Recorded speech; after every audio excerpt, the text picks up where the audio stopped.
Welcome to Sleep Audiobooks. If you would like our Better Sleep Quick Guide filled with proven techniques to improve sleep, sign up to our mailing list at sleepaudiobooks.com and we'll send the PDF as a thank you.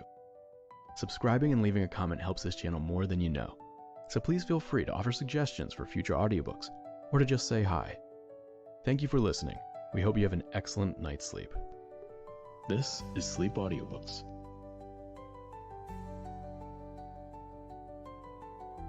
The Castle of Otranto by Horace Walpole, read by Thomas Copeland. Introduction. Horace Walpole was the youngest son of Sir Robert Walpole, the great statesman, who died Earl of Orford. He was born in 1717, the year in which his father resigned office, remaining in opposition for almost 3 years before his return to a long tenure of power. Horace Walpole was educated at Eton, where he formed a school friendship with Thomas Gray, who was but a few months older.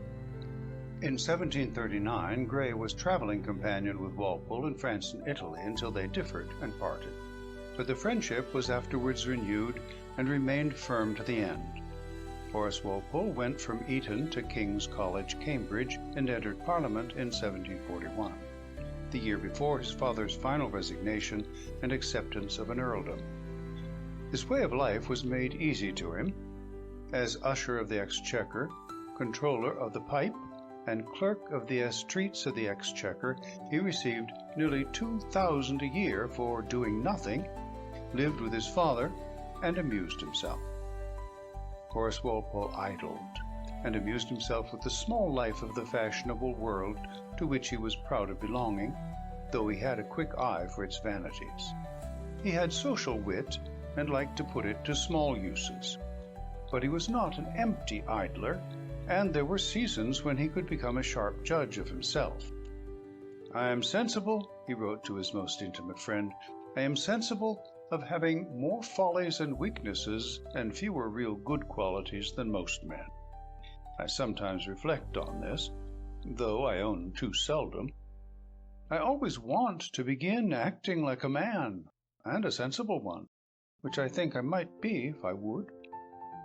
He had deep home affections, and under many polite affectations, plenty of good sense. Horace Walpole's father died in 1745. The eldest son, who succeeded to the earldom, died in 1751, and left a son, George, who was for a time insane, and lived until 1791. As George left no child, the title and estates passed to Horace Walpole, then 74 years old and the only uncle who survived.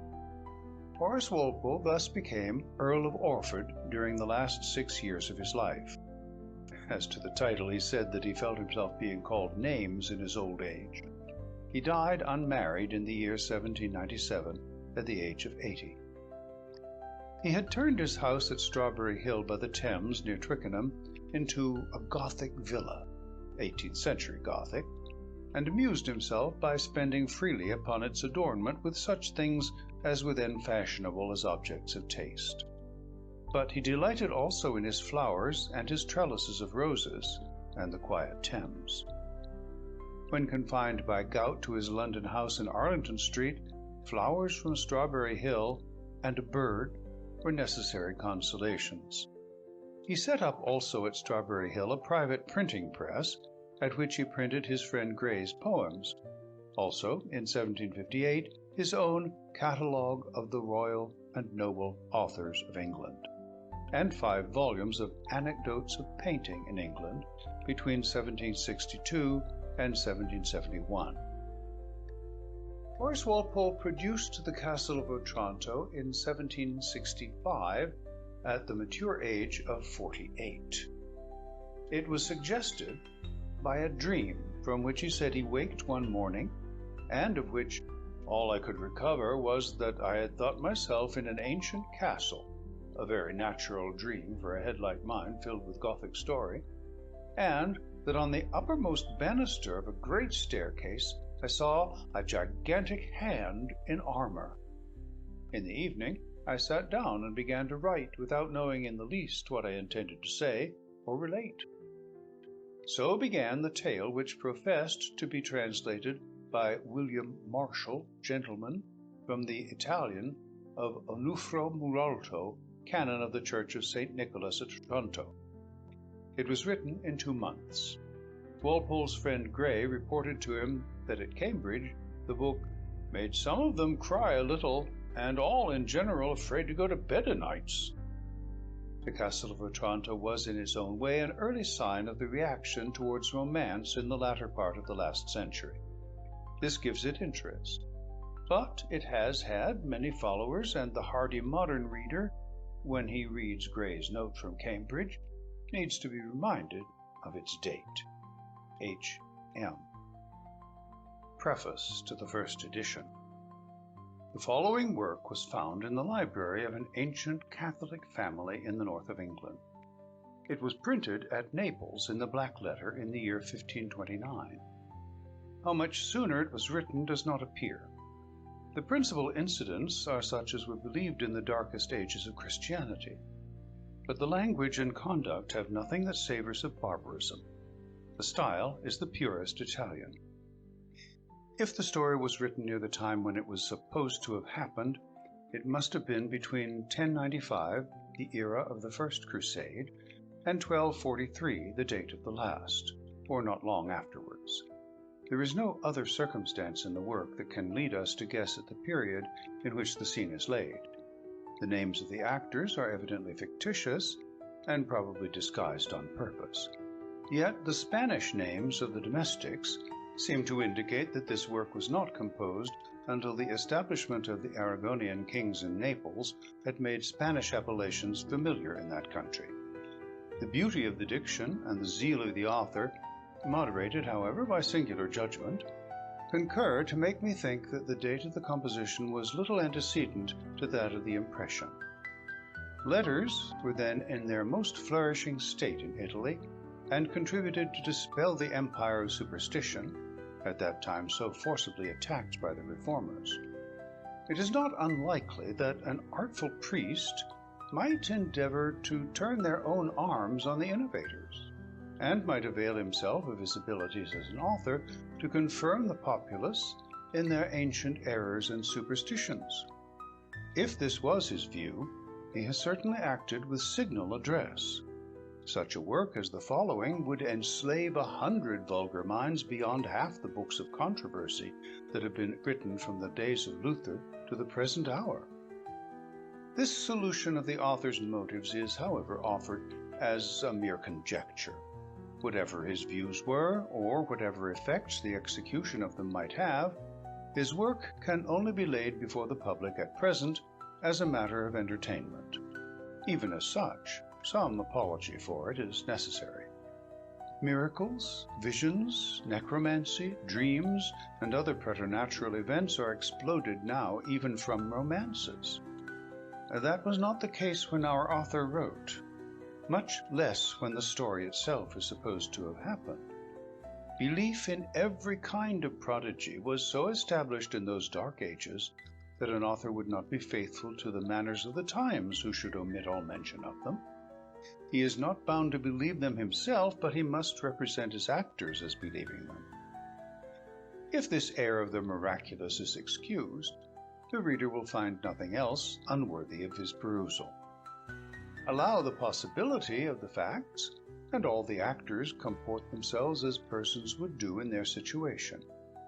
There is no bombast, no similes, flowers, digressions, or unnecessary descriptions. Everything tends directly to the catastrophe. Never is the reader's attention relaxed. The rules of the drama are almost observed throughout the conduct of the piece. The characters are well drawn and still better maintained.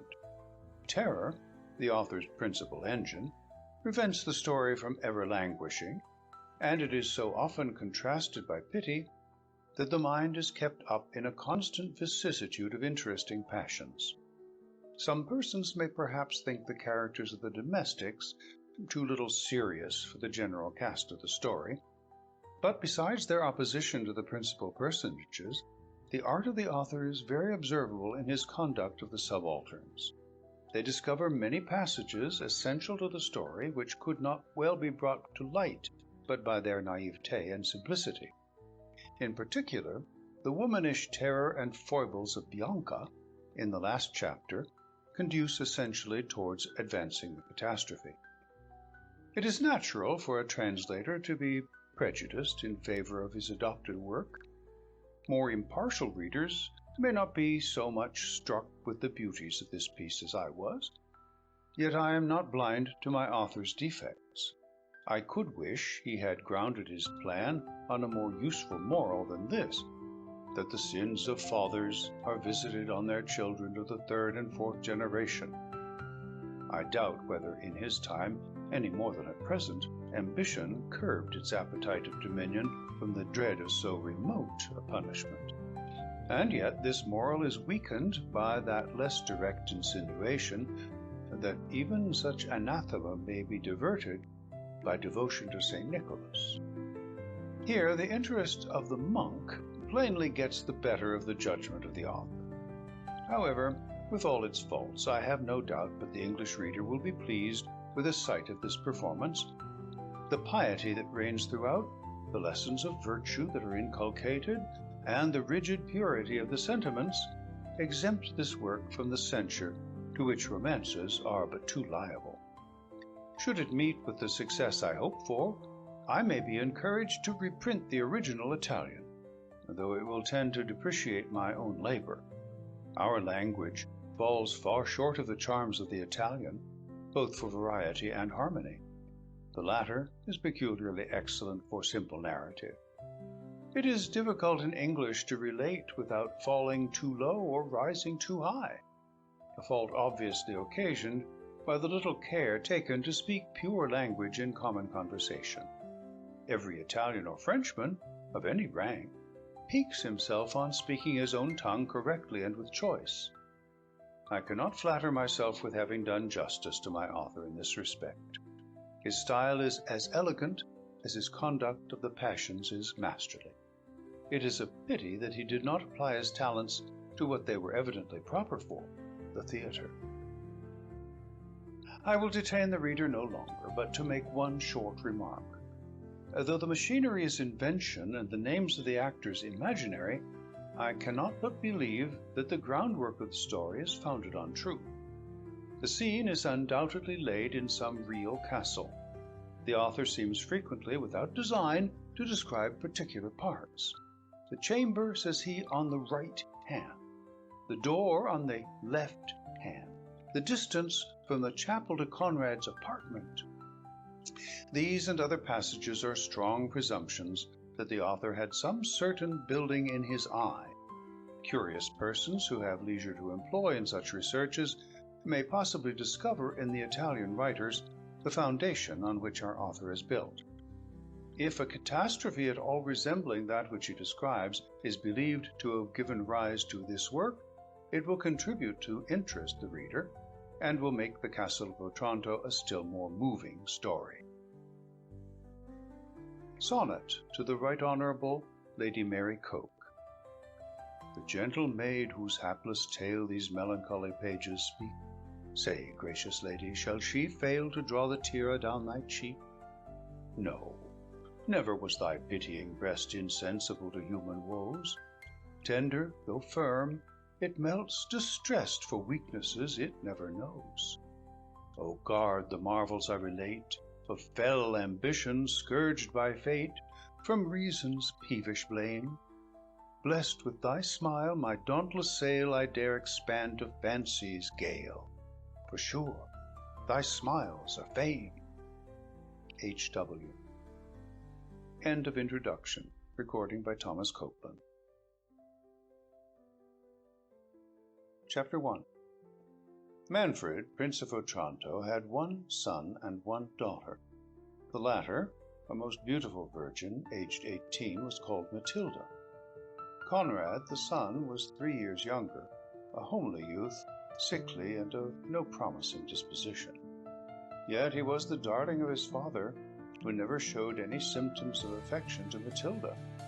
Manfred had contracted a marriage for his son with the Marquis of Vicenza's daughter Isabella, and she had already been delivered by her guardians into the hands of Manfred, that he might celebrate the wedding as soon as Conrad's infirm state of health would permit. Manfred's impatience for this ceremonial was remarked by his family and neighbors. The former, indeed, apprehending the severity of their prince's disposition, did not dare to utter their surmises on this precipitation. Hippolyta, his wife, an amiable lady, did sometimes venture to represent the danger of marrying their only son too early, considering his great youth and greater infirmities. But she never received any other answer than reflections on her own sterility, who had given him but one heir. His tenants and subjects were less cautious in their discourses. They attributed this hasty wedding to the prince's dread of seeing accomplished an ancient prophecy which was said to have pronounced that the castle and lordship of Otranto should pass from the present family whenever the real owner should be grown too large to inhabit it. It was difficult to make any sense of this prophecy, and still less easy to conceive what it had to do with the marriage in question. Yet these mysteries, more contradictions, did not make the populace adhere the less to their opinion. Young Conrad's birthday was fixed for his espousals. The company was assembled in the chapel of the castle, and everything ready for beginning the divine office, when Conrad himself was missing. Manfred, impatient of the least delay, and who had not observed his son retire, dispatched one of his attendants to summon the young prince. The servant, who had not stayed long enough to have crossed the court to Conrad's apartment, came running back breathless in a frantic manner, his eyes staring and foaming at the mouth. He said nothing, but pointed to the court. The company were struck with terror and amazement. The Princess Hippolyta, without knowing what was the matter, but anxious for her son, swooned away.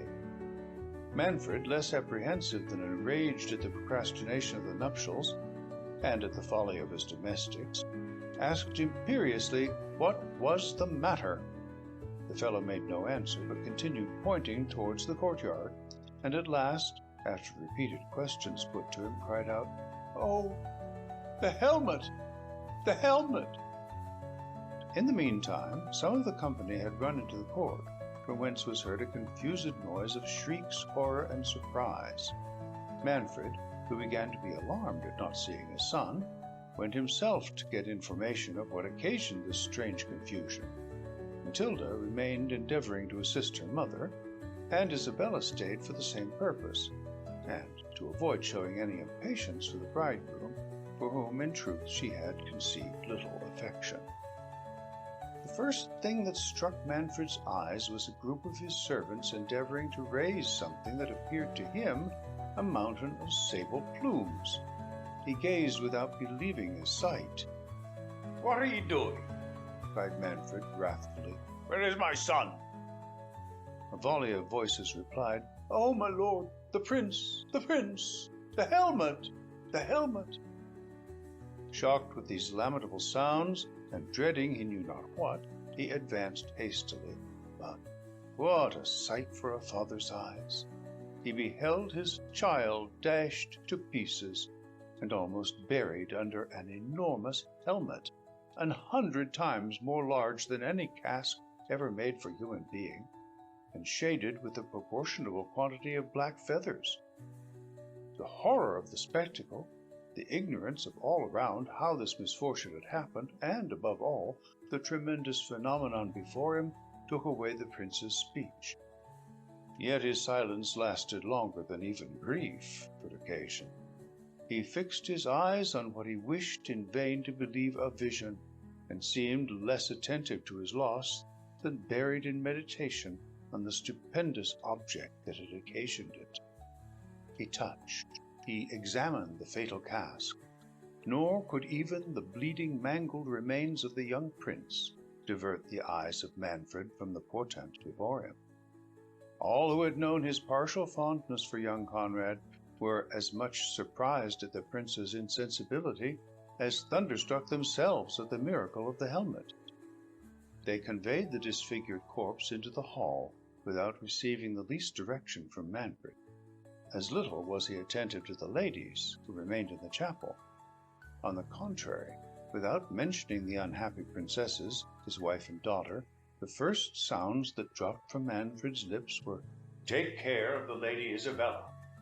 The domestics, without observing the singularity of this direction, were guided by their affection to their mistress to consider it as peculiarly addressed to her situation, and flew to her assistance.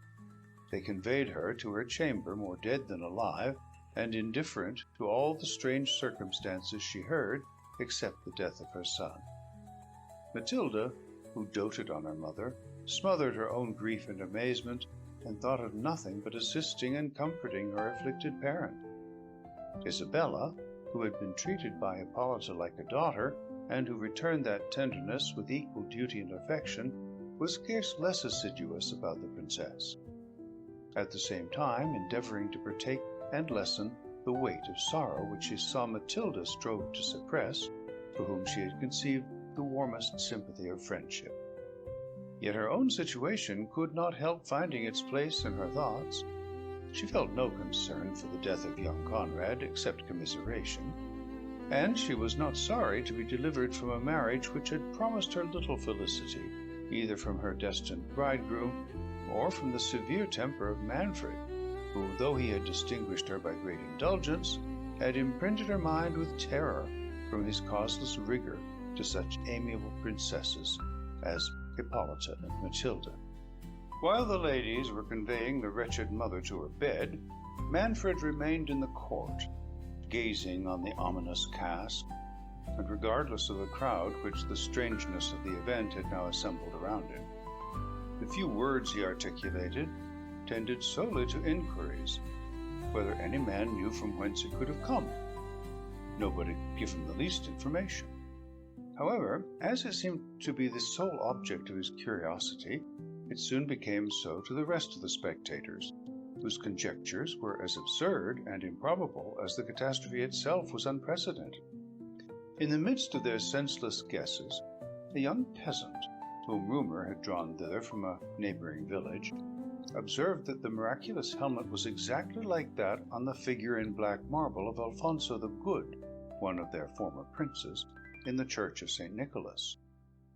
Villain, what sayst thou?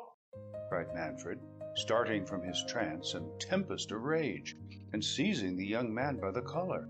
How darest thou utter such treason?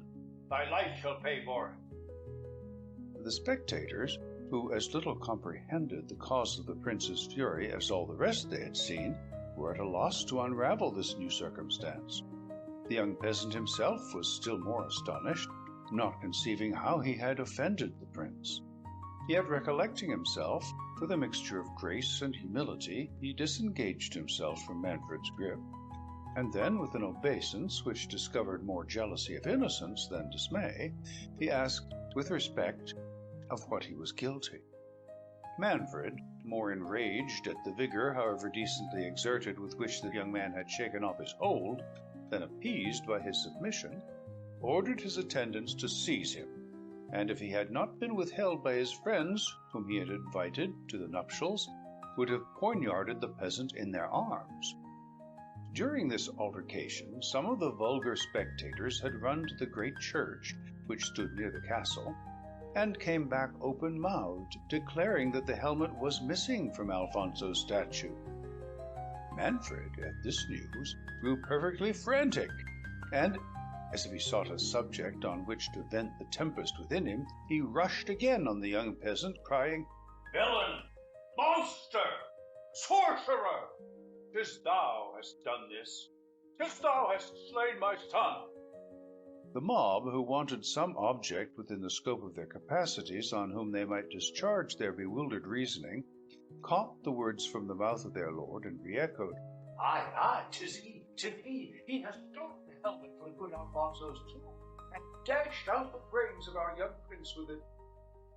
never reflecting how enormous the disproportion was between the marble helmet that had been in the church and that of the steel before their eyes, nor how improbable it was for a youth seemingly not 20 to wield a piece of armour of so prodigious a weight.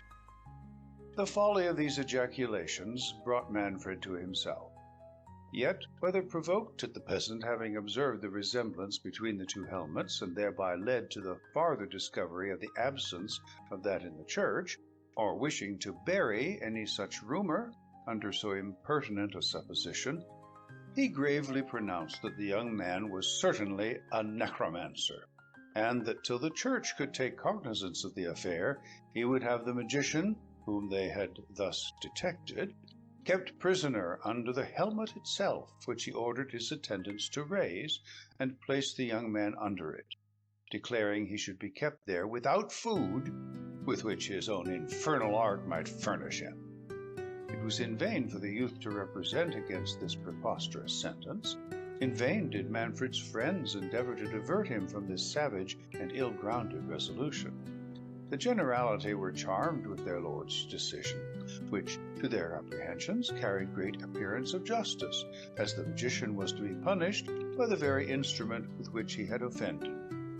Nor were they struck with the least compunction at the probability of the youth being starved, for they firmly believed that by his diabolic skill he could easily supply himself with nutriment.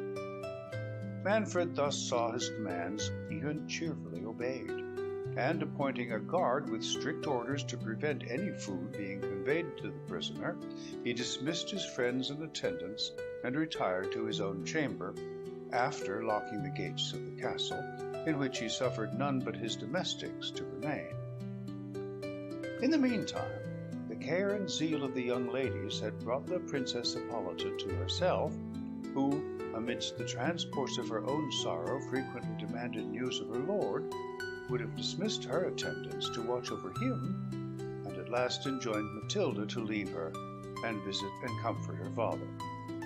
Matilda, who wanted no affectionate duty to Manfred, though she trembled at his austerity, obeyed the orders of Hippolyta, whom she tenderly recommended to Isabella, and inquiring of the domestics for her father, was informed that he was retired to his chamber, and had commanded that nobody should have admittance to him. Concluding that he was immersed in sorrow for the death of a brother, and fearing to renew his tears by the sight of his sole remaining child, she hesitated whether she should break in upon his affliction. Yet solicitude for him, backed by the commands of her mother, encouraged her to venture disobeying the orders he had given, a fault she had never been guilty of before. The gentle timidity of her nature made her pause for some minutes at his door. She heard him traverse his chamber backwards and forwards with disordered steps, a mood which increased her apprehensions. She was, however, just going to beg admittance when Manfred suddenly opened the door, and as it was now twilight, concurring with the disorder of his mind, he did not distinguish the person, but asked angrily who it was. Matilda replied, trembling, "My dearest father, it is I, your daughter." Manfred, stepping back hastily, cried, "Begone, I do not want a daughter," and flinging back abruptly, clapped the door against the terrified Matilda. She was too well acquainted with her father's impetuosity to venture a second intrusion. When she had a little recovered the shock of so bitter a reception, she wiped away her tears to prevent the additional stab that the knowledge of it would give to Hippolyta, who questioned her in the most anxious terms on the health of Manfred and how he bore his loss. Matilda assured her that he was well, and supported his misfortune with manly fortitude. "But will he not let me see him?" said Hippolyta mournfully. "Will he not permit me to blend my tears with his, and shed a mother's sorrows in the bosom of her lord? Or do you deceive me, Matilda? I know how Manfred doted on his son. Is not the stroke too heavy for him? Has he not sunk under it? You do not answer me. Alas, I dread the worst. Raise me, my maidens. I will see my lord. Bear me to him instantly. He is dearer to me even than my children." Matilda made signs to Isabella to prevent Hippolyta's rising, and both those lovely young women were using their gentle violence to stop and calm the princess, when a servant, on the part of Manfred, arrived and told Isabella that his lord demanded to speak with her. "With me?" cried Isabella. "Go," said Hippolyta, relieved by a message from her lord. "Manfred cannot support the sight of his own family. He thinks you less disordered than we are, and dreads the shock of my grief. Console him, dear Isabella, and tell him I will smother my own anguish rather than add to his." As it was now evening, the servant who conducted Isabella bore a torch before her. When they came to Manfred, who was walking impatiently about the gallery, he started and said hastily, "Take away that light, and be gone." Then, shutting the door impetuously, he flung himself upon a bench against the wall and bade Isabella sit by him. She obeyed, trembling. "I sent for you, lady," said he, and then stopped under great appearance of confusion. "My lord?" "Yes, I sent for you on a matter of great moment," resumed he. "Dry your tears, young lady. You have lost your bridegroom. Yes, cruel fate. And I have lost the hopes of my race. But Conrad was not worthy of your beauty." "How, my lord?" said Isabella. "Sure you do not suspect me of not feeling the concern I ought?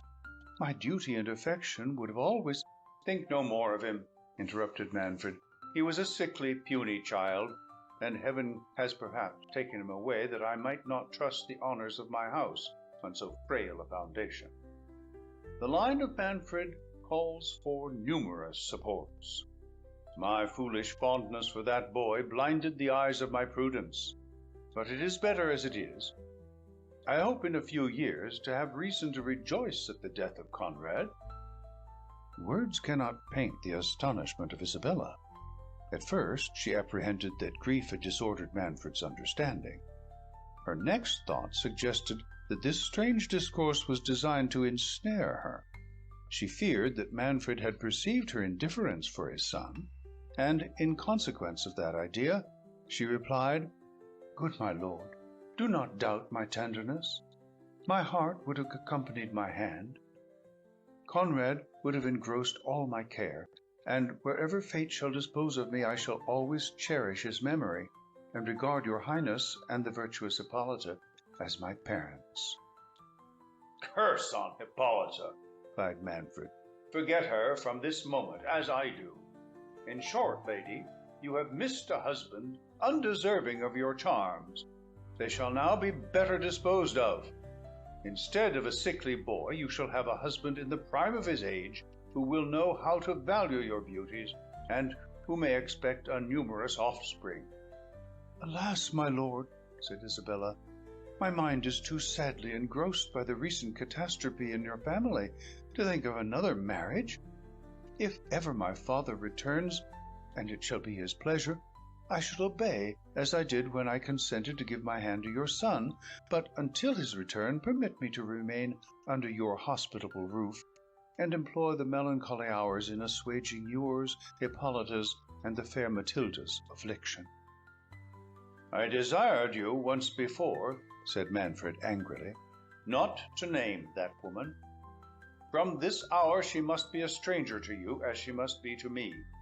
In short, Isabella, since I cannot give you my son, I offer you myself." "Heavens!" cried Isabella, waking from her delusion. "What do I hear? You, my lord? You? My father-in-law, the father of Conrad, the husband of the virtuous and tender Hippolyta?" "I tell you," said Manfred imperiously, "Hippolyta is no longer my wife. I divorce her from this hour. Too long has she cursed me with her unfruitfulness. My fate depends on having sons, and this night, I trust, will give a new date to my hopes." At those words he seized the cold hand of Isabella, who was half dead with fright and horror. She shrieked and started from him.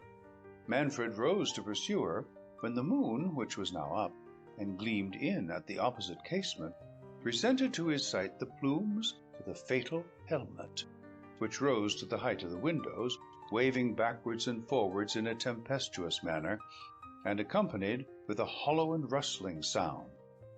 Isabella, who gathered courage from her situation, and who dreaded nothing so much as Manfred's pursuit of his declaration, cried, "Look, my lord, see! Heaven itself declares against your impious intentions." "Heaven nor hell shall impede my designs," said Manfred, advancing again to seize the princess. At that instant, the portrait of his grandfather, which hung over the bench where they had been sitting, uttered a deep sigh and heaved its breast. Isabella, whose back was turned to the picture, saw not the motion, nor knew whence the sound came, but started and said, "Hark, my lord, what sound was that?" and at the same time made towards the door. Manfred, distracted between the flight of Isabella, who had now reached the stairs, and yet unable to keep his eyes from the picture, which began to move, had, however, advanced some steps after her, still looking backwards on the portrait, when he saw it quit its panel, and descend on the floor with a grave and melancholy air. "Do I dream?" cried Manfred, returning, "or are the devils themselves in league against me? Speak, infernal spectre, or if thou art my grandsire, why dost thou too conspire against thy wretched descendant, who too dearly pays for—" Ere he could finish the sentence, the vision sighed again, and made a sign to Manfred to follow him. "Lead on," cried Manfred. "I will follow thee to the gulf of perdition." The spectre marched sedately but dejected to the end of the gallery, and turned into a chamber on the right hand. Manfred accompanied him at a little distance, full of anxiety and horror, but resolved. As he would have entered the chamber, the door was clapped to with violence by an invisible hand. The prince, collecting courage from this delay, would have forcibly burst open the door with his foot, but found that it resisted his utmost efforts. "Since hell will not satisfy my curiosity," said Manfred, "I will use the human means in my power for preserving my race. Isabella shall not escape me." The lady, whose resolution had given way to terror the moment she had quitted Manfred, continued her flight to the bottom of the principal staircase. There she stopped, not knowing whither to direct her steps, nor how to escape from the impetuosity of the prince. The gates of the castle, she knew, were locked, and guards placed in the court. Should she, as her heart prompted her, go and prepare Hippolyta for the cruel destiny that awaited her, she did not doubt but Manfred would seek her there, and that his violence would incite him to double the injury he meditated, without leaving room for them to avoid the impetuosity of his passions. Delay might give him time to reflect on the horrid measures he had conceived, or produce some circumstance in her favor, if she could, for that night at least, avoid his odious purpose. Yet where conceal herself? How avoid the pursuit he would infallibly make throughout the castle? As these thoughts passed rapidly through her mind, she recollected a subterraneous passage which led from the vaults of the castle to the church of St. Nicholas. Could she reach the altar before she was overtaken, she knew even Manfred's violence would not dare to profane the sacredness of the place, and she determined, if no other means of deliverance offered, to shut herself up forever among the holy virgins whose convent was contiguous to the cathedral. In this resolution she seized a lamp that burned at the foot of the staircase and hurried towards the secret passage. The lower part of the castle was hollowed into several intricate cloisters, and it was not easy for one under so much anxiety to find the door that opened into the cavern. An awful silence reigned throughout those subterraneous regions, except now and then some blast of wind that shook the doors as she passed, and which, grating on the rusty hinges, were re-echoed through that long labyrinth of darkness. Every murmur struck her with new terror. Yet more she dreaded to hear the wrathful voice of Manfred urging his domestics to pursue her. She trod as softly as impatience would give her leave, yet frequently stopped and listened to hear if she was followed. In one of those moments she thought she heard a sigh. She shuddered and recoiled a few paces. In a moment she thought she heard the step of some person. Her blood curdled. She concluded it was Manfred. Every suggestion that horror could inspire rushed into her mind. She condemned her rash flight, which had thus exposed her to his rage in a place where her cries were not likely to draw anybody to her assistance. Yet the sound seemed not to come from behind. If Manfred knew where she was, he must have followed her. She was still in one of the cloisters, and the steps she had heard were too distinct to proceed from the way she had come. Cheered with this reflection, and hoping to find a friend in whoever was not the prince, she was going to advance when a door that stood ajar at some distance to the left was opened gently. But ere her lamp, which she held up, could discover who opened it, the person retreated precipitately on seeing the light. Isabella, whom every incident was sufficient to dismay, hesitated whether she should proceed. Her dread of Manfred soon outweighed every other terror. The very circumstance of the person avoiding her gave her a sort of courage. It could only be, she thought, some domestic belonging to the castle. Her gentleness had never raised her an enemy, and conscious innocence made her hope that, unless sent by the prince's order to seek her, his servants would rather assist than prevent her flight. Fortifying herself with these reflections, and believing by what she could observe that she was near the mouth of the subterraneous cavern, she approached the door that had been opened. But a sudden gust of wind that met her at the door extinguished her lamp, and left her in total darkness. Words cannot paint the horror of the princess's situation. Alone in so dismal a place, her mind imprinted with all the terrible events of the day, hopeless of escaping, expecting every moment the arrival of Manfred, and, far from tranquil on knowing she was within reach of somebody, she knew not whom, who for some cause seemed concealed thereabouts. All these thoughts crowded on her distracted mind, and she was ready to sink under her apprehensions. She addressed herself to every saint in heaven, and inwardly implored their assistance. For a considerable time she remained in an agony of despair. At last, as softly as was possible, she felt for the door, and having found it, entered trembling into the vault from whence she had heard the sigh and steps. It gave her a kind of momentary joy to perceive an imperfect ray of clouded moonshine gleam from the roof of the vault, which seemed to be fallen in, and from whence hung a fragment of earth or building, she could not distinguish which, that appeared to have been crushed inwards. She advanced eagerly towards this chasm, when she discerned a human form standing close against the wall.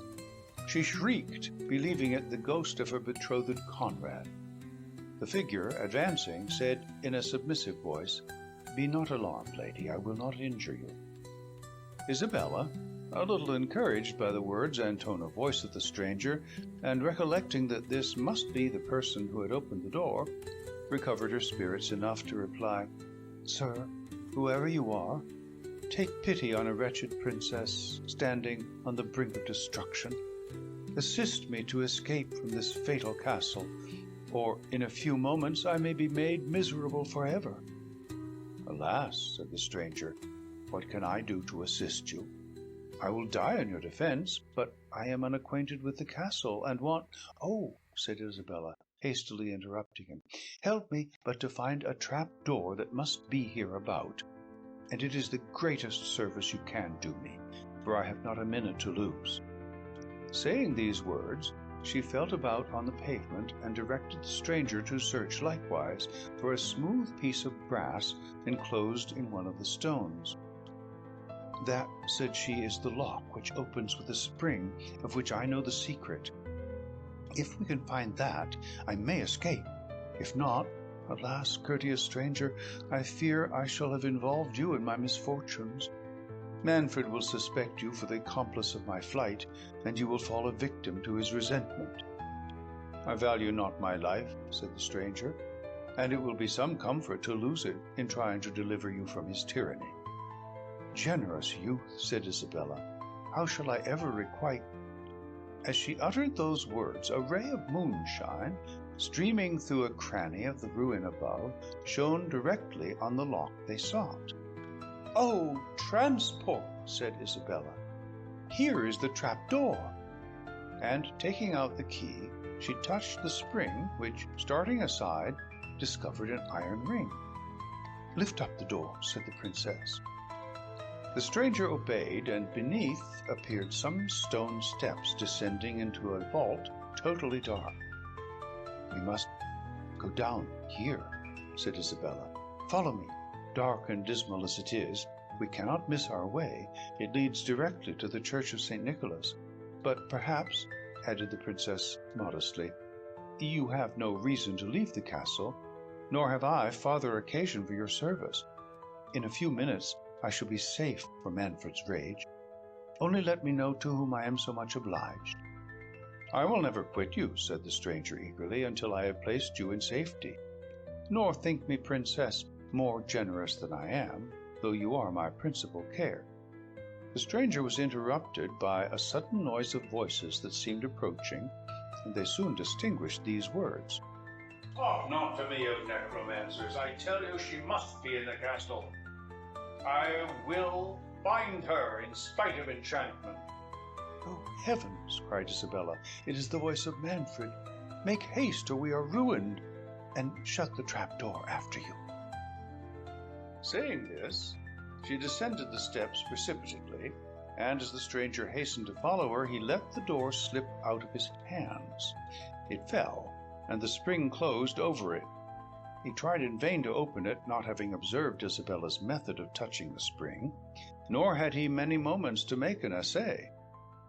The noise of the falling door had been heard by Manfred, who, directed by the sound, hastened thither, attended by his servants with torches. "It must be Isabella," cried Manfred before he entered the vault.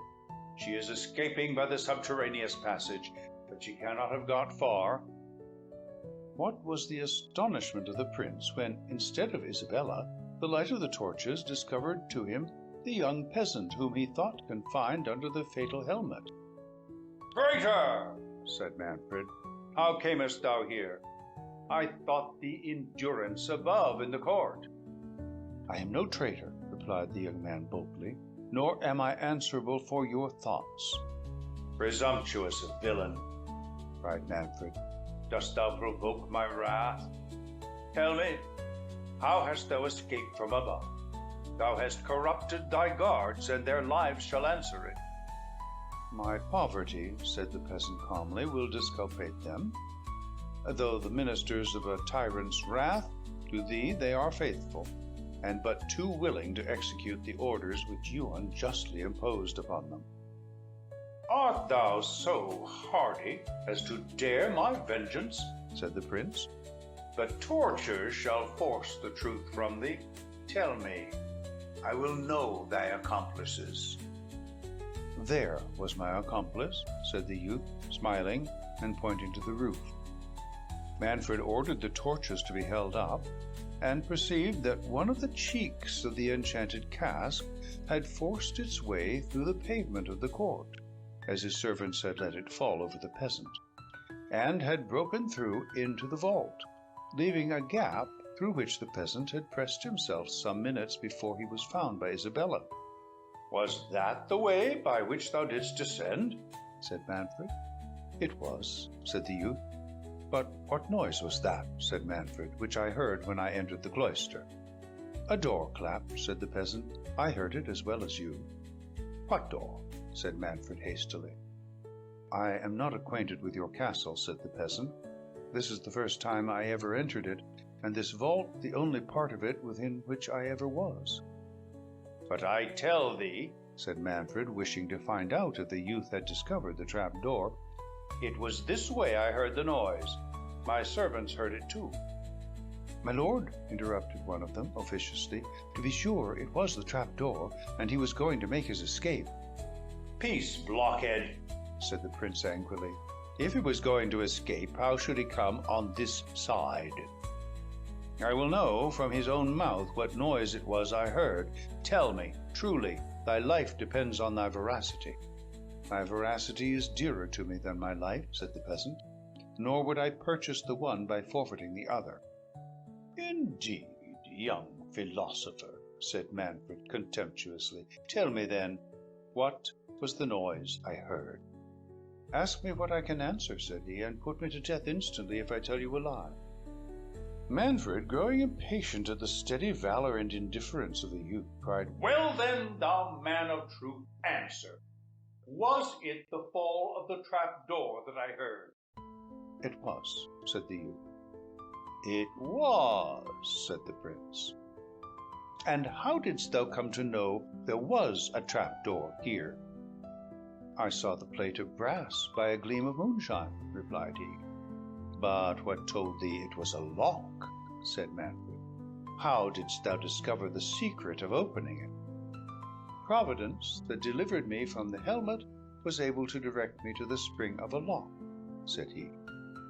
"Providence should have gone a little farther, and have placed thee out of the reach of my resentment," said Manfred. "When Providence had taught thee to open the lock, it abandoned thee for a fool, who did not know how to make use of its favors. Why didst thou not pursue the path pointed out for thy escape? Why didst thou shut the trap-door before thou hadst descended the steps?" "I might ask you, my lord," said the peasant, "how I, totally unacquainted with your castle, was to know that those steps led to any outlet. But I scorn to evade your questions. Wherever those steps lead to, perhaps I should have explored the way. I could not be in a worse situation than I was, but the truth is, I let the trapdoor fall. Your immediate arrival followed. I had given the alarm. What imported it to me whether I was seized a minute sooner or a minute later?" "Thou art a resolute villain for thy years," said Manfred. "Yet on reflection I suspect thou dost but trifle with me. Thou hast not yet told me how thou didst open the lock." "That I will show you, my lord," said the peasant, and taking up a fragment of stone that had fallen from above, he laid himself on the trapdoor and began to beat on the piece of brass that covered it, meaning to gain time for the escape of the princess. This presence of mind, joined to the frankness of the youth, staggered Manfred. He even felt a disposition towards pardoning one who had been guilty of no crime. Manfred was not one of those savage tyrants who wanton in cruelty unprovoked. The circumstances of his fortune had given an asperity to his temper, which was naturally humane, and his virtues were always ready to operate when his passions did not obscure his reason. While the prince was in this suspense, a confused noise of voices echoed through the distant vaults. As the sound approached, he distinguished the clamours of some of his domestics, whom he had dispersed through the castle in search of Isabella, calling out, "Where is my lord? Where is the prince?" "Here I am," said Manfred as they came nearer. "Have you found the princess?" The first that arrived replied, "Oh, my lord, I am glad we have found you." "Found me?" said Manfred. "Have you found the princess?" "We thought we had, my lord," said the fellow, looking terrified, "but—" "But what?" cried the prince. "Has she escaped?" "Jacques and I, my lord—" "Yes, I and Diego," interrupted the second, who came up in still greater consternation. "Speak one of you at a time," said Manfred. "I asked you, where is the princess?" "We do not know," said they both together, "but we are frightened out of our wits." "So I think, blockhead," said Manfred. "What is it that has scared you thus?" "Oh, my lord," said Jacques, "Diego has seen such a sight, your highness would not believe our eyes." "What new absurdity is this?" cried Manfred. "Give me a direct answer, or by heaven—" "Why, my lord, if it please your highness to hear me," said the poor fellow, "Diego and I—" "Yes, I and Jacques," said his comrade. "Did not I forbid you to speak both at a time?" said the prince. "You, Jacques, answer, for the other fool seems more distracted than thou art. What is the matter?" "My gracious lord," said Jacques, "if it please your highness to hear me, Diego and I, according to your highness's orders, went to search for the young lady, but being comprehensive that we might meet the ghost of my young lord, your highness's son, God rest his soul, as he has not received Christian burial—" "Sot!" cried Manfred in a rage. "Is it only a ghost, then, that thou hast seen?" "Oh, worse, worse, my lord," cried Diego. "I had rather have seen 10 whole ghosts." "Grant me patience," said Manfred. "These blockheads distract me." "Out of my sight, Diego." "And thou, Jacques, tell me in one word, art thou sober? Art thou raving? Thou wast wont to have some sense. Has the other sot frightened himself, and thee too? Speak. What is it he fancies he has seen? Why, my lord, replied Jacques, trembling, I was going to tell your highness that since the calamitous misfortune of my young lord, God rest his precious soul, not one of us, your highness's faithful servants, indeed we are, my lord, though poor men, I say, not one of us has dared to set a foot about the castle, but two together.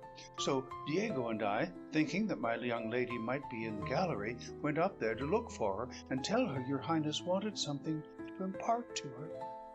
Oh, blundering fools, cried Manfred, and in the meantime she has made her escape because you were afraid of goblins. Why, thou knave, she left me in the gallery. I came from thence myself. For all that, she may be there still for aught I know, said Jacques, but the devil shall have me before I seek her there again. Poor Diego, I do not believe he will ever recover it. Recover what? Said Manfred. Am I never to learn what it is has terrified these rascals? But I lose my time. Follow me, slave. I will see if she is in the gallery. For heaven's sake! My dear good lord, cried Jacques, do not go to the gallery. Satan himself, I believe, is in the chamber next to the gallery. Manfred, who hitherto had treated the terror of his servants as an idle panic, was struck at this new circumstance. He recollected the apparition of the portrait, and the sudden closing of the door at the end of the gallery. His voice faltered, and he asked with disorder, What is in the great chamber?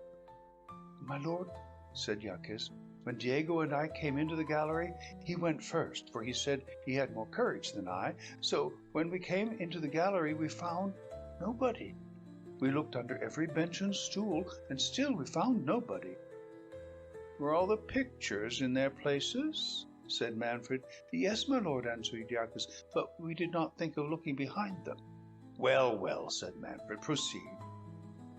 When we came to the door of the great chamber, continued Jacques, we found it shut. And could not you open it? Said Manfred. Oh, yes, my lord. Would to heaven we had not, replied he. Nay, it was not I, neither, it was Diego. He was grown foolhardy, and would go on, though I advised him not. If ever I open a door that is shut again— Trifle not, said Manfred, shuddering, but tell me what you saw in the great chamber on opening the door. My lord, said Jacques, I was behind Diego, but I heard the noise. Jacques, said Manfred in a solemn tone of voice, tell me, I adjure thee, by the souls of my ancestors, what was it thou sawest? What was it thou heardest? It was Diego saw it, my lord, it was not I, replied Jacques. I only heard the noise. Diego had no sooner opened the door than he cried out and ran back. I ran back too and said, Is it the ghost? The ghost? No, no, said Diego, and his hair stood on end. It is a giant, I believe.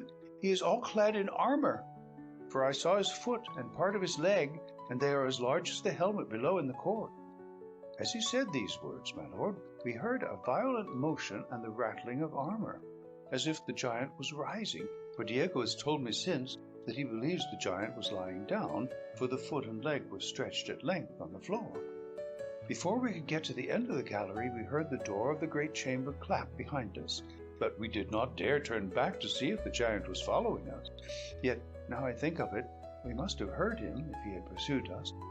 But for heaven's sake, good my lord, send for the chaplain and have the castle exorcised, for certain it is enchanted. Ay, pray do, my lord, cried all of the servants at once, or we must leave your highness's service. Peace, doters, said Manfred, and follow me. I will know what all this means. We, my lord, cried they with one voice, we would not go up to the gallery for your highness's revenue. The young peasant, who had stood silent, now spoke. Will your highness, said he, permit me to try this adventure? My life is of consequence to nobody. I fear no bad angel, and have offended no good one. Your behavior is above your seeming, said Manfred, viewing him with surprise and admiration. "Hereafter I will reward your bravery. But now," continued he with a sigh, "I am so circumstanced that I dare trust no eyes but my own. However, I give you leave to accompany me." Manfred, when he first followed Isabella from the gallery, had gone directly to the apartment of his wife, concluding the princess had retired thither. Hippolyta, who knew his step, rose with anxious fondness to meet her lord, whom she had not seen since the death of their son. She would have flown in a transport mixed of joy and grief to his bosom, but he pushed her rudely off, and said, "Where is Isabella?" "Isabella, my lord?" said the astonished Hippolyta. "Yes, Isabella," cried Manfred imperiously. "I want Isabella." "My lord," replied Matilda, who perceived how much his behaviour had shocked her mother, "she has not been with us since your highness summoned her to your apartment." "Tell me where she is," said the prince. "I do not know where she has been." "My good lord," says Hippolyta, "your daughter tells you the truth. Isabella left us by your command, and has not returned since. But, my good lord, compose yourself. Retire to your rest. This dismal day has disordered you. Isabella shall wait your orders in the morning." "What then? You know where she is," cried Manfred. "Tell me directly, for I will not lose an instant. And you, woman," speaking to his wife, "order your chaplain to attend me forthwith." "Isabella," said Hippolyta calmly, "is retired, I suppose, to her chamber. She is not accustomed to watch at this late hour.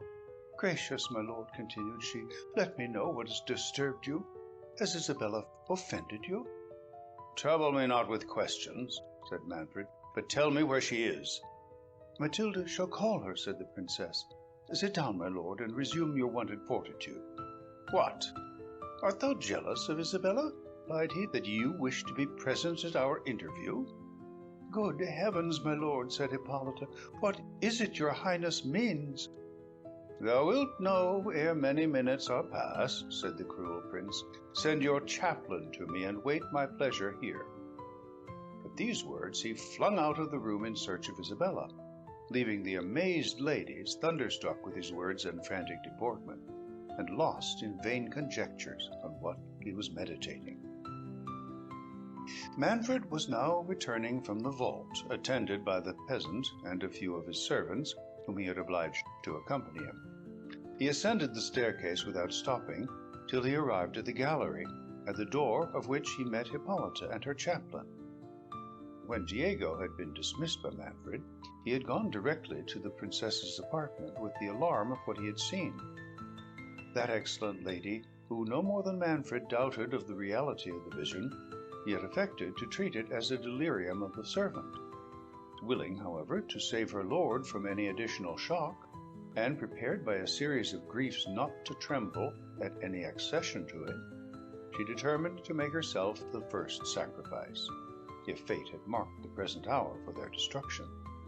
Dismissing the reluctant Matilda to her rest, who in vain sued for leave to accompany her mother, and attended only by her chaplain, Hippolyta had visited the gallery and great chamber, and now, with more serenity of soul than she had felt for many hours, she met her lord, and assured him that the vision of the gigantic leg and foot was all a fable, and no doubt an impression made by fear and the dark and dismal hour of the night on the minds of his servants. She and the chaplain had examined the chamber and found everything in the usual order. Manfred, though persuaded, like his wife, that the vision had been no work of fancy, recovered a little from the tempest of mind into which so many strange events had thrown him. Ashamed, too, of his inhuman treatment of a princess who returned every injury with new marks of tenderness and duty, he felt returning love forcing itself into his eyes, but not less ashamed of feeling remorse towards one against whom he was inwardly meditating a yet more bitter outrage, he curbed the yearnings of his heart, and did not dare to lean even towards pity. The next transition of his soul was to exquisite villainy. Presuming on the unshaken submission of Hippolyta, he flattered himself that she would not only acquiesce with patience to a divorce, but would obey, if it was his pleasure, in endeavouring to persuade Isabella to give him her hand. But ere he could indulge his horrid hope, he reflected that Isabella was not to be found. Coming to himself, he gave orders that every avenue to the castle should be strictly guarded, and charged his domestics, on pain of their lives, to suffer nobody to pass out. The young peasant, to whom he spoke favourably, he ordered to remain in a small chamber on the stairs, in which there was a pallet bed, and the key of which he took away himself, telling the youth he would talk with him in the morning. Then, dismissing his attendants, and bestowing a sullen kind of half-nod on Hippolyta, he retired to his own chamber. End of Chapter 1. Chapter 2. Matilda, who, by Hippolyta's order, had retired to her apartment, was ill-disposed to take any rest. The shocking fate of her brother had deeply affected her. She was surprised at not seeing Isabella, but the strange words which had fallen from her father, and his obscure menace to the princess's wife, accompanied by the most furious behaviour, had filled her gentle mind with terror and alarm. She waited anxiously for the return of Bianca, a young damsel that attended her, whom she had sent to learn what was become of Isabella. Bianca soon appeared, and informed her mistress of what she had gathered from the servants, that Isabella was nowhere to be found. She related the adventure of the young peasant who had been discovered in the vault, though with many simple additions from the incoherent accounts of the domestics. And she dwelt principally on the gigantic leg and foot which had been seen in the gallery chamber. This last circumstance had terrified Bianca so much that she was rejoiced when Matilda told her that she would not go to rest, but would watch till the princess should rise. The young princess wearied herself in conjectures on the flight of Isabella, and on the threats of Manfred to her mother. "But what business could he have so urgent with the chaplain?" said Matilda. "Does he intend to have my brother's body interred privately in the chapel?" "Oh, madam," said Bianca, "now I guess. As you are become his heiress, he is impatient to have you married. He has always been raving for more sons. I warrant he is now impatient for grandsons. As sure as I live, madam, I shall see you a bride at last. But, madam, you won't cast off your faithful Bianca. You won't put Donna Rosara over me, now you are a great princess." "My poor Bianca," said Matilda, "how fast your thoughts amble. I, a great princess! What hast thou seen in Manfred's behaviour since my brother's death that bespeaks any increase of tenderness to me? No, Bianca, his heart was ever a stranger to me. But he is my father, and I must not complain. Nay, if heaven shuts my father's heart against me, it overpays my little merit in the tenderness of my mother. Oh, that dear mother! Yes, Bianca, 'tis there I feel the rugged temper of Manfred. I can support his harshness to me with patience, but it wounds my soul when I am witness to his causeless severity towards her." "Oh, madam," said Bianca, "all men use their wives so when they are weary of them." "And yet you congratulated me but now," said Matilda, "when you fancied my father intended to dispose of me." "I would have you a great lady," replied Bianca, "come what will. I do not wish to see you moped in a convent, as you would be if you had your will, and if my lady your mother, who knows that a bad husband is better than no husband at all, did not hinder you." "Bless me! What a noise is that? St. Nicholas, forgive me, I was but in jest." "It is the wind," said Matilda, "whistling through the battlements in the tower above. You have heard it 1,000 times." "Nay," said Bianca, "there was no harm either in what I said. It is no sin to talk of matrimony. And so, madam, as I was saying, if my Lord Manfred should offer you a handsome young prince for a bridegroom, you would drop him a curtsy and tell him you would rather take the veil?" "Thank heaven I am in no such danger," said Matilda. "You know how many proposals for me he has rejected. And you thank him like a dutiful daughter, do you, madam?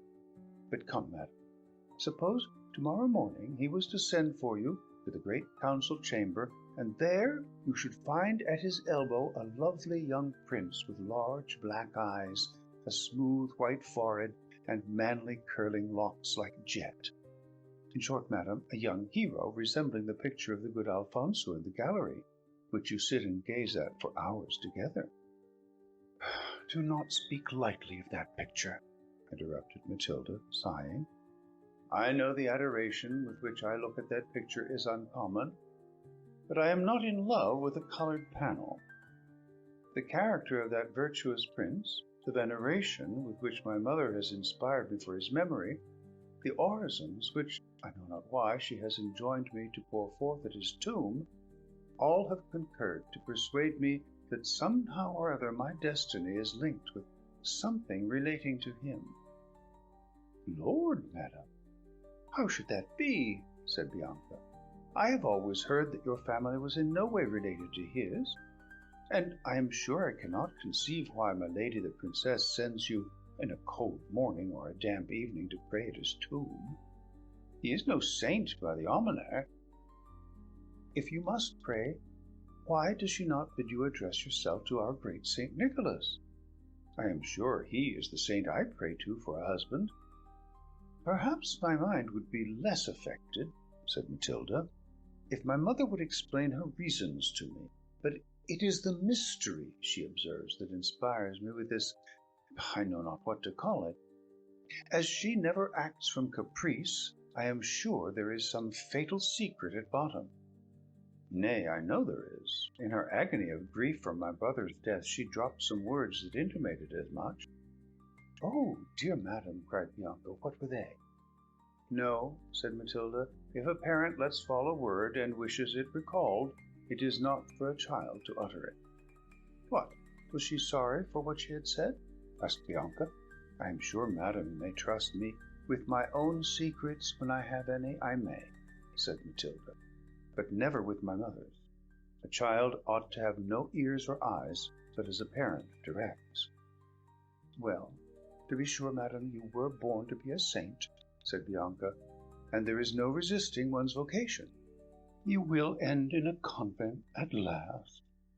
But there is my Lady Isabella would not be so reserved to me.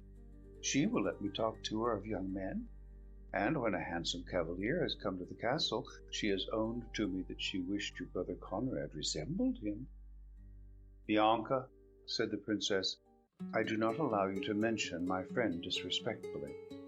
Isabella is of a cheerful disposition, but her soul is as pure as virtue itself.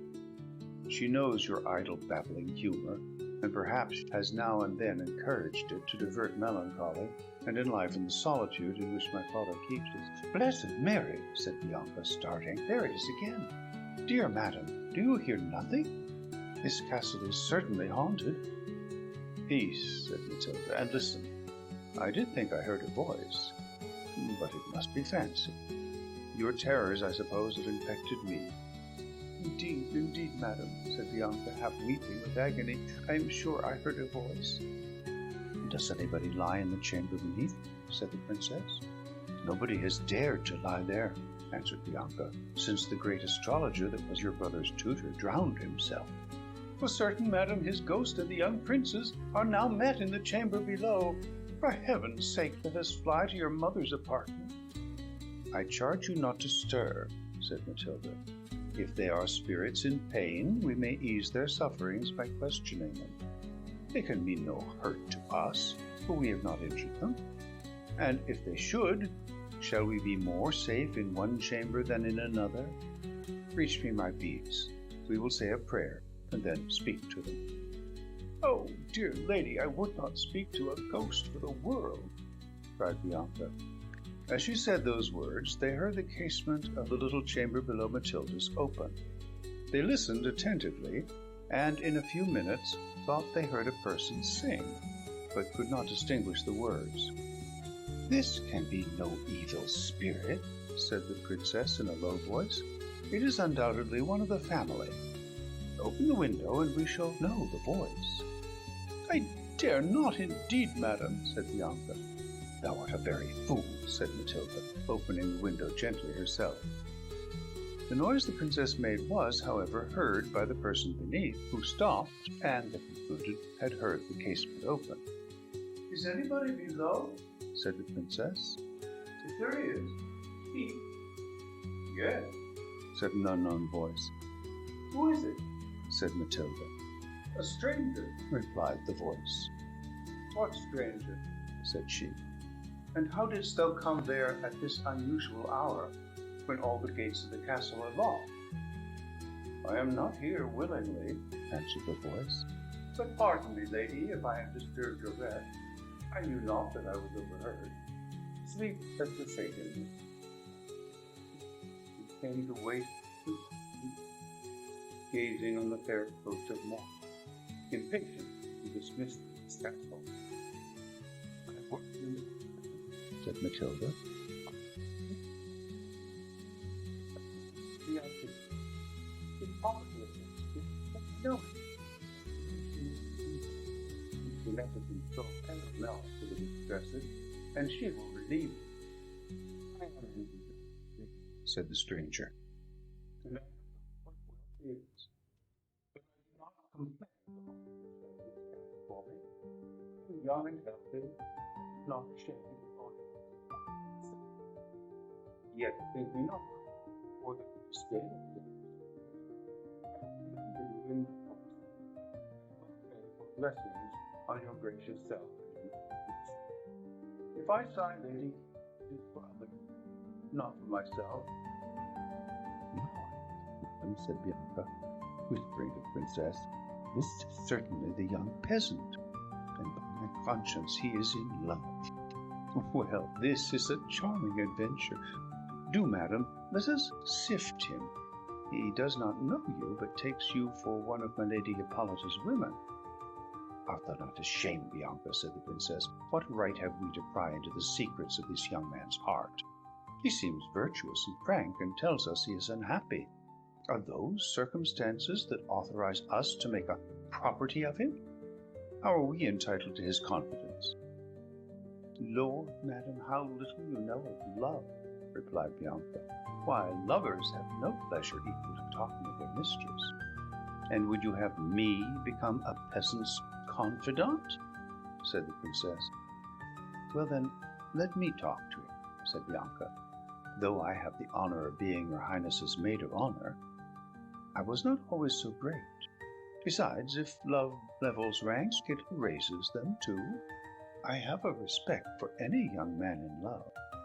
Peace, simpleton, said the princess. Though he said he was unhappy, it does not follow that he must be in love. Think of all that has happened today, and tell me if there are no misfortunes but what love causes. Stranger, resumed the princess, if thy misfortunes have not been occasioned by thy own fault, and are within the compass of the Princess Hippolyta's power, take upon me that she will be there. When thou art dismissed from this castle, repair to Holy Father Jerome, at the convent adjoining to the church of St. Nicholas, and make thy story known to him as far as that condition. He will not fail to inform the princess, who is the mother of all the Wantlesses. Farewell. It is not seemly for me to hold further converse with a man at this unwonted hour. Let us say, gracious lady, replied the peasant. But oh, if a poor and worthless stranger might presume to beg a minute's audience farther, am I so happy? The casement is not shut. Might I venture to ask? Speak quickly, said Matilda. The morning dawns apace. Should the laborers come into the fields and receive us? What wouldst thou ask? I know not how. I know not if I dare, said the young stranger, faltering. Yet the humanity with which you have to be emboldened, lady, dare I trust you? Heaven, said Matilda. What dost thou mean? What wouldst thou trust me? If thou think it is said the peasant, recollecting himself. Whether what I heard from the domestics is true, the princess is missing from the castle. What imports it to thee? Replied Matilda.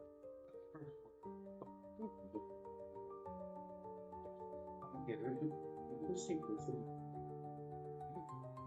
I have been mistaken, indeed.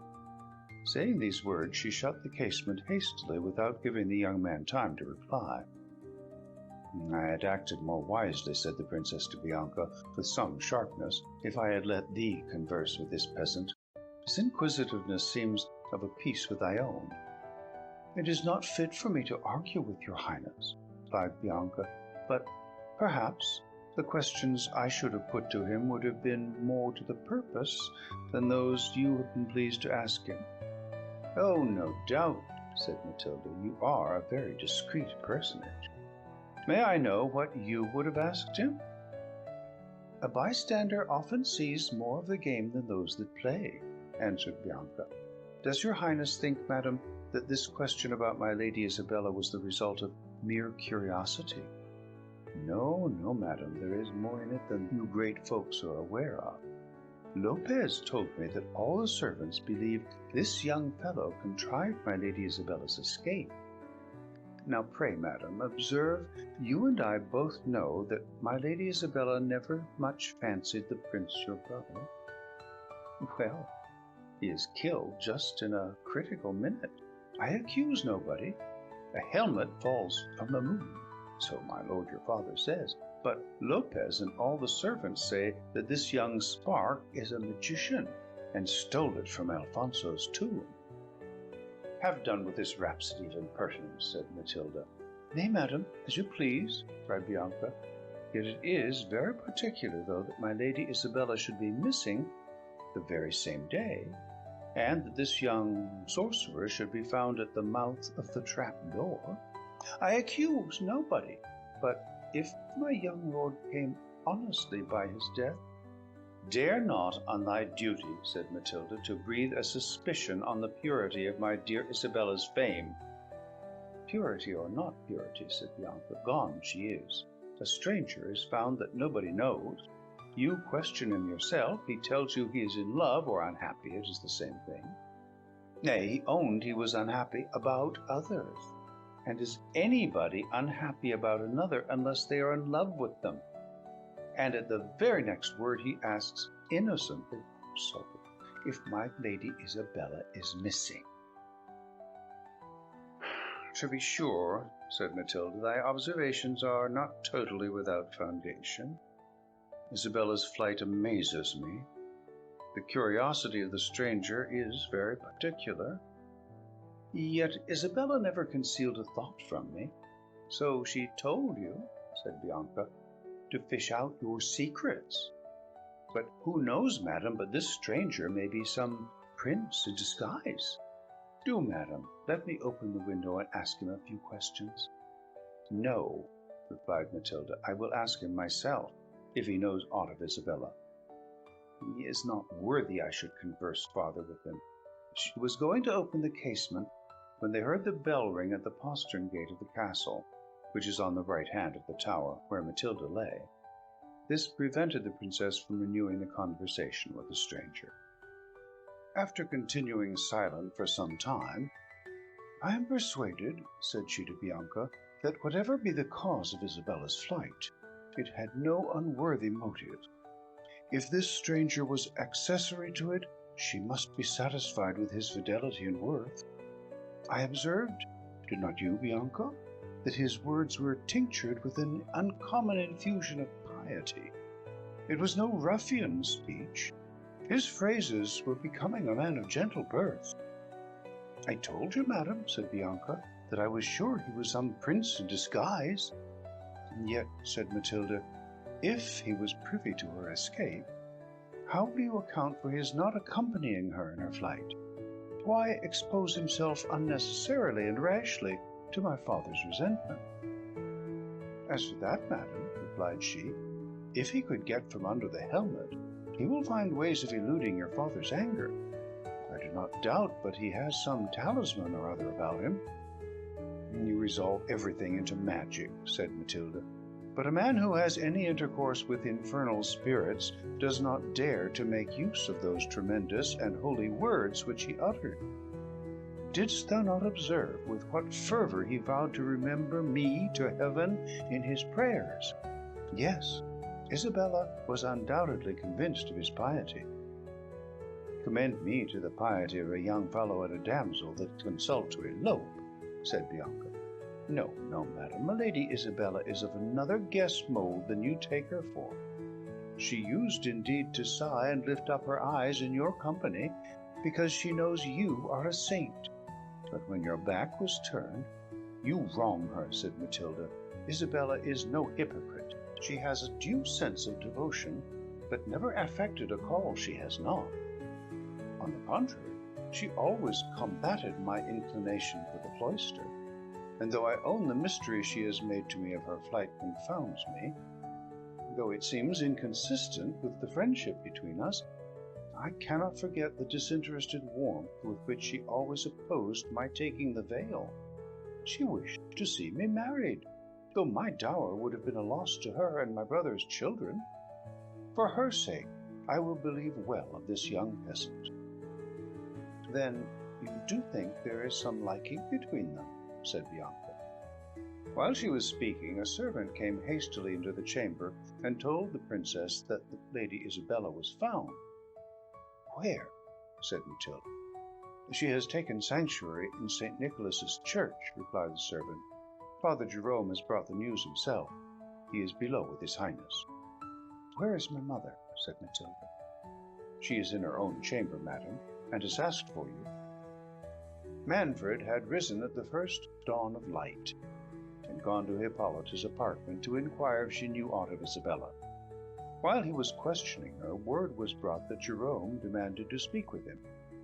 Manfred, little suspecting the cause of the friar's arrival, and knowing he was employed by Hippolyta in her charities, ordered him to be admitted, intending to leave them together while he pursued his search after Isabella. Is your business with me or the princess? Said Manfred. With both, replied the holy man. The Lady Isabella— What of her? Interrupted Manfred eagerly. Is at St. Nicholas's altar, replied Jerome. That is no business of Hippolyta, said Manfred with confusion.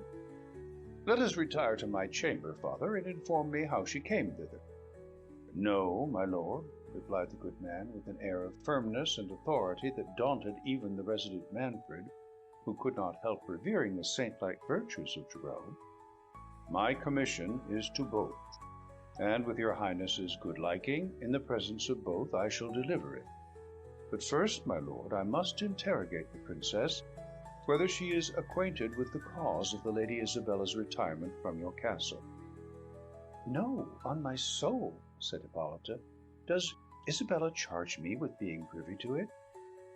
Father, interrupted Manfred, I paid due reverence to your holy profession, but I am sovereign here, and will allow no meddling priest to interfere in the affairs of my domestic.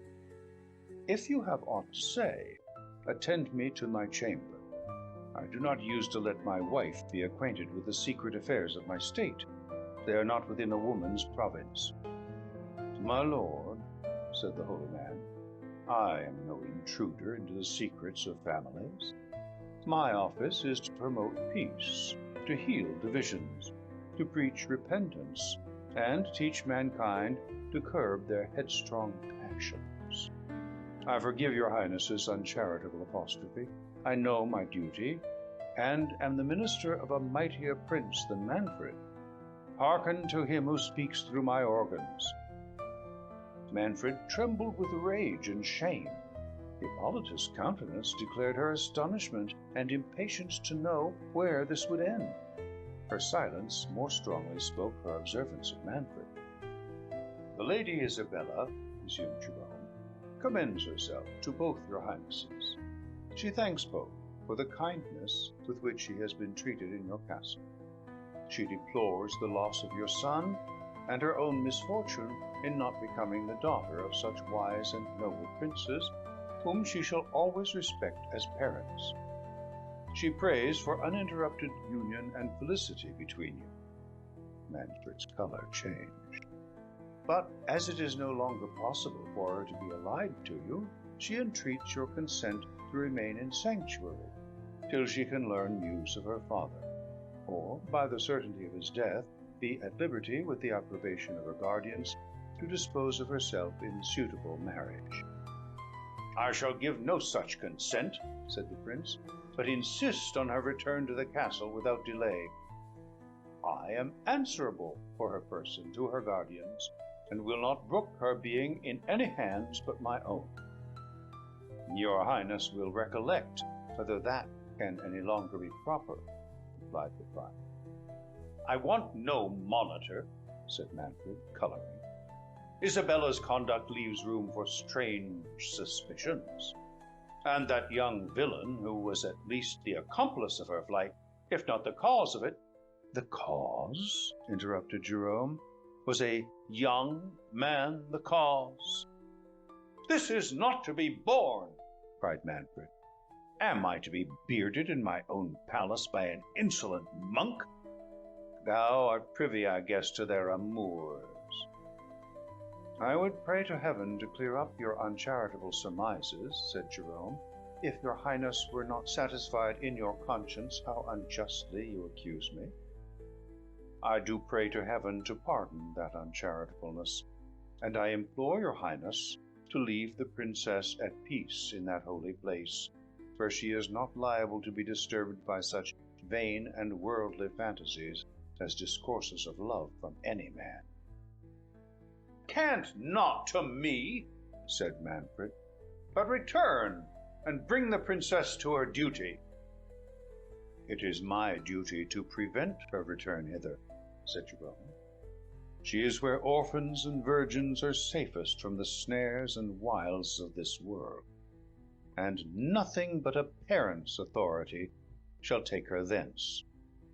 I am her parent, cried Manfred, and demand her. She wished to have you for her parent, said the friar, but heaven that forbade that connection has for ever dissolved all ties betwixt you, and I announce to your Highness— Stop, audacious man, said Manfred, and dread my displeasure. Holy Father, said Hippolyta, it is your office to be no respecter of persons. You must speak as your duty prescribes. But it is my duty to hear nothing that it pleases not my lord I should hear. Attend the prince to his chamber.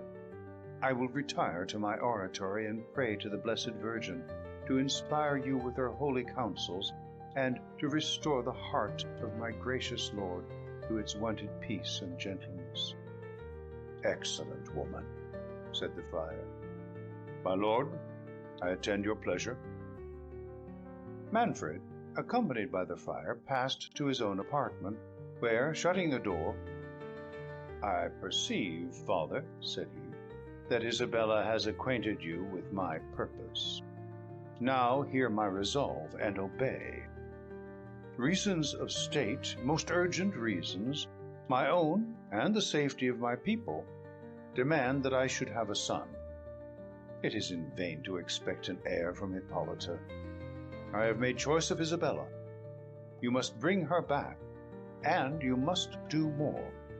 I know the influence you have with Hippolyta. Her conscience is in your hands. She is, I allow, a faultless woman. Her soul is set on heaven, and scorns the little grandeur of this world. You can withdraw her from it entirely.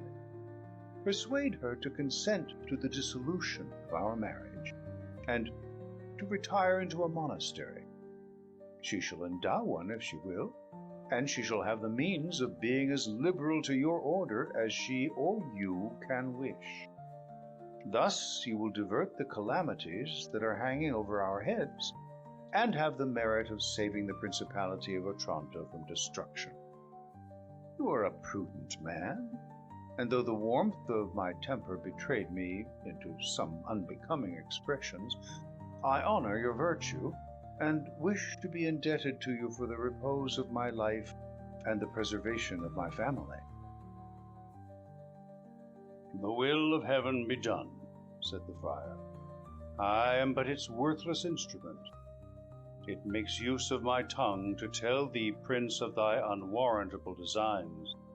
The injuries of the virtuous Hippolyta have mounted to the throne of pity. By me thou art reprimanded for thy adulterous intention of repudiating her. By me thou art warned not to pursue the incestuous design on thy contracted daughter. Heaven that delivered her from thy fury when the judgments so recently fallen on thy house ought to have inspired thee with other thoughts, will continue to watch over her. Even I, a poor and despised friar, am able to protect her from thy violence. I, sinner as I am, and uncharitably reviled by your highness as an accomplice of a know not what amours, scorn the allurements with which it has pleased thee to tempt mine honesty. I love my order. I honor devout souls. I respect the piety of thy princess. But I will not betray the confidence she reposes in me, nor serve even the cause of religion by foul and sinful compliances. But forsooth, the welfare of the state depends on your highness having a son. Heaven mocks the short-sighted views of man. But yestermorn, whose house was so great, so flourishing as Manfred's? Where is young Conrad now? My lord, I respect your tears, but I mean not to check them. Let them flow, prince. They will weigh more with heaven toward the welfare of thy subjects than a marriage which, founded on lust or policy, could never prosper. The scepter which passed from the race of Alfonso to thine cannot be preserved by a match which the Church will never allow. If it is the will of the Most High that Manfred's name must perish, resign yourself, my lord, to its decrees, and thus deserve a crown that can never pass away.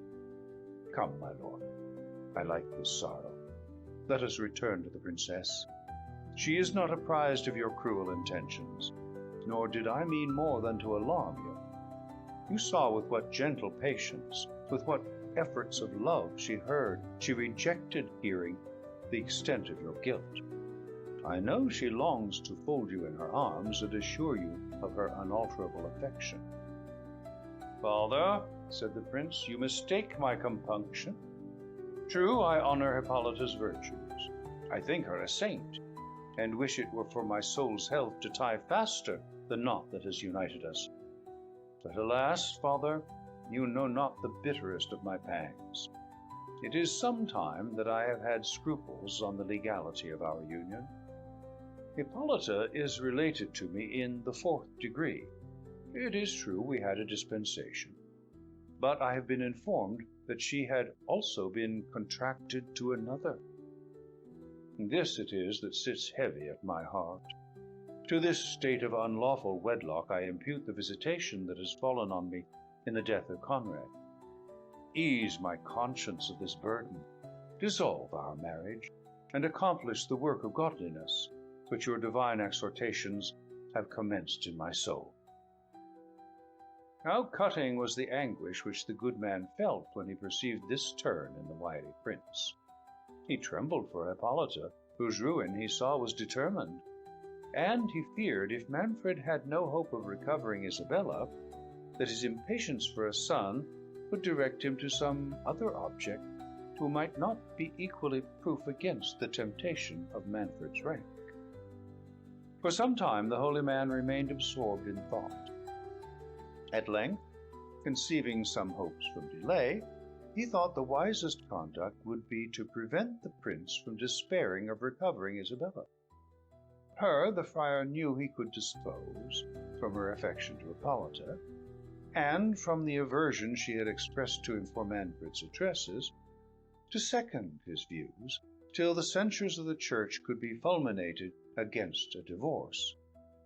With this intention, as if struck with the prince's scruples, he at length said, My lord, I have been pondering on what your highness has said, and if in truth it is delicacy of conscience that is the real motive of your repugnance to your virtuous lady, far be it from me to endeavor to harden your heart. The Church is an indulgent mother. Unfold your griefs to her. She alone can administer comfort to your soul, either by satisfying your conscience, or, upon examination of your scruples, by setting you at liberty and indulging you in the lawful means of continuing your lineage.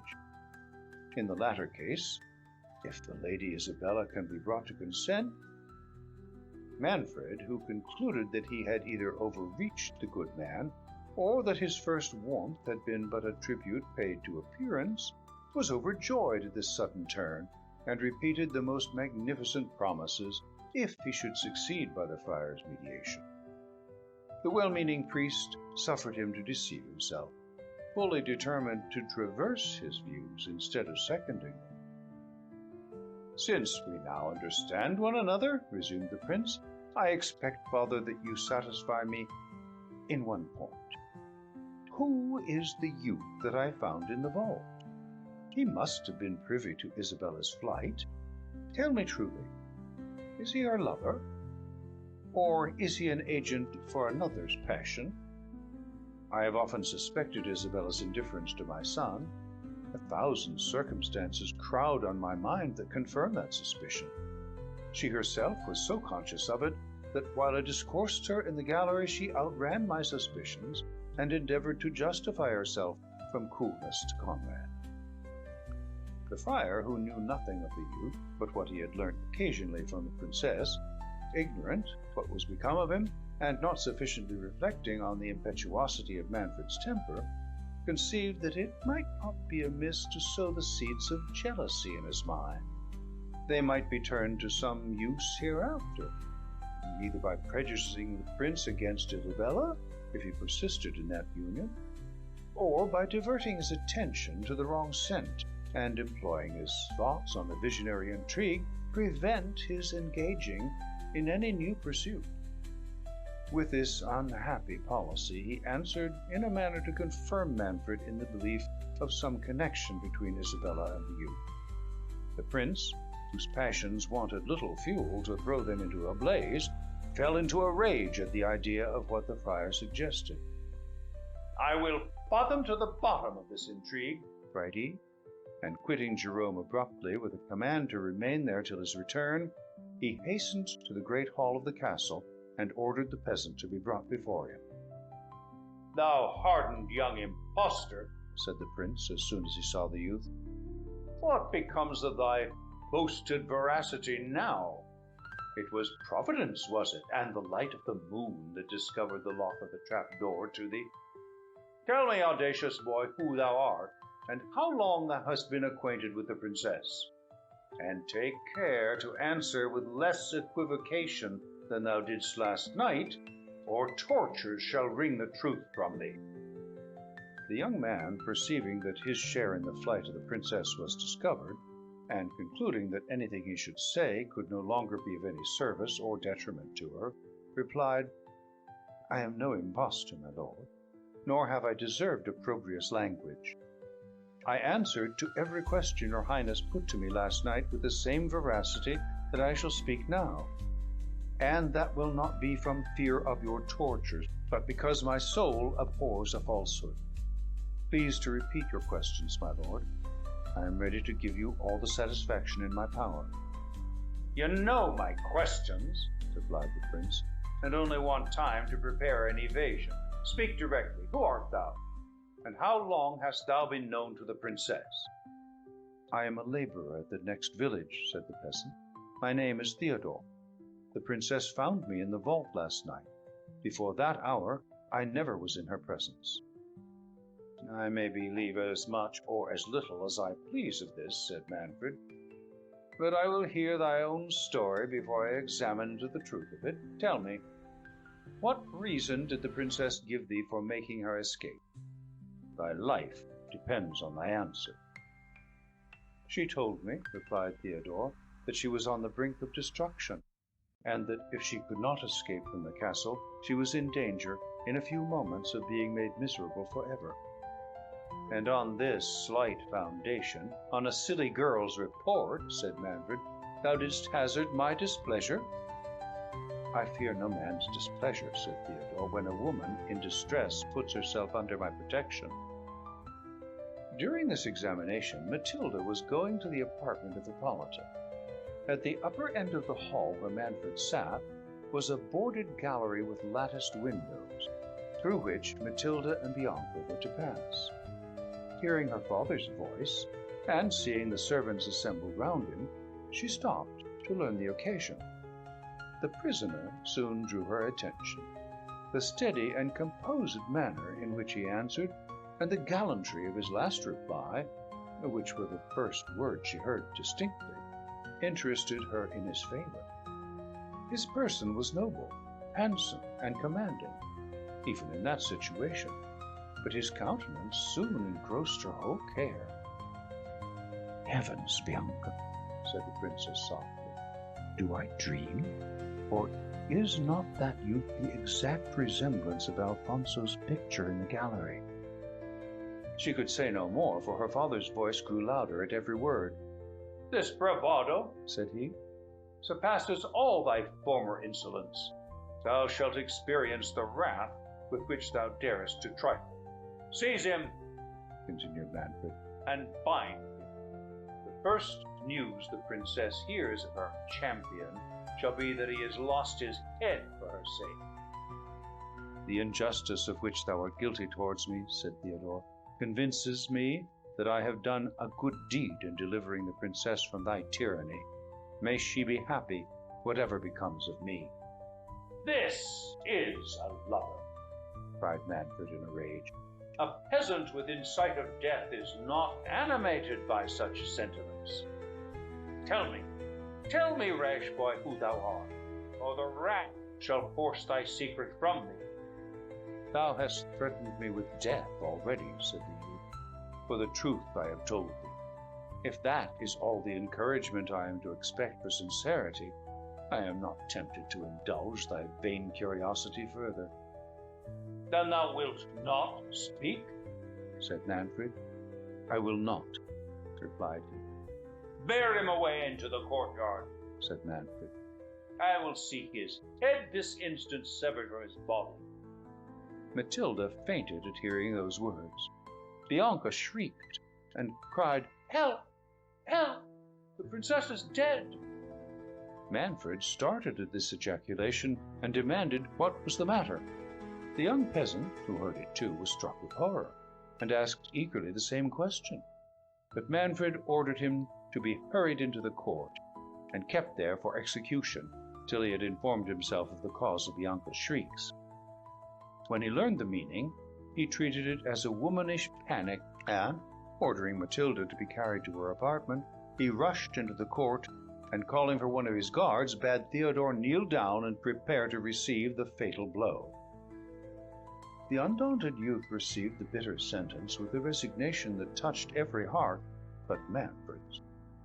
He wished earnestly to know the meaning of the words he had heard relating to the princess, but fearing to exasperate the tyrant more against her, he desisted. The only boon he deigned to ask was that he might be permitted to have a confessor and make his peace with heaven.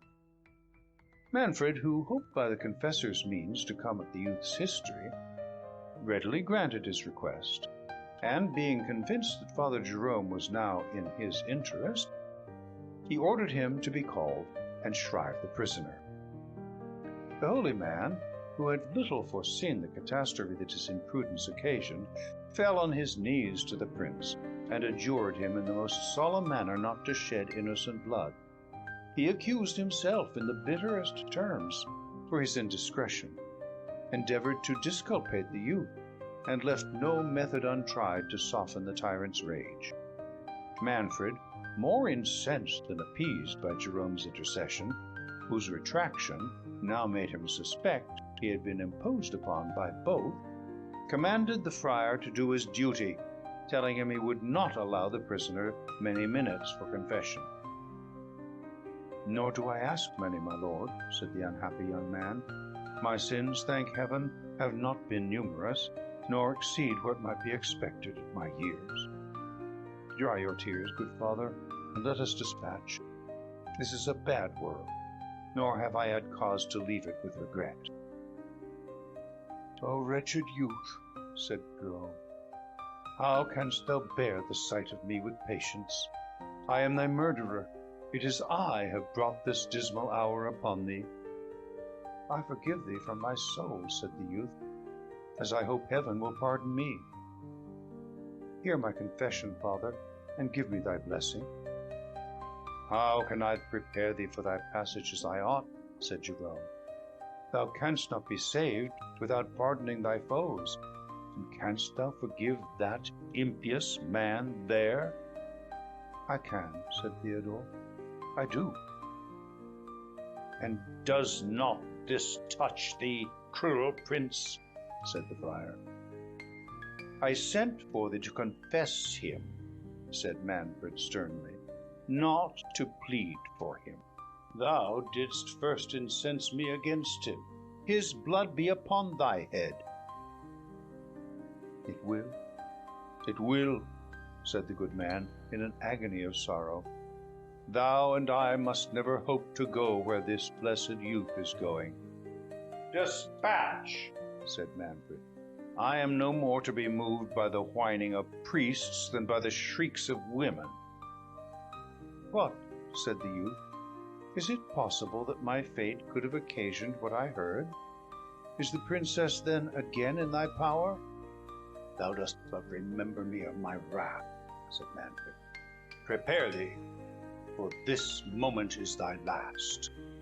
The youth, who felt his indignation rise, and who was touched with the sorrow which he saw he had infused into all the spectators, as well as into the friar, suppressed his emotions, and putting off his doublet, and unbuttoning his collar, knelt down to his prayers. As he stooped, his shirt slipped down below his shoulder, and discovered the mark of a bloody arrow. "Gracious heaven!" cried the holy man, starting. "What do I see? It is my child, my Theodore." The passions that ensued must be conceived. They cannot be painted. The tears of the assistants were suspended by wonder, rather than stopped by joy. They seemed to inquire in the eyes of their lord what they ought to feel. Surprise, doubt, tenderness, respect succeeded each other in the countenance of the youth. He received with modest submission the effusion of the old man's tears and embraces. Yet, afraid of giving a loose to hope, and suspecting from what had passed the inflexibility of Manfred's temper, he cast a glance towards the prince, as if to say, "Canst thou be unmoved at such a scene as this?" Manfred's heart was capable of being touched. He forgot his anger in his astonishment. Yet his pride forbade his owning himself affected. He even doubted whether this discovery was not a contrivance of the friar to save the youth. "What may this mean?" said he. "How can he be thy son? Is it consistent with thy profession, or reputed sanctity, to avow a peasant's offspring for the fruit of thy irregular amours?" "O God," said the holy man, "dost thou question his being mine? Could I feel the anguish I do if I were not his father? Spare him, good prince, spare him, and revile me as thou pleasest." "Spare him, spare him," cried the attendants, "for this good man's sake." "Peace," said Manfred sternly. "I must know more ere I am disposed to pardon. A saint's bastard may be no saint himself." "Injurious lord," said Theodore, "add not insult to cruelty.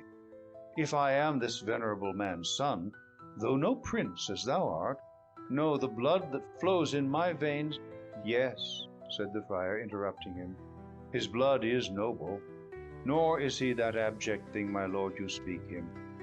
He is my lawful son, and Sicily can boast of few houses more ancient than that of Falconara. But alas, my lord, what is blood? What is nobility? We are all reptiles, miserable, sinful creatures. It is piety alone that can distinguish us from the dust whence we sprung, and whither we must return." "Truce to your sermon," said Manfred. "You forget you are no longer Friar Jerome, but the Count of Falconara. Let me know your history. You will have time to moralize hereafter, if you should not happen to obtain the grace of that sturdy criminal here." "Mother of God," said the friar, "is it possible my lord can refuse a father the life of his only, his long-lost child? Trample me, my lord, scorn, afflict me, accept my life for his, but spare my son." "Thou canst feel, then," said Manfred, "what it is to lose an only son. A little hour ago thou didst preach up resignation to me. My house, if fate so pleased, must perish, but the Count of Valkanar—" "Alas, my lord," said Jerome, "I confess I have offended. But aggravate not an old man's sufferings. I boast not of my family, nor think of such vanities. It is nature that pleads for this boy. It is the memory of the dear woman that bore him. Is she, Theodore? Is she dead?" "Her soul has long been with the blessed," said Theodore. "Oh, how?" cried Jerome. "Tell me." "No, she is happy. Thou art all my care now. Most dread lord, will you grant me my poor boy's life?" "Return to thy convent," answered Manfred. "Conduct the princess hither. Obey me in what else thou knowest, and I promise thee the life of thy son." "Oh, my lord," said Jerome, "is my honesty the price I must pay for this dear youth's safety?"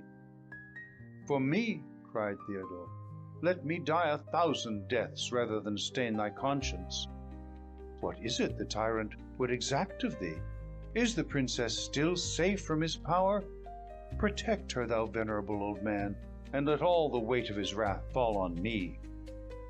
Jerome endeavored to check the impetuosity of the youth, and ere Manfred could reply, the trampling of horses was heard, and a brazen trumpet, which hung without the gate of the castle, was suddenly sounded. At the same instant the sable plumes on the enchanted helmet, which still remained at the other end of the court, were tempestuously agitated, and nodded thrice, as if bowed by some invisible wearer. End of Chapter 2. Chapter 3. Manfred's heart misgave him when he beheld the plumage on the miraculous casque shaken in concert with the sounding of the brazen trumpet. "Father," said he to Jerome, whom he now ceased to treat as Count of Valkanar, "what mean these portents? If I have offended—" The plumes were shaken with greater violence than before. "Unhappy prince that I am," cried Manfred, "Holy Father, will you not assist me with your prayers?" "My lord," replied Jerome, "heaven is no doubt displeased with your mockery of its servants. Submit yourself to the church, and cease to persecute her ministers. Dismiss this innocent youth, and learn to respect the holy character I wear. Heaven will not be trifled with. You see, the trumpet sounded again." "I acknowledge I have been too hasty," said Manfred. "Father, do you go to the wicket, and demand who is at the gate." "Do you grant me the life of Theodore?" replied the friar. "I do," said Manfred, "but inquire who is without." Jerome, falling on the neck of his son, discharged a flood of tears that spoke the fullness of his soul. "You promised to go to the gate," said Manfred. "I thought," replied the friar, "your highness would excuse my thanking you first in this tribute of my heart." "Go, dearest sir," said Theodore, "obey the prince. I do not deserve that you should delay his satisfaction for me." Jerome, inquiring who was without, was answered, "A herald." "From whom?" said he. "From the knight of the gigantic sabre," said the herald, "and I must speak with the usurper of Otranto." Jerome returned to the prince, and did not fail to repeat the message in the very words it had been uttered. The first sounds struck Manfred with terror, but when he heard himself styled usurper, his rage rekindled and all his courage revived. "Usurper? Insolent villain!" cried he. "Who dares to question my title?" "Retire, father. This is no business for monks. I will meet this presumptuous man myself. Go to your convent and prepare the princess's return. Your son shall be a hostage for your fidelity. His life depends on your obedience." "Good heaven, my lord," cried Jerome. "Your Highness did but this instant freely pardon my child. Have you so soon forgot the interposition of heaven?" "Heaven," replied Manfred, "does not send heralds to question the title of a lawful prince.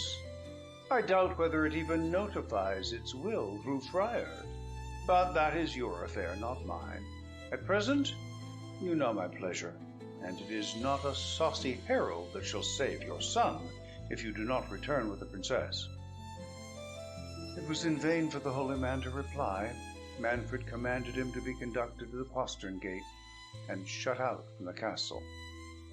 And he ordered some of his attendants to carry Theodore to the top of the Black Tower and guard him strictly, scarce permitting the father and son to exchange a hasty embrace at parting.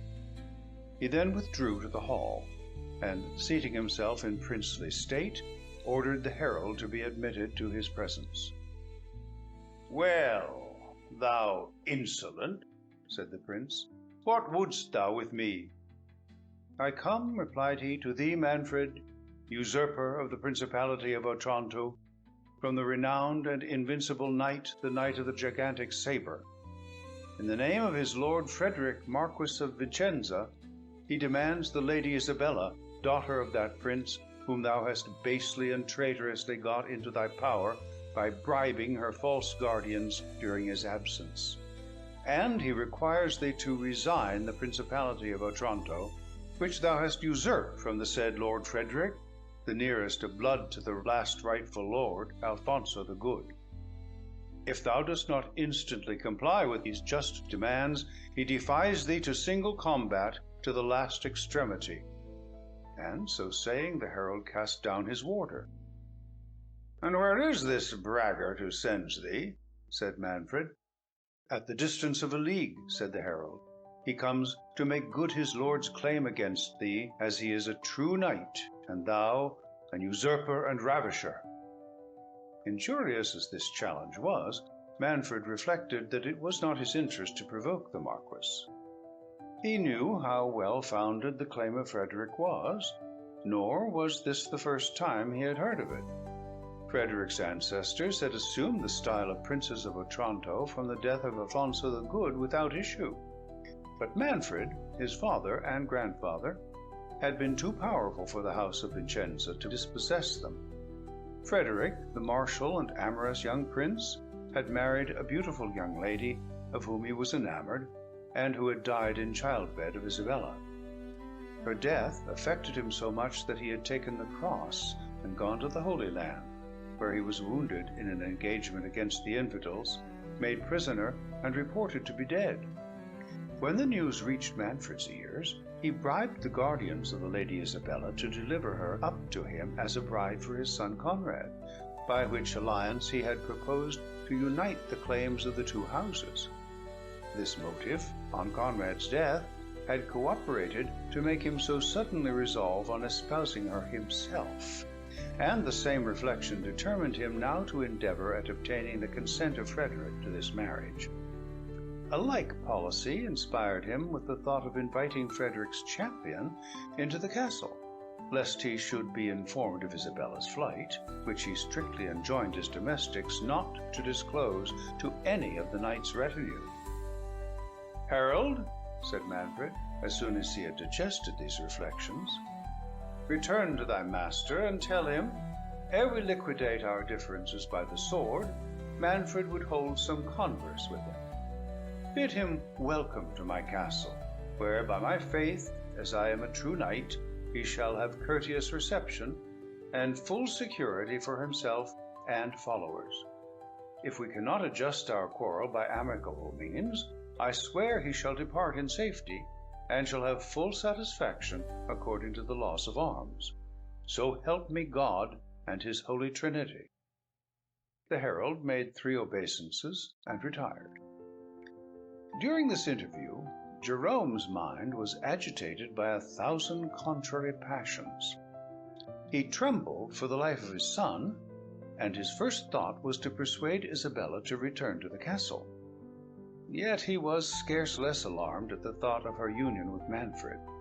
He dreaded Hippolyta's unbounded submission to the will of her lord, and though he did not doubt but he could alarm her piety not to consent to a divorce, if he could get access to her, yet should Manfred discover that the obstruction came from him, it might be equally fatal to Theodore.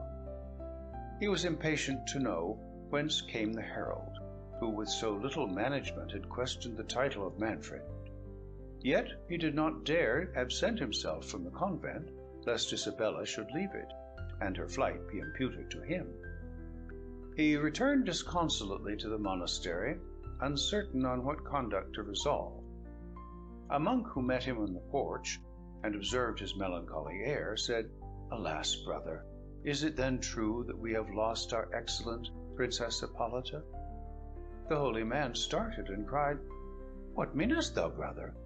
I come this instant from the castle, and left her in perfect health."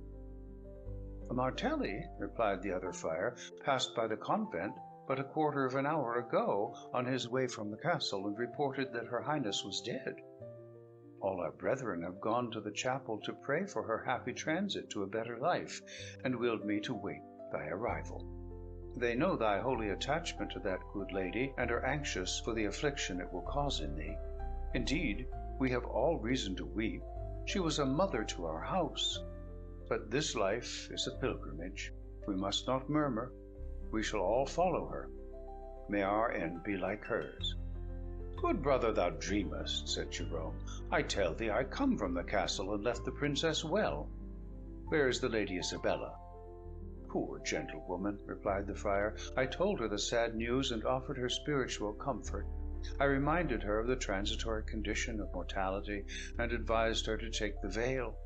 I quoted the example of the holy Princess Sancha of Aragon." "Thy zeal was laudable," said Jerome impatiently, "but at present it was unnecessary. Hippolyta is well. At least I trust in the Lord she is. I heard nothing to the contrary. Yet methinks the prince's earnestness— Well, brother, where is the Lady Isabella?" "I know not," said the friar. "She wept much, and said she would retire to her chamber." Jerome left his comrade abruptly, and hastened to the princess. But she was not in her chamber. He inquired of the domestics of the convent, but could learn no news of her. He searched in vain throughout the monastery and the church, and dispatched messengers round the neighborhood to get intelligence if she had been seen, but to no purpose. Nothing could equal the good man's perplexity. He judged that Isabella, suspecting Manfred of having precipitated his wife's death, had taken the alarm and withdrawn herself to some more secret place of concealment. This new flight would probably carry the prince's fury to the height. The report of Hippolyta's death, though it seemed almost incredible, increased his consternation, and though Isabella's escape bespoke her aversion of Manfred for a husband, Jerome could feel no comfort from it while it endangered the life of his son.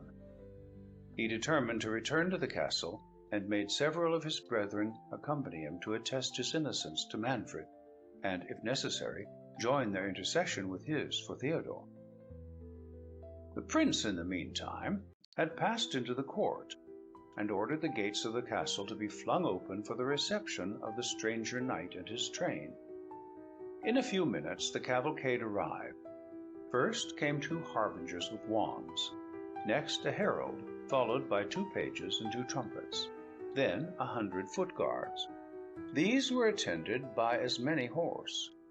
After them 50 footmen, clothed in scarlet and black, the colors of the knight.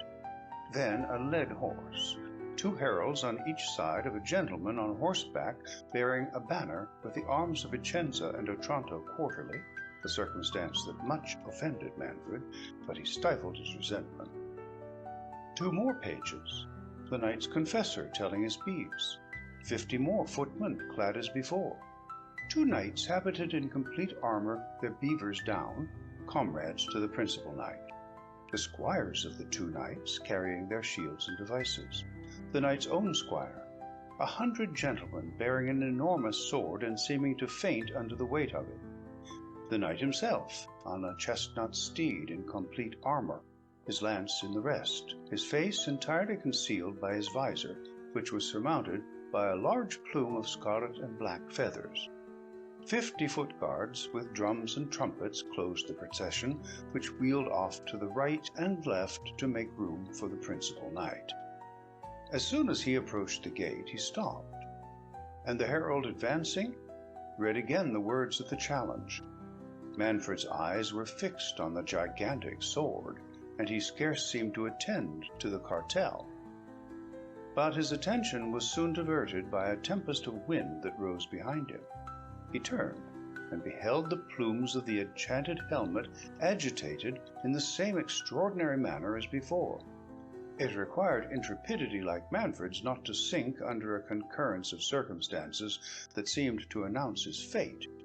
Yet, scorning in the presence of strangers to betray the courage he had always manifested, he said boldly, "Sir Knight, whoever thou art, I bid thee welcome. If thou art of mortal mould, thy valour shall meet its equal, and if thou art a true knight, thou wilt scorn to employ sorcery to carry thy point. Be these omens from heaven or hell, Manfred trusts to the righteousness of his cause, and to the aid of St. Nicholas, who has ever protected his house. Alight, Sir Knight, and repose thyself. Tomorrow thou shalt have a bare field, and heaven befriend the juster side." The knight made no reply, but dismounting was conducted by Manfred to the great hall of the castle. As they traversed the court, the knight stopped to gaze on the miraculous cask, and kneeling down, seemed to pray inwardly for some minutes. Rising, he made a sign to the prince to lead on. As soon as they entered the hall, Manfred proposed to the stranger to disarm, but the knight shook his head in token of refusal. "Sir Knight," said Manfred, "this is not courteous, but by my good faith I will not cross thee, nor shalt thou have cause to complain of the Prince of Otranto. No treachery is designed on my part. I hope none is intended on thine. Here, take my gage," giving him his ring. "Your friends and you shall enjoy the laws of hospitality. Rest here until refreshments are brought. I will but give orders for the accommodation of your train, and return to you." The three knights bowed as accepting his courtesy. Manfred directed the stranger's retinue to be conducted to an adjacent hospital, founded by the Princess Hippolyta for the reception of pilgrims. As they made the circuit of the court to return towards the gate, the gigantic sword burst from the supporters, and falling to the ground opposite to the helmet, remained immovable. Manfred, almost hardened to preternatural appearances, surmounted the shock of this new prodigy, and returning to the hall, where by this time the feast was ready, he invited his silent guests to take their places. Manfred, however ill his heart was at ease, endeavored to inspire the company with mirth. He put several questions to them, but was answered only by signs. They raised their visors, but sufficiently to feed themselves, and that sparingly. "Sirs," said the prince, "ye are the first guests I ever treated within these walls who scorned to hold any intercourse with me. Nor has it oft been customary, I ween, for princes to hazard their state and dignity against strangers and mutes. You say you come in the name of Frederick of Vicenza. I have ever heard that he was a gallant and courteous knight, nor would he, I am bold to say, think it beneath him to mix in social converse with a prince that is his equal, and not unknown by deeds in arms. Still ye are silent. Well, be it as it may. By the laws of hospitality and chivalry ye are masters under this roof. Ye shall do your pleasure. But come, give me a goblet of wine. Ye will not refuse to pledge me to the healths of your fair mistresses." The principal knight sighed, and crossed himself, and was rising from the board. "Sir Knight," said Manfred, "what I said was but in sport. I shall constrain you in nothing. Use your good liking. Since mirth is not your mood, let us be sad. Business may hit your fancies better. Let us withdraw, and hear if what I have to unfold may be better relished than the vain efforts I have made for your pastime." Manfred, then conducting the three knights into an inner chamber, shut the door, and inviting them to be seated, began thus, addressing himself to the chief personage. You come, Sir Knight, as I understand, in the name of the Marquis of Vicenza, to redemand the Lady Isabella, his daughter, who has been contracted in the face of Holy Church to my son, by the consent of her legal guardians, and to require me to resign my dominions to your lord, who gives himself for the nearest blood to Prince Alfonso, whose soul God rest. I shall speak to the latter article of your demands first. You must know, your lord knows, that I enjoy the principality of Otranto from my father, Don Manuel, as he received it from his father, Don Ricardo. Alfonso, their predecessor, dying childless in the Holy Land, bequeathed his estates to my grandfather, Don Ricardo, in consideration of his faithful services. The stranger shook his head. Sir Knight, said Manfred warmly, Ricardo was a valiant and upright man. He was a pious man. Witness his munificent foundation of the adjoining church and 2 convents. He was peculiarly patronized by St. Nicholas. My grandfather was incapable. I say, sir, Don Ricardo was incapable. Excuse me, your interruption has disordered me. I venerate the memory of my grandfather. Well, sirs, he held this estate. He held it by his good sword and by the favor of St. Nicholas. So did my father. And so, sirs, will I, come what come will. But Frederick, your lord, is nearest in blood. I have consented to put my title to the issue of the sword. Does that imply a vicious title? I might have asked, where is Frederick, your lord? Report speaks him dead in captivity. You say, your actions say, he lives. I question it not. I might, sirs, I might, but I do not. Other princes would bid Frederick take his inheritance by force, if he can. They would not stake their dignity on a single combat. They would not submit it to the decision of unknown mutes. Pardon me, gentlemen, I am too warm. But suppose yourselves in my situation. As ye are stout knights, would it not move your choler to have your own and the honor of your ancestors called in question? But to the point. Ye require me to deliver up the Lady Isabella. Sirs, I must ask if ye are authorized to receive her.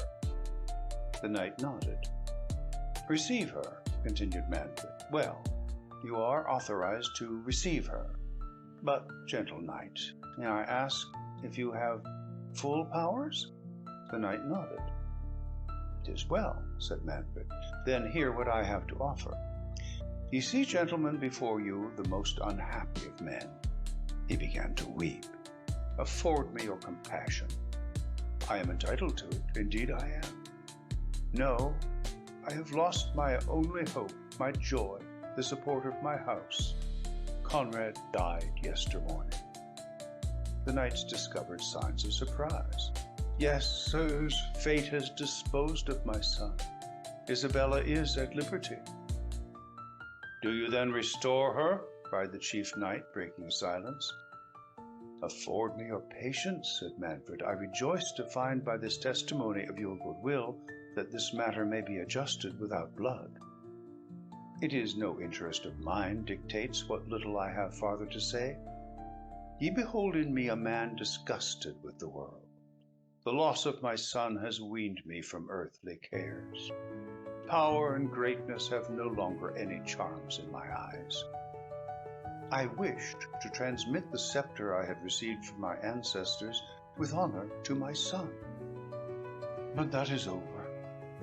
Life itself is so indifferent to me that I accepted your defiance with joy. A good knight cannot go to the grave with more satisfaction than when falling in his vocation. Whatever is the will of heaven, I submit. For alas, sirs, I am a man of many sorrows. Manfred is no object of envy, but no doubt you are acquainted with my story." The knight made signs of ignorance and seemed curious to have Manfred proceed. "Is it possible, sirs," continued the prince, "that my story should be a secret to you? Have you heard nothing relating to me and the Princess Hippolyta?" They shook their heads. "No. Thus, then, sirs, it is. You think me ambitious. Ambition, alas, is composed of more rugged materials. If I were ambitious, I should not for so many years have been a prey to all the hell of conscientious scruples. But I weary your patience. I will be brief. Know, then, that I have long been troubled in mind on my union with the Princess Hippolyta. Oh, sirs, if ye were acquainted with that excellent woman, if ye knew that I adore her like a mistress and cherish her as a friend. But man was not born for perfect happiness.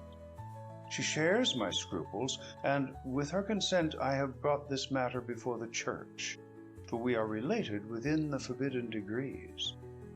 I expect every hour the definitive sentence that must separate us forever.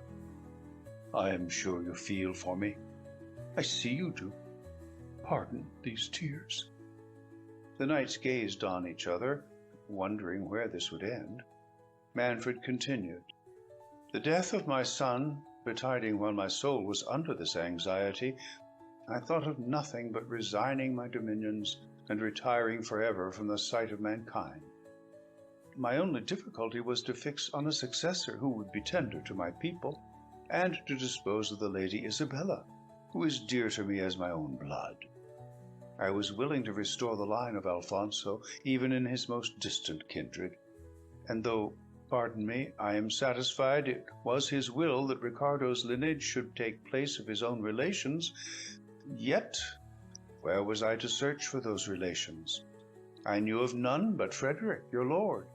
He was a captive to the infidels, or dead, and were he living, and at home, would he quit the flourishing state of Vicenza for the inconsiderable principality of Otranto? If he would not, could I bear the thought of seeing a hard, unfeeling viceroy set over my poor, faithful people? For, sirs, I love my people, and thank heaven I am beloved by them. But ye will ask whither tends this long discourse. Briefly, then, thus, sirs. Heaven in your arrival seems to point out a remedy for these difficulties and my misfortunes. The Lady Isabella is at liberty. I shall soon be so. I would submit to anything for the good of my people. Were it not the best, the only way to extinguish the feuds between our families, if I was to take the Lady Isabella to wife? You start. But though Hippolyta's virtues will ever be dear to me, a prince must not consider himself. He is born for his people. A servant at that instant entering the chamber apprised Manfred that Jerome and several of his brethren demanded immediate access to him. The prince, provoked at this interruption, and fearing that the friar would discover to the strangers that Isabella had taken sanctuary, was going to forbid Jerome's entrance. But recollecting that he was certainly arrived to notify the princess's return, Manfred began to excuse himself to the knights for leaving them for a few moments, but was prevented by the arrival of the friars. Manfred angrily reprimanded them for their intrusion, and would have forced them back from the chamber, but Jerome was too much agitated to be repulsed. He declared aloud the flight of Isabella, with protestations of his own innocence. Manfred, distracted at the news, and not less at his coming to the knowledge of the strangers, uttered nothing but incoherent sentences, now upbraiding the fire, now apologizing to the knights, earnest to know what was become of Isabella, yet equally afraid of their knowing, impatient to pursue her, yet dreading to have them join in the pursuit.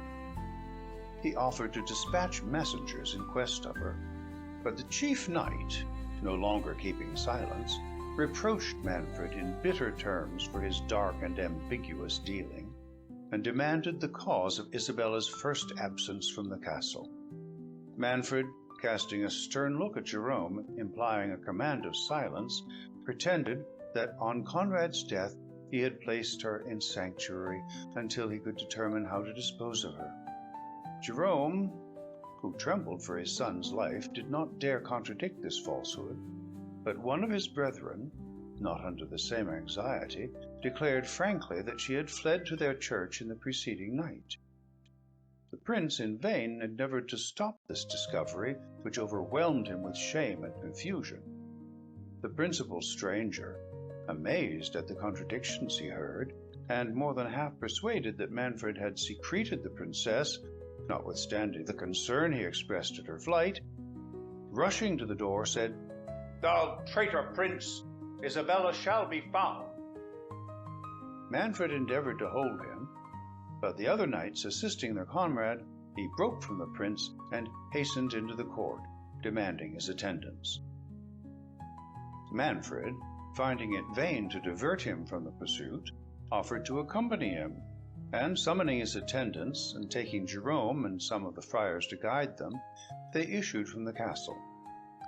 Manfred privately giving orders to have the knight's company secured, while to the night he affected to dispatch a messenger to require their assistance. The company had no sooner quitted the castle than Matilda, who felt herself deeply interested for the young peasant, since she had seen him condemned to death in the hall, and whose thoughts had been taken up with concerting measures to save him, was informed by some of the female attendants that Manfred had dispatched all his men various ways in pursuit of Isabella.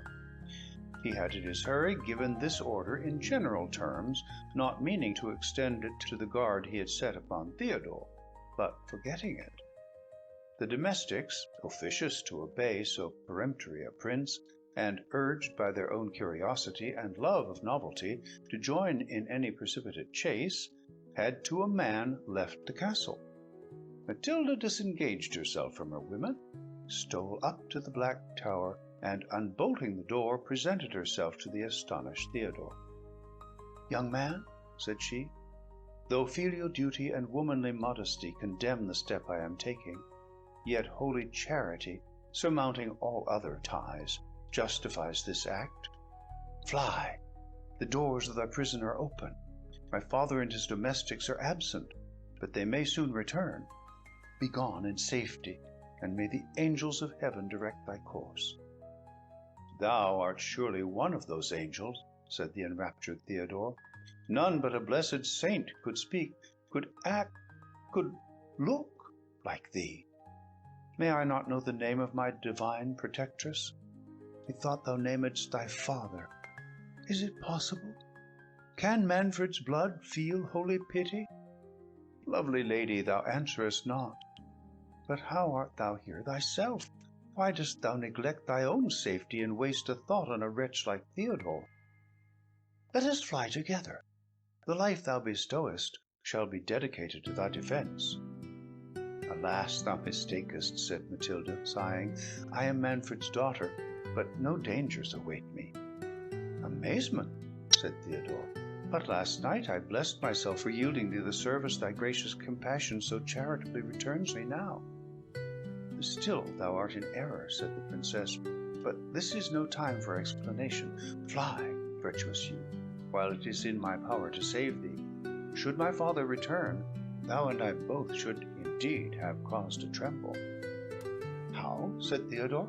"Thinkest thou, charming maid, that I will accept of life at the hazard of aught calamitous to thee? Better I endured 1,000 deaths." "I run no risk," said Matilda, "but by thy delay. Depart, it cannot be known that I have assisted thy flight." "Swear by the saints above," said Theodore, "that thou canst not be suspected, else here I vow to await whatever can befall me." "Oh, thou art too generous," said Matilda, "but rest assured that no suspicion can alight on me." "Give me thy beauteous hand in token that thou dost not deceive me," said Theodore, "and let me bathe it with the warm tears of gratitude." "Forbear," said the princess, "this must not be." "Alas," said Theodore, "I have never known but calamity until this hour. Perhaps shall never know other fortune again. Suffer the chaste raptures of holy gratitude. 'Tis my soul would print its effusions on thy hand." "Forbear and begone," said Matilda. "How would Isabella approve of seeing thee at my feet?" "Who is Isabella?" said the young man with surprise.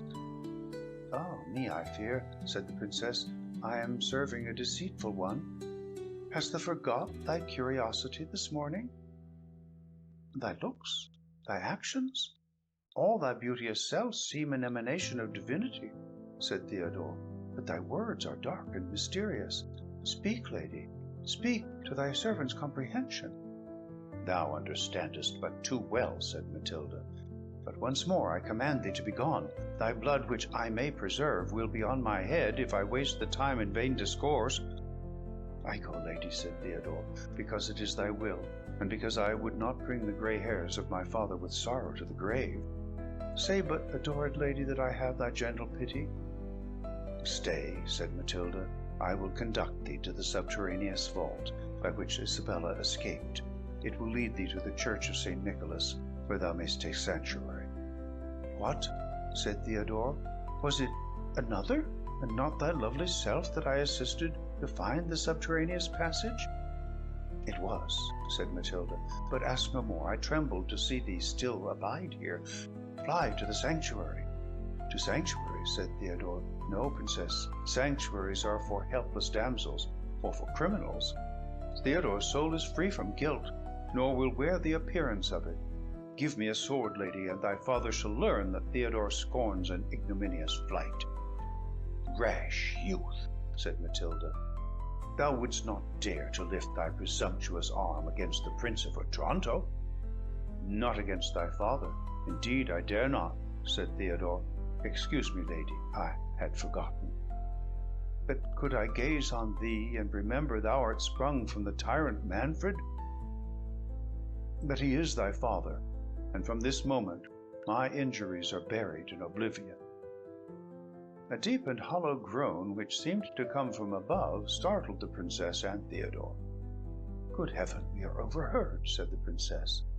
They listened, but perceiving no further noise, they both concluded it was the effect of pent-up vapors, and the princess, preceding Theodore softly, carried him to her father's armory, where, equipping him with a complete suit, he was conducted by Matilda to the postern gate. "Avoid the town," said the princess, "and all the western side of the castle. 'Tis there the search must be making by Manfred and the strangers. But hie thee to the opposite quarter. Yonder, behind that forest to the east, is a chain of rocks, hollowed into a labyrinth of caverns that reach to the sea-coast. There thou mayst lie concealed till thou canst make signs to some vessel to put on shore and take thee off. Go, heaven be thy guide, and sometimes in thy prayers remember Matilda." Theodore flung himself at her feet, and seizing her lily hand, which with struggles she suffered him to kiss, he vowed on the earliest opportunity to get himself knighted, and fervently entreated her permission to swear himself eternally her knight. Ere the princess could reply, a clap of thunder was suddenly heard that shook the battlements. Theodore, regardless of the tempest, would have urged his suit, but the princess, dismayed, retreated hastily into the castle, and commanded the youth to be gone, with an air that would not be disobeyed. He sighed and retired, but with eyes fixed on the gate, until Matilda, closing it, put an end to an interview in which the hearts of both had drunk so deeply of a passion which both now tasted for the first time. Theodore went pensively to the convent to acquaint his father with his deliverance. There he learned the absence of Jerome, and the pursuit that was making after the Lady Isabella, with some particulars of whose story he now first became acquainted. The generous gallantry of his nature prompted him to wish to assist her, but the monks could lend him no lights to guess at the route she had taken. He was not tempted to wander far in search of her, for the idea of Matilda had imprinted itself so strongly on his heart that he could not bear to absent himself at much distance from her abode. The tenderness Jerome had expressed for him concurred to confirm this reluctance, and he even persuaded himself that filial affection was the chief cause of his hovering between the castle and monastery. Until Jerome should return at night, Theodore at length determined to repair to the forest that Matilda had pointed out to him. Arriving there, he sought the gloomiest shades, as best suited to the pleasing melancholy that reigned in his mind. In this mood he roved insensibly to the caves which had formerly served as a retreat to hermits, and were now reported round the country to be haunted by evil spirits. He recollected to have heard this tradition, and being of a brave and adventurous disposition, he willingly indulged his curiosity in exploring the secret recesses of this labyrinth. He had not penetrated far before he thought he heard the steps of some person who seemed to retreat before him. Theodore, though firmly grounded in all our holy faith enjoins to be believed, had no apprehension that good men were abandoned without cause to the malice of the powers of darkness. He thought the place more likely to be infested by robbers than by those infernal agents who are reported to molest and bewilder travelers. He had long burned with impatience to approve his valor. Drawing his saber, he marched sedately onward, still directing his steps as the imperfect rustling sound before him led the way. The armor he wore was a like indication to the person who avoided him. Theodore, now convinced that he was not mistaken, redoubled his pace, and evidently gained on the person that fled, whose haste increasing, Theodore came up just as a woman fell breathless before him. He hasted to raise her, but her terror was so great that he apprehended she would faint in his arms. He used every gentle word to dispel her alarms, and assured her that, far from injuring, he would defend her at the peril of his life. The lady, recovering her spirits from his courteous demeanor, and gazing on her protector, said, "Sure, I have heard that voice before." "Not to my knowledge," replied Theodore, "unless, as I conjecture, thou art the Lady Isabella." "Merciful heaven!" cried she, "thou art not sent in quest of me, art thou?" And saying those words, she threw herself at his feet, and besought him not to deliver her up to Manfred. "To Manfred?" cried Theodore. "No, lady, I have once already delivered thee from his tyranny, and it shall fare hard with me now, but I will place thee out of the reach of his daring." "Is it possible," said she, "that thou shouldst be the generous unknown whom I met last night in the vault of the castle? Sure thou art not a mortal, but my guardian angel. On my knees let me thank—" "Oh, gentle princess," said Theodore, "nor demean thyself before a poor and friendless young man. If heaven has selected me for thy deliverer, I will accomplish its work, and strengthen my arm in thy cause. But come, lady, we are too near the mouth of the cavern. Let us seek its inmost recesses. I can have no tranquility till I have placed thee beyond the reach of danger." "Alas, what mean you, sir?" said she. "Though all your actions are noble, though your sentiments speak the purity of your soul, is it fitting that I should accompany you alone into these perplexed retreats? Should we be found together, what would a censorious world think of my conduct?" "I respect your virtuous delicacy," said Theodore, "nor do you harbor a suspicion that wounds my honor. I meant to conduct you into the most private cavity of these rocks, and then, at the hazard of my life, to guard their entrance against every living thing. Besides, lady," continued he, drawing a deep sigh, "beauteous and all perfect as your form is, and though my wishes are not guiltless of aspiring, no, my soul is dedicated to another." And although a sudden noise prevented Theodore from proceeding, they soon distinguished these sounds: "Isabella! What? Ho! Isabella!" The trembling princess relapsed into her former agony of fear. Theodore endeavored to encourage her, but in vain. He assured her he would die rather than suffer her to return under Manfred's power, and begging her to remain concealed, he went forth to prevent the person in search of her from approaching. At the mouth of the cavern he found an armed knight discoursing with a peasant, who assured him that he had seen a lady enter the passes of the rock.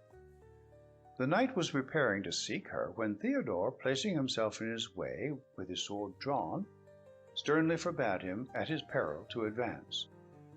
"And who art thou who darest to cross my way?" said the knight haughtily.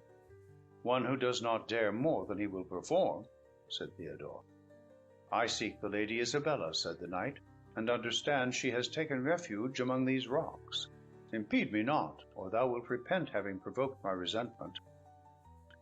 "Thy purpose is as odious as thy resentment is contemptible," said Theodore.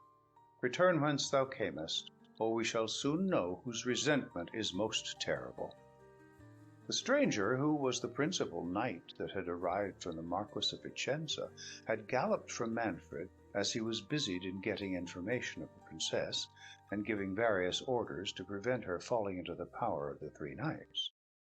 Their chief had suspected Manfred of being privy to the princess's absconding, and this insult from a man who he concluded was stationed by that prince to secrete her, confirming his suspicions, he made no reply, but discharging a blow with his sabre at Theodore, would soon have removed all obstruction if Theodore, who took him for one of Manfred's captains, and who had no sooner given the provocation than prepared to support it, had not received the stroke on his shield. The valor that had so long been smothered in his breast broke forth at once. He rushed impetuously on the knight, whose pride and wrath were not less powerful incentives to hardy deeds. The combat was furious, but not long. Theodore wounded the knight in 3 several places, and at last disarmed him as he fainted by the loss of blood.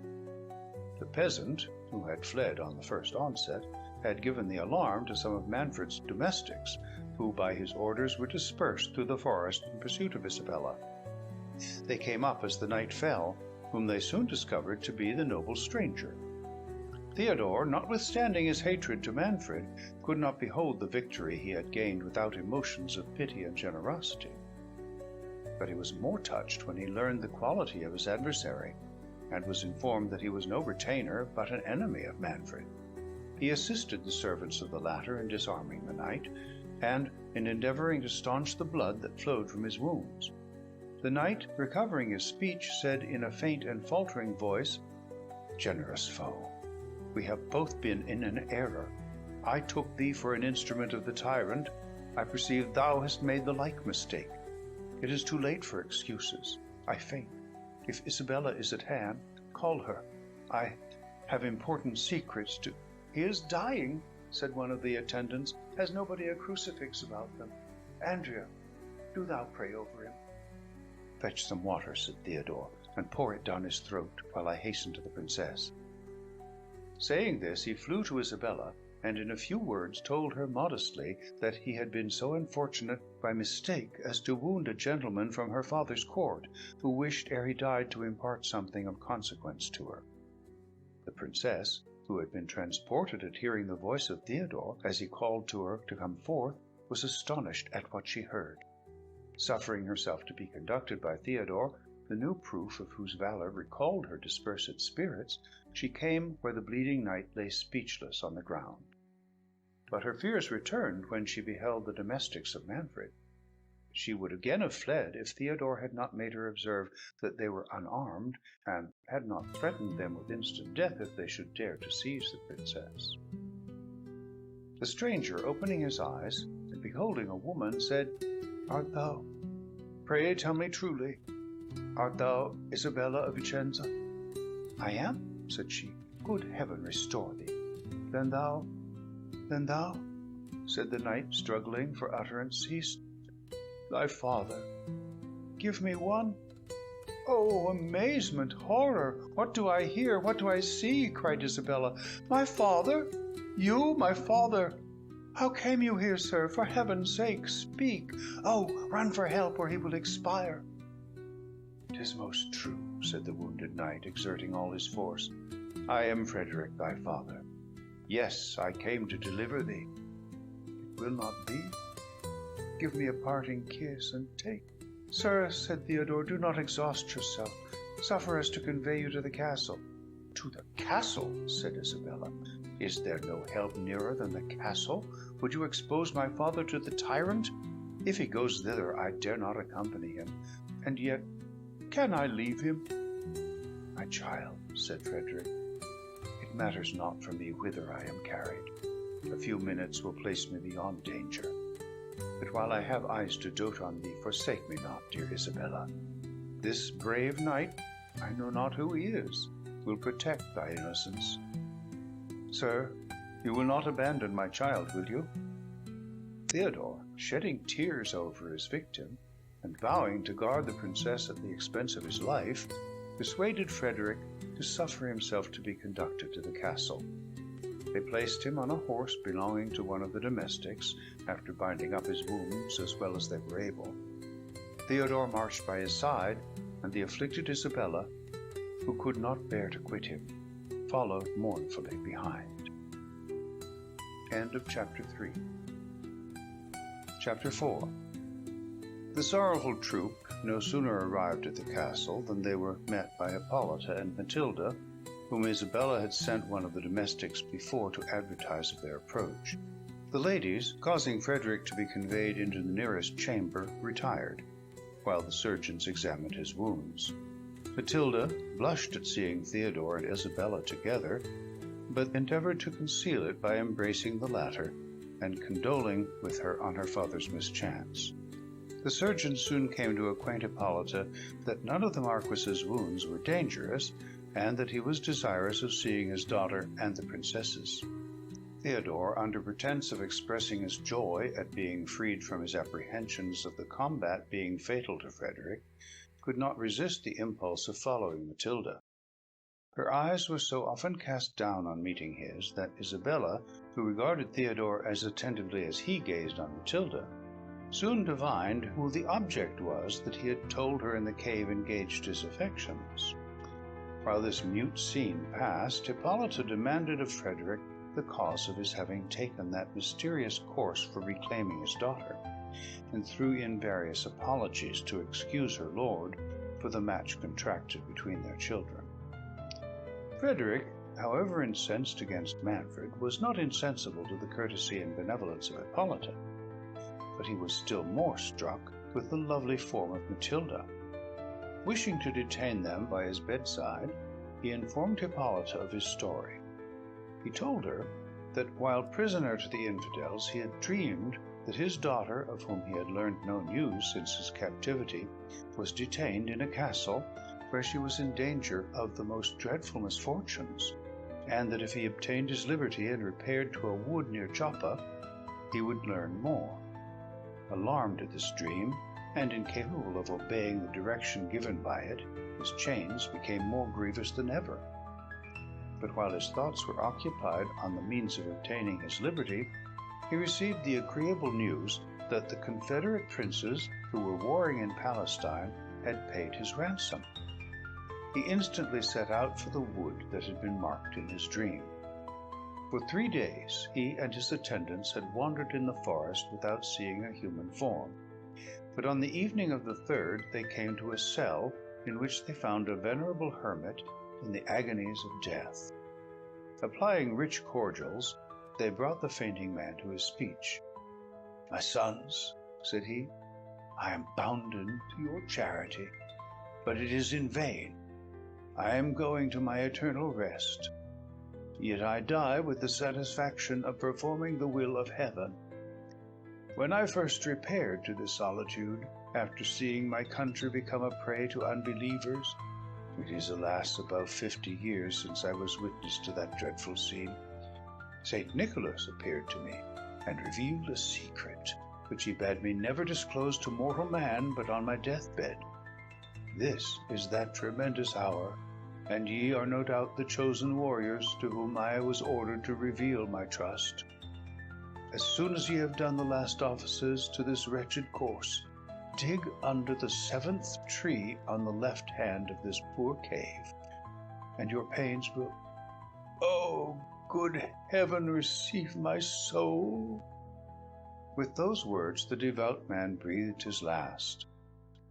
"By break of day," continued Frederick, "when we had committed the holy relics to earth, we dug according to direction. But what was our astonishment when, about the depth of 6 feet, we discovered an enormous saber, the very weapon yonder in the court. On the blade, which was then partly out of the scabbard, though since closed by our efforts in removing it, were written the following lines. No, excuse me, madam," added the Marquis, turning to Hippolyta, "if I forbear to repeat them. I respect your sex and rank, and would not be guilty of offending your ear with sounds injurious to aught that is dear to you." He paused. Hippolyta trembled. She did not doubt but Frederick was destined by heaven to accomplish the fate that seemed to threaten her house. Looking with anxious fondness at Matilda, a silent tear stole down her cheek, but recollecting herself, she said, "Proceed, my lord. Heaven does nothing in vain. Mortals must receive its divine behests with lowliness and submission. It is our part to deprecate its wrath or bow to its decrees. Repeat the sentence, my lord. We listen, resigned. Frederick was grieved that he had proceeded so far. The dignity and patient firmness of Hippolyta penetrated him with respect, and the tender, silent affection with which the princess and her daughter guarded each other melted him almost to tears. Yet, apprehensive that his forbearance to obey would be more alarming, he repeated in a faltering and low voice the following lines. Where'er a casque that suits this sword is found, with perils is thy daughter compassed round. Alfonso's blood alone can save the maid, and quiet a long restless prince's shade. What is there in these lines, said Theodore impatiently, that affects the princesses? Why were they to be shocked by a mysterious delicacy that has so little foundation? Your words are rude, young man, said the Marquis, and though fortune has favored you once, my honored lord, said Isabella, who resented Theodore's warmth, which she perceived was dictated by his sentiments for Matilda. Discompose not yourself for the glozing of a peasant's son. He forgets the reverence he owes you, but he is not accustomed. Hippolyta, concerned at the heat that had arisen, checked Theodore for his boldness, but with an air acknowledging his zeal, and, changing the conversation, demanded of Frederick where he had left her lord. As the Marquis was going to reply, they heard a noise without, and, rising to inquire the cause, Manfred, Jerome, and part of the troop who had met an imperfect rumor of what had happened, entered the chamber. Manfred advanced hastily towards Frederick's bed to condole with him on his misfortune, and to learn the circumstances of the combat, when, starting in an agony of terror and amazement, he cried, Ah, what art thou, thou dreadful spectre? Is my hour come? My dearest, gracious lord, cried Hippolyta, clasping him in her arms, what is it you see? Why do you fix your eyeballs thus? What? Cried Manfred, breathless. Dost thou see nothing, Hippolyta? Is this ghastly phantom sent to me alone? To me, who did not— For mercy's sweetest self, my lord, said Hippolyta, resume your soul, command your reason. There is none here but us, your friends. What? Is it not that Alfonso? Cried Manfred. Dost thou not see him? Can it be my brain's delirium? This, my lord, said Hippolyta, this is Theodore, the youth who has been so unfortunate. Theodore, said Manfred mournfully, and striking his forehead. Theodore or a phantom, he has unhinged the soul of Manfred. But how comes he here, and how comes he in armor? I believe he went in search of Isabella, said Hippolyta. Of Isabella? Said Manfred, relapsing into rage. Yes, that is not doubtful. But how did he escape from durance in which I left him?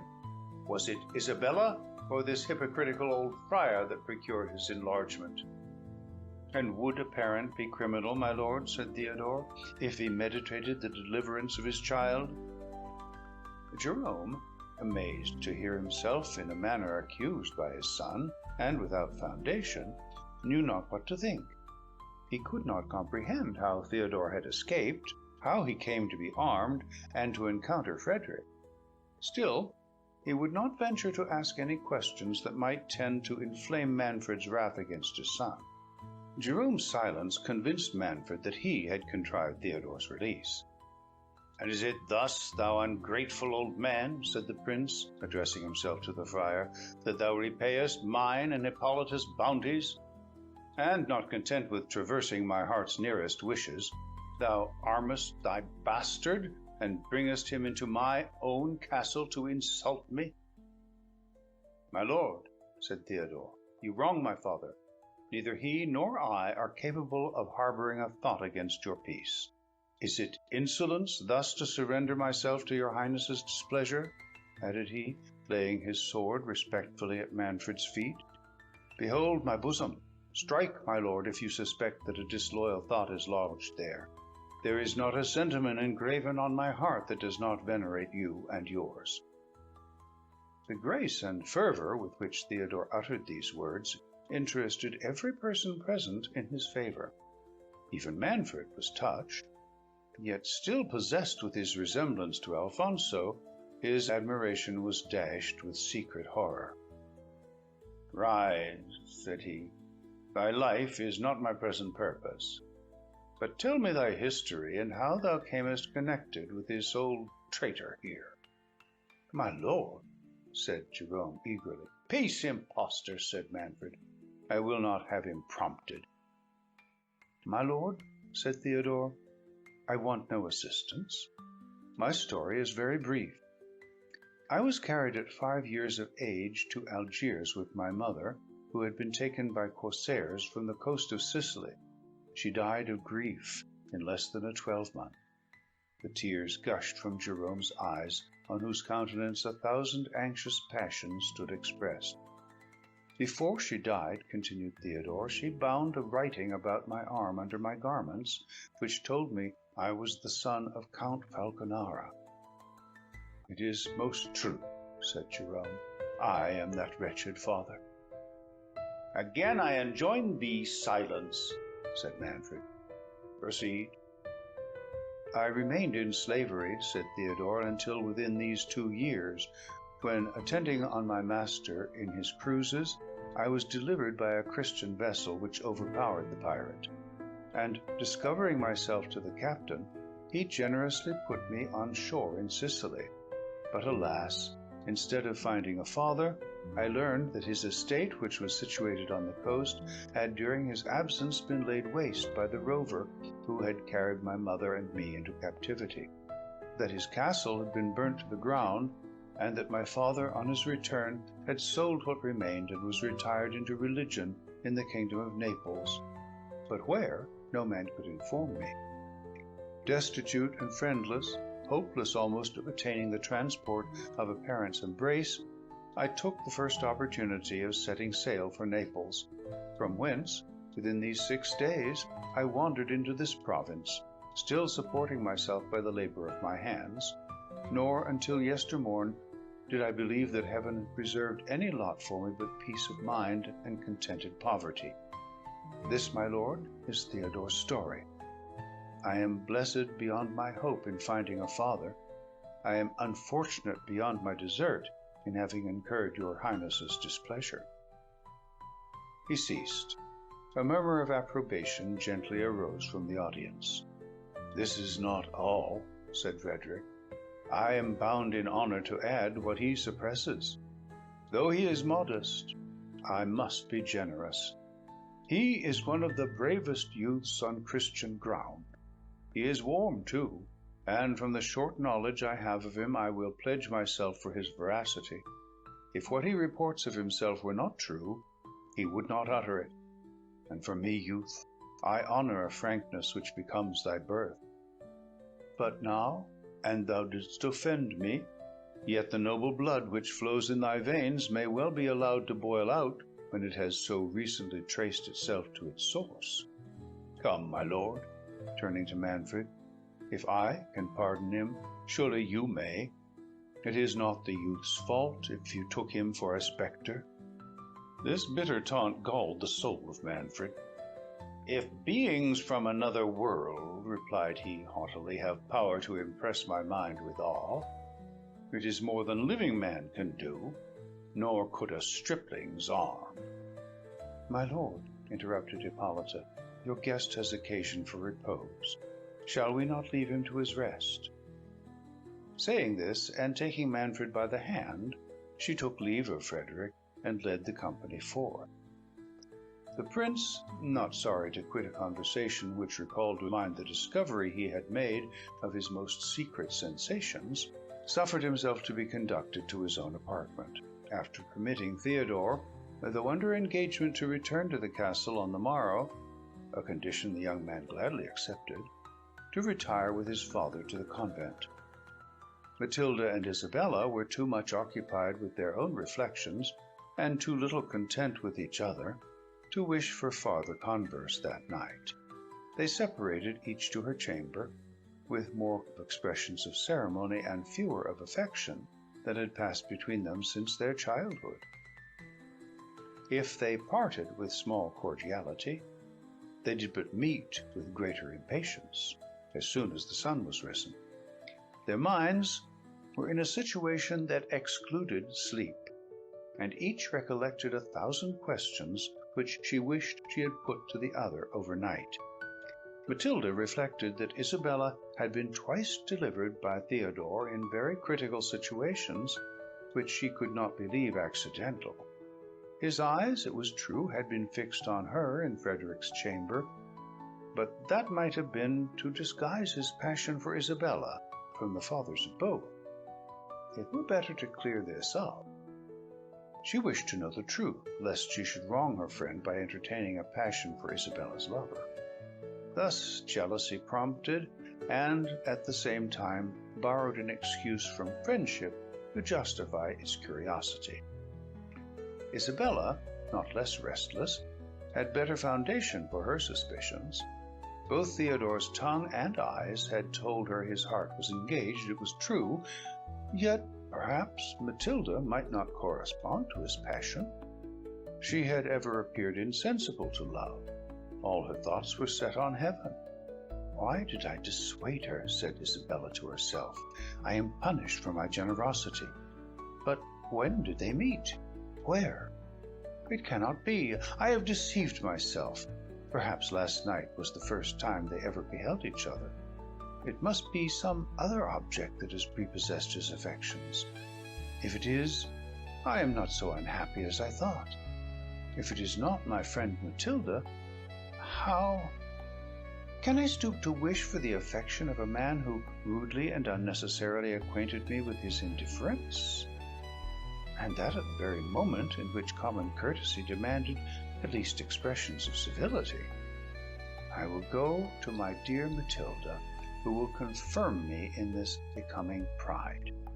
Man is false. I will advise with her on taking the veil. She will rejoice to find me in this disposition, and I will acquaint her that I no longer oppose her inclination for the cloister. In this frame of mind, and determined to open her heart entirely to Matilda, she went to that princess's chamber, whom she found already dressed and leaning pensively on her arm. This attitude, so corresponded to what she felt herself, revived Isabella's suspicions and destroyed the confidence she had purposed to place in her friend. They blushed at meeting, and were too much novices to disguise their sensations with a dress. After some unmeaning questions and replies, Matilda demanded of Isabella the cause of her flight. The latter, who had almost forgotten Manfred's passion, so entirely was she occupied by her own, concluding that Matilda referred to her last escape from the convent, which had occasioned the events of the preceding evening, replied, Martelli brought word to the convent that your mother was dead. Oh, said Matilda, interrupting her, Bianca has explained that mistake to me. On seeing me faint, she cried out, the princess is dead, and Martelli, who had come for the usual dole to the castle. And what made you faint? Said Isabella, indifferent to the rest. Matilda blushed and stammered, My father, he was sitting in judgment on a criminal. What criminal? Said Isabella eagerly. A young man, said Matilda. I think it was that young man that... What, Theodore? Said Isabella. Yes, answered she. I never saw him before. I do not know how he had offended my father, but as he has been of service to you, I am glad my lord has pardoned him. Served me, replied Isabella. Do you term it serving me to wound my father and almost occasion his death? Though it is but since yesterday that I am blessed with knowing a parent, I hope Matilda does not think I am such a stranger to filial tenderness as not to resent the boldness of that audacious youth, and that it is impossible for me ever to feel any affection for one who dared to lift his arm against the author of my being. No, Matilda, my heart abhors him. and if you still retain the friendship for me that you have vowed from your infancy, you will detest a man who has been on the point of making me miserable forever." Matilda held down her head and replied, "I hope my dearest Isabella does not doubt her Matilda's friendship. I never beheld that youth until yesterday. He is almost a stranger to me. But as the surgeons have pronounced your father out of danger, you ought not to harbor uncharitable resentments against one who I am persuaded did not know the Marquis was related to you." "You plead his cause very pathetically," said Isabella, "considering he is so much a stranger to you. I am mistaken, or he returns your charity." "What mean you?" said Matilda.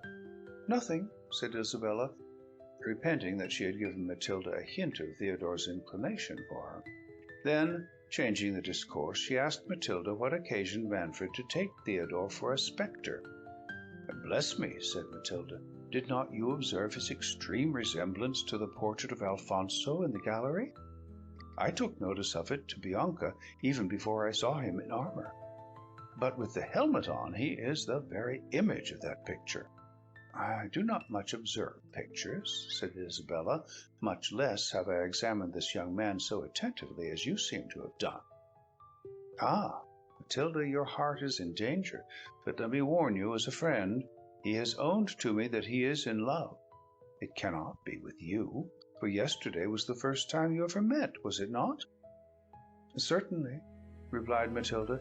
"But why does my dearest Isabella conclude from anything I have said that—" She paused, then continuing, "He saw you first, and I am far from having the vanity to think that my little portion of charms could engage a heart devoted to you.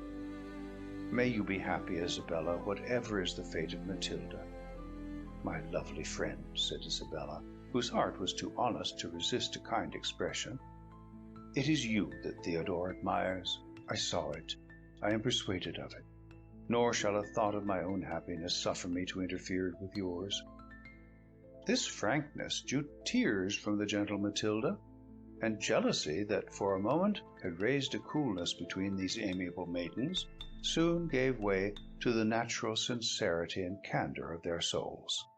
Each confessed to the other the impression that Theodore had made on her, and this confidence was followed by a struggle of generosity, each insisting on yielding her claim to her friend. At length, the dignity of Isabella's virtue reminding her of the preference which Theodore had almost declared for her rival, made her determined to conquer her passion and cede the beloved object to her friend. During this contest of amity, Hippolyta entered her daughter's chamber. "Madam," said she to Isabella, "you have so much tenderness for Matilda, and interest yourself so kindly in whatever affects our wretched house, that I can have no secrets with my child which are not proper for you to hear." The princesses were all attention and anxiety.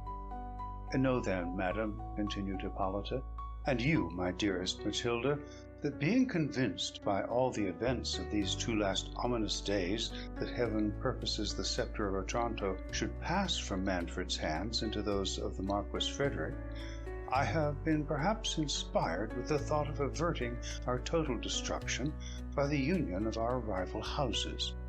With this view I have been proposing to Manfred, my lord, to tender this dear, dear child to Frederick, your father." "Me? To Lord Frederick?" cried Matilda. "Good heavens, my gracious mother! And have you named it to my father?" "I have," said Hippolyta. "He listened benignly to my proposal, and is gone to break it to the Marquis." "Oh, wretched princess!" cried Isabella, "what hast thou done? What ruin has thy inadvertent goodness been preparing for thyself, for me, and for Matilda?" "Ruin from me to you and to my child," said Hippolyta. "What can this mean?" "Alas," said Isabella, "the purity of your own heart prevents you from seeing the depravity of others. Manfred, your lord, that impious man—" "Ho!" said Hippolyta. "You must not in my presence, young lady, mention Manfred with disrespect. He is my lord and husband, and will not long be so," said Isabella, "if his wicked purposes can be carried into execution." This language amazes me, said Hippolyta. Your feeling, Isabella, is warm, but until this hour I never knew it betray you into intemperance.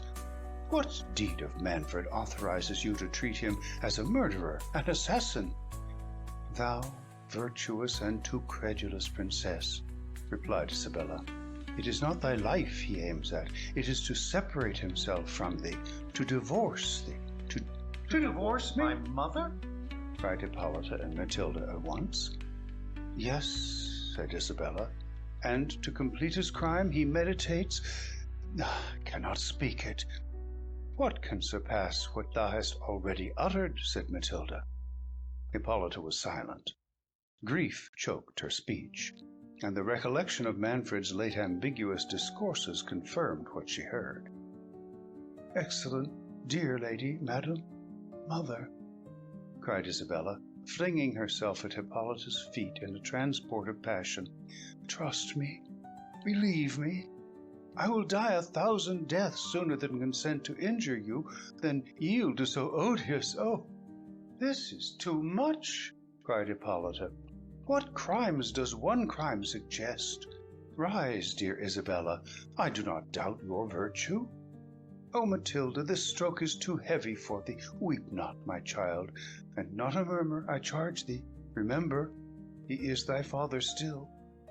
But you are my mother, too, said Matilda fervently, and you are virtuous. You are guiltless.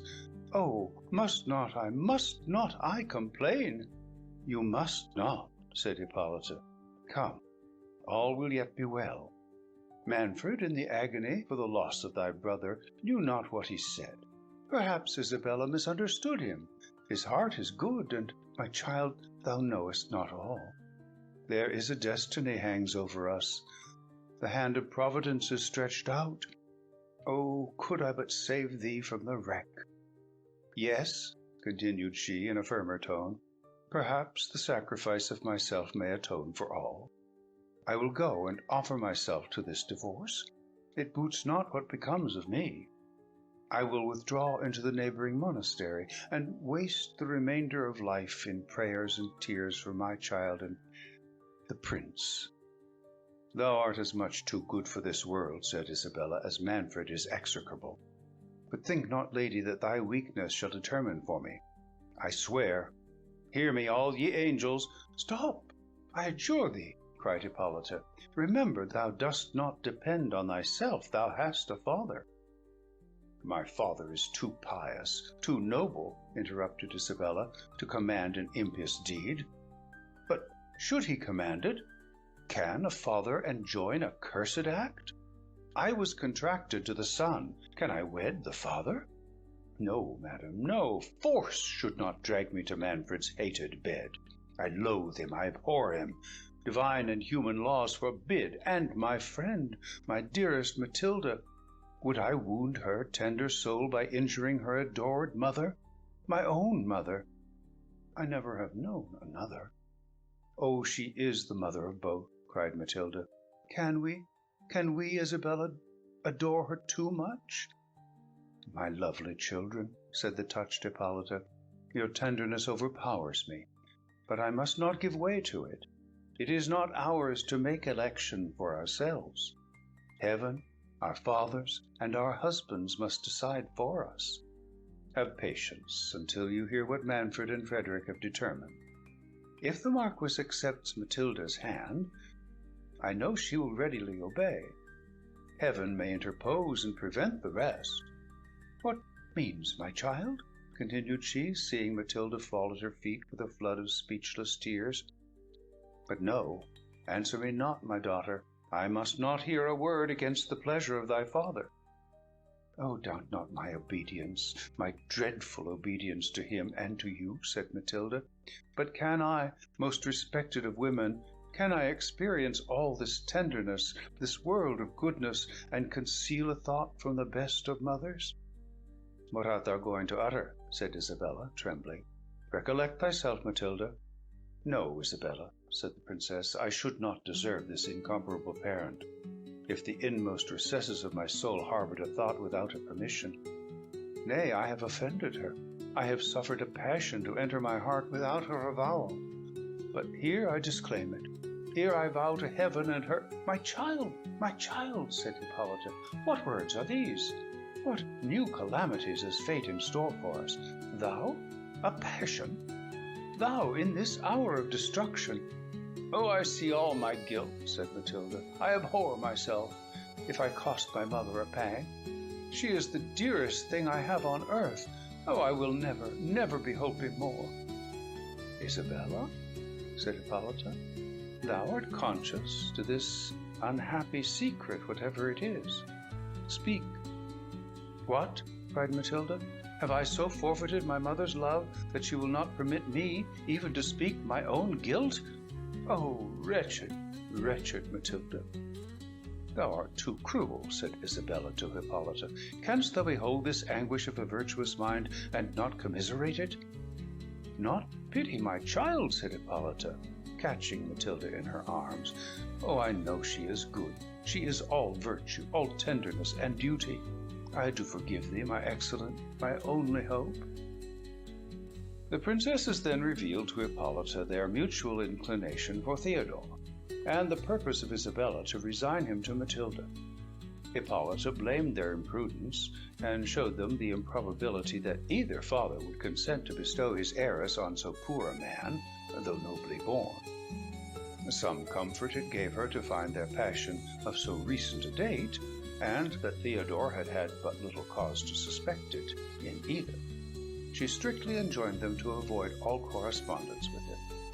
This Matilda fervently promised, but Isabella, who flattered herself that she meant no more than to promote his union with her friend, could not determine to avoid him, and made no reply. I will go to the convent, said Hippolyta, and order new masses to be said for our deliverance from these calamities. Oh, my mother, said Matilda, you mean to quit us? You mean to take sanctuary, and to give my father an opportunity of pursuing his fatal intention? Alas, on my knees I supplicate you to forbear. Will you leave me a prey to Frederick? I will follow you to the convent. Be at peace, my child, said Hippolyta. I will return instantly. I will never abandon thee until I know it is the will of heaven, and for thy benefit. Do not deceive me, said Matilda. I will not marry Frederick until thou commandest it. Alas, what will become of me? Why that exclamation, said Hippolyta. I have promised thee to return. Ah, my mother, replied Matilda, stay and save me from myself. A frown from thee can do more than all my father's severity. I have given away my heart, and you alone can make me recall it. No more, said Hippolyta. Thou must not relapse, Matilda. I can quit Theodore, said she, but must I wed another? Let me attend thee to the altar, and shut myself from the world forever. Thy fate depends on thy father, said Hippolyta. I have ill bestowed my tenderness, if it has taught thee to revere aught beyond him. Adieu, my child. I go to pray for thee. Hippolyta's real purpose was to demand of Jerome whether, in conscience, she might not consent to the divorce.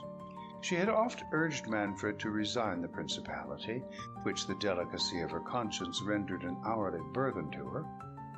These scruples concurred to make the separation from her husband appear less dreadful to her than it would have seemed in any other situation. Jerome, at quitting the castle overnight, had questioned Theodore severely why he had accused him to Manfred of being privy to his escape. Theodore owned it had been with design to prevent Manfred's suspicion from alighting on Matilda, and added, the holiness of Jerome's life and character secured him from the tyrant's wrath. Jerome was heartily grieved to discover his son's inclination for that princess, and, leaving him to his rest, promised in the morning to acquaint him with important reasons for conquering his passion. Theodore, like Isabella, was too recently acquainted with parental authority to submit to its decisions against the impulse of his heart. He had little curiosity to learn the friar's reasons, and less disposition to obey them. The lovely Matilda had made stronger impressions on him than filial affection. All night he pleased himself with visions of love. and it was not till late after the morning office that he recollected the friar's commands to attend him at Alfonso's tomb. "Young man," said Jerome when he saw him, "this tardiness does not please me. Have a father's commands already so little weight?" Theodore made awkward excuses, and attributed his delay to having overslept himself. "And on whom were thy dreams employed?" said the friar sternly. His son blushed. "Come, come," resumed the friar, "inconsiderate youth, this must not be.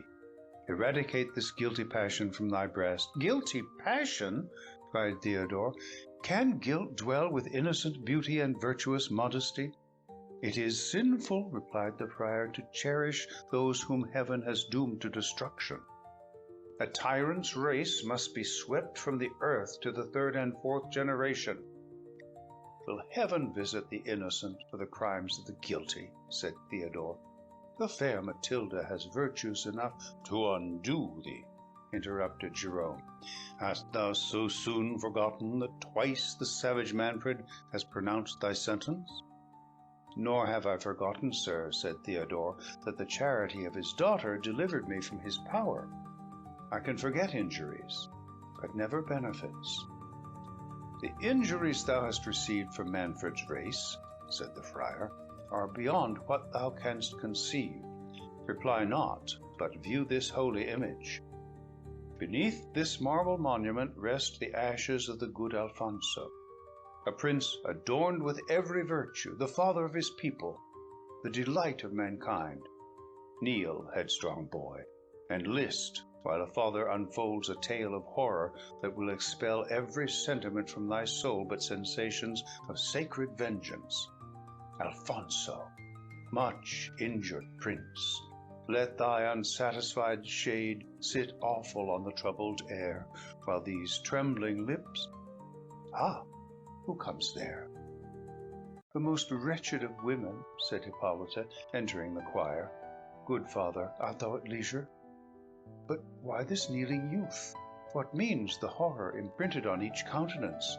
Why, at this venerable tomb— Alas, hast thou seen aught?" "We were pouring forth our orisons to heaven," replied the friar, with some confusion, "to put an end to the woes of this deplorable province. Join with us, lady. Thy spotless soul may obtain an exemption from the judgments which the portents of these days but too speakingly denounce against thy house." "I pray fervently to heaven to divert them," said the pious princess. "Thou knowest it has been the occupation of my life to wrest a blessing for my lord and my harmless children. One, alas, is taken from me. Would heaven but hear me for my poor Matilda. Father, intercede for her." "Every heart will bless her," cried Theodore with rapture.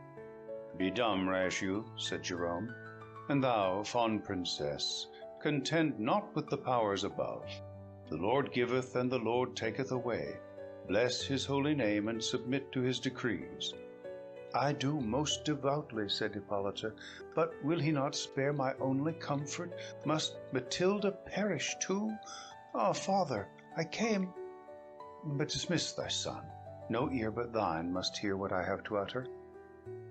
"May heaven grant thy every wish, most excellent princess," said Theodore, retiring. Jerome frowned.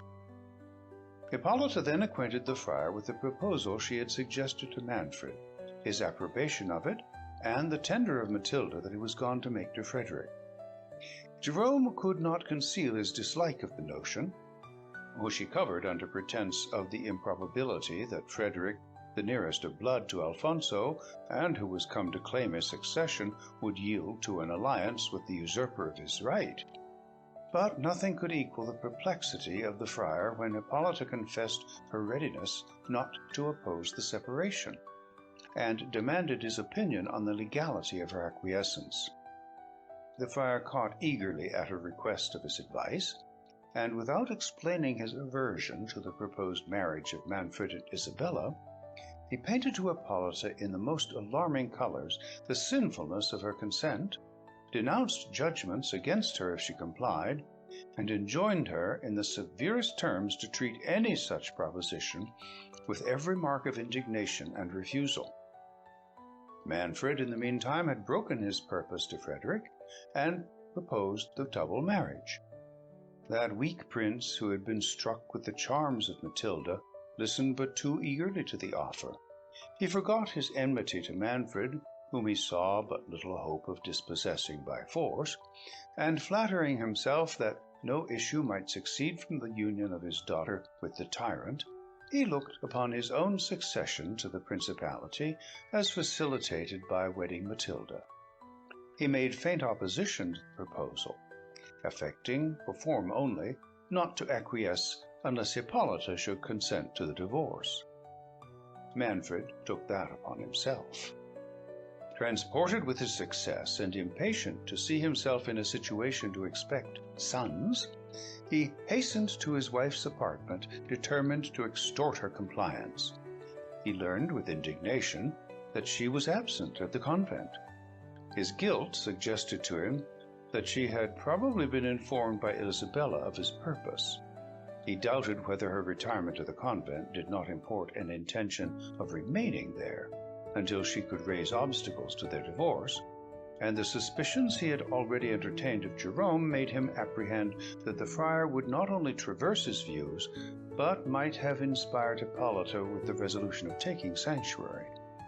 Impatient to unravel this clue and to defeat its success, Manfred hastened to the convent and arrived there as the friar was earnestly exhorting the princess never to yield to the divorce. "Madam," said Manfred, "what business drew you hither? Why did you not await my return from the Marquis?" "I came to implore a blessing on your counsels," replied Hippolyta. "My counsels do not need a friar's intervention," said Manfred. "And of all men living, is that hoary traitor the only one whom you delight to confer with?" "Profane prince," said Jerome, "is it at the altar that thou choosest to insult the servants of the altar? But, Manfred, thy impious schemes are known. Heaven and this virtuous lady know them.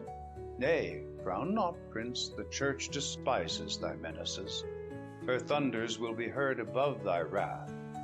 Dare to proceed in thy cursed purpose of a divorce until her sentence be known, and here I lance her anathema at thy head." "Audacious rebel," said Manfred, endeavoring to conceal the awe with which the friar's words inspired him. "Dost thou presume to threaten thy lawful prince?" "Thou art no lawful prince," said Jerome. "Thou art no prince. Go discuss thy claim with Frederick, and when that is done, it is done," said Manfred. "Frederick accepts Matilda's hand, and is content to waive his claim, unless I have no male issue." As he spoke these words, 3 drops of blood fell from the nose of Alfonso's statue. Manfred turned pale, and the princess sank on her knees. "Behold," said the friar, "mark this miraculous indication that the blood of Alfonso will never mix with that of Manfred." "My gracious lord," said Hippolyta, "let us submit ourselves to heaven. Think not thy ever-obedient wife rebels against thy authority. I have no will but that of my lord and the church. To that revered tribunal let us appeal. It does not depend on us to burst the bonds that unite us. If the church shall approve the dissolution of our marriage, be it so. I have but few years, and those of sorrow to pass. Where can they be worn away so well as at the foot of this altar in prayers for thine and Matilda's safety?" "But thou shalt not remain here until then," said Manfred. "Repair with me to the castle, and there I will advise on the proper measures for a divorce. But this meddling friar comes not thither. My hospitable roof shall never more harbour a traitor. And for thy reverence's offspring," continued he, "I banish him from my dominions. He, I ween, is no sacred personage, nor under the protection of the church. Whoever weds Isabella, it shall not be Father Falconara's started-up son." "They start up," said the friar, "who are suddenly beheld in the seat of lawful princes. but they wither away like grass, and their place knows them no more." Manfred, casting a look of scorn at the friar, led Hippolyta forth, but at the door of the church whispered one of his attendants to remain concealed about the convent, and bring him instant notice if any one from the castle should repair thither. End of chapter 4. Chapter 5. Every reflection which Manfred made on the friar's behavior conspired to persuade him that Jerome was privy to an amour between Isabella and Theodore. But Jerome's new presumption, so dissonant from his former meekness, suggested still deeper apprehensions. The prince even suspected that the friar depended on some secret support from Frederick, whose arrival, coinciding with the novel appearance of Theodore, seemed to bespeak a correspondence. Still more was he troubled with the resemblance of Theodore to Alfonso's portrait. The latter, he knew, had unquestionably died without issue. Frederick had consented to bestow Isabella on him. These contradictions agitated his mind with numberless pangs. He saw but two methods of extricating himself from his difficulties. The one was to resign his dominions to the Marquis. Pride, ambition, and his reliance on ancient prophecies, which had pointed out a possibility of his preserving them to his posterity, combated that thought. The other was to press his marriage with Isabella. After long ruminating on these anxious thoughts, as he marched silently with Hippolyta to the castle, he at last discoursed with that princess on the subject of his disquiet, and used every insinuating and plausible argument to extract her consent to, even her promise of promoting the divorce. Hippolyta needed little persuasions to bend her to his pleasure. She endeavored to win him over to the measure of resigning his dominions, but finding her exhortations fruitless, she assured him that as far as her conscience would allow, she would raise no opposition to a separation, though without better founded scruples than what he yet alleged, she would not engage to be active in demanding it. This compliance, though inadequate, was sufficient to raise Manfred's hopes.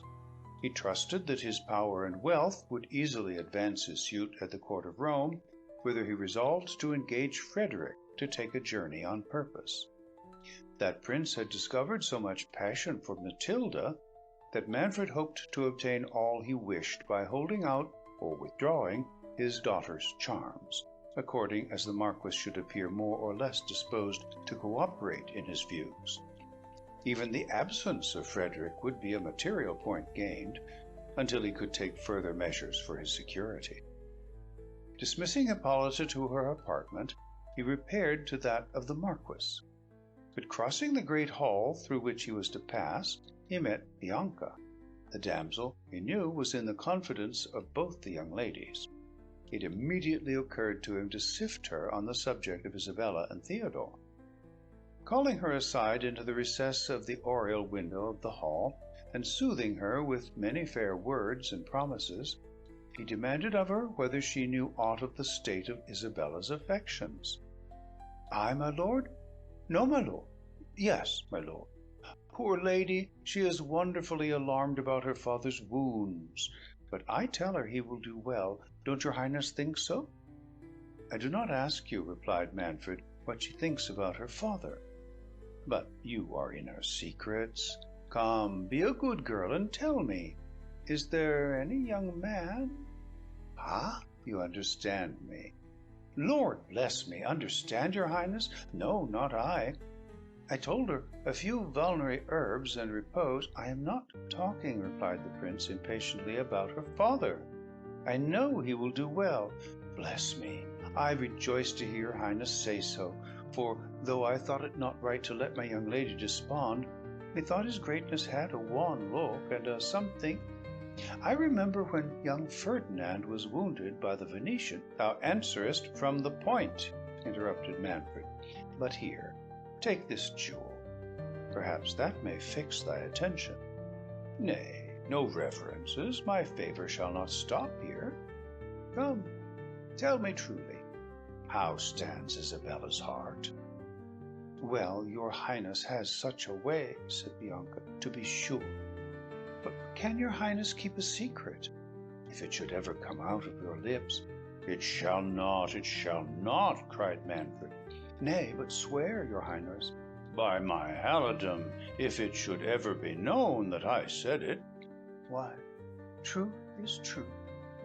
I do not think my Lady Isabella ever much affectioned my young lord your son. Yet he was a sweet youth, as one should see. I am sure if I had been a princess— But bless me, I must attend my Lady Matilda. She will marvel what is become of me." "Stay," cried Manfred. "Thou hast not satisfied my question. Hast thou ever carried any message, any letter?" "I? Good gracious!" cried Bianca. "I carry a letter? Would not to be a queen! I hope your Highness thinks, though I am poor, I am honest. Did your Highness never hear what Count Marsigli offered me when he came a-wooing to my Lady Matilda?" "I have not leisure," said Manfred, "to listen to thy tale. I do not question thy honesty, but it is thy duty to conceal nothing from me. How long has Isabella been acquainted with Theodore?" "Nay, there is nothing can escape your Highness," said Bianca. "Not that I know anything of the matter. Theodore, to be sure, is a proper young man, and, as my Lady Matilda says, the very image of good Alfonso. Has not your Highness remarked it?" Yes. "No, thou torturest me," said Manfred. "Where did they meet? When?" "Who? My Lady Matilda?" said Bianca. No, not Matilda. "Isabella. When did Isabella first become acquainted with this Theodore?" "Virgin Mary," said Bianca, "how should I know?" "Thou dost know," said Manfred, "and I must know. I will—" "Lord, your Highness is not jealous of young Theodore?" said Bianca. "Jealous? No, why should I be jealous? Perhaps I mean to unite them." "If I were sure Isabella would have no repugnance." "Repugnance? No, I'll warrant her," said Bianca. "He is as comely a youth as ever trod on Christian ground. We are all in love with him. There is not a soul in the castle but would be rejoiced to have him for our prince. I mean, when it shall please heaven to call your Highness to itself." "Indeed," said Manfred. "Has it gone so far? Oh, this cursed friar! But I must not lose time. Go, Bianca, attend Isabella. But I charge thee, not a word of what has passed. Find out how she is affected towards Theodore. Bring me good news, and that ring has a companion. Wait at the foot of the winding staircase. I am going to visit the Marquis, and will talk further with thee at my return."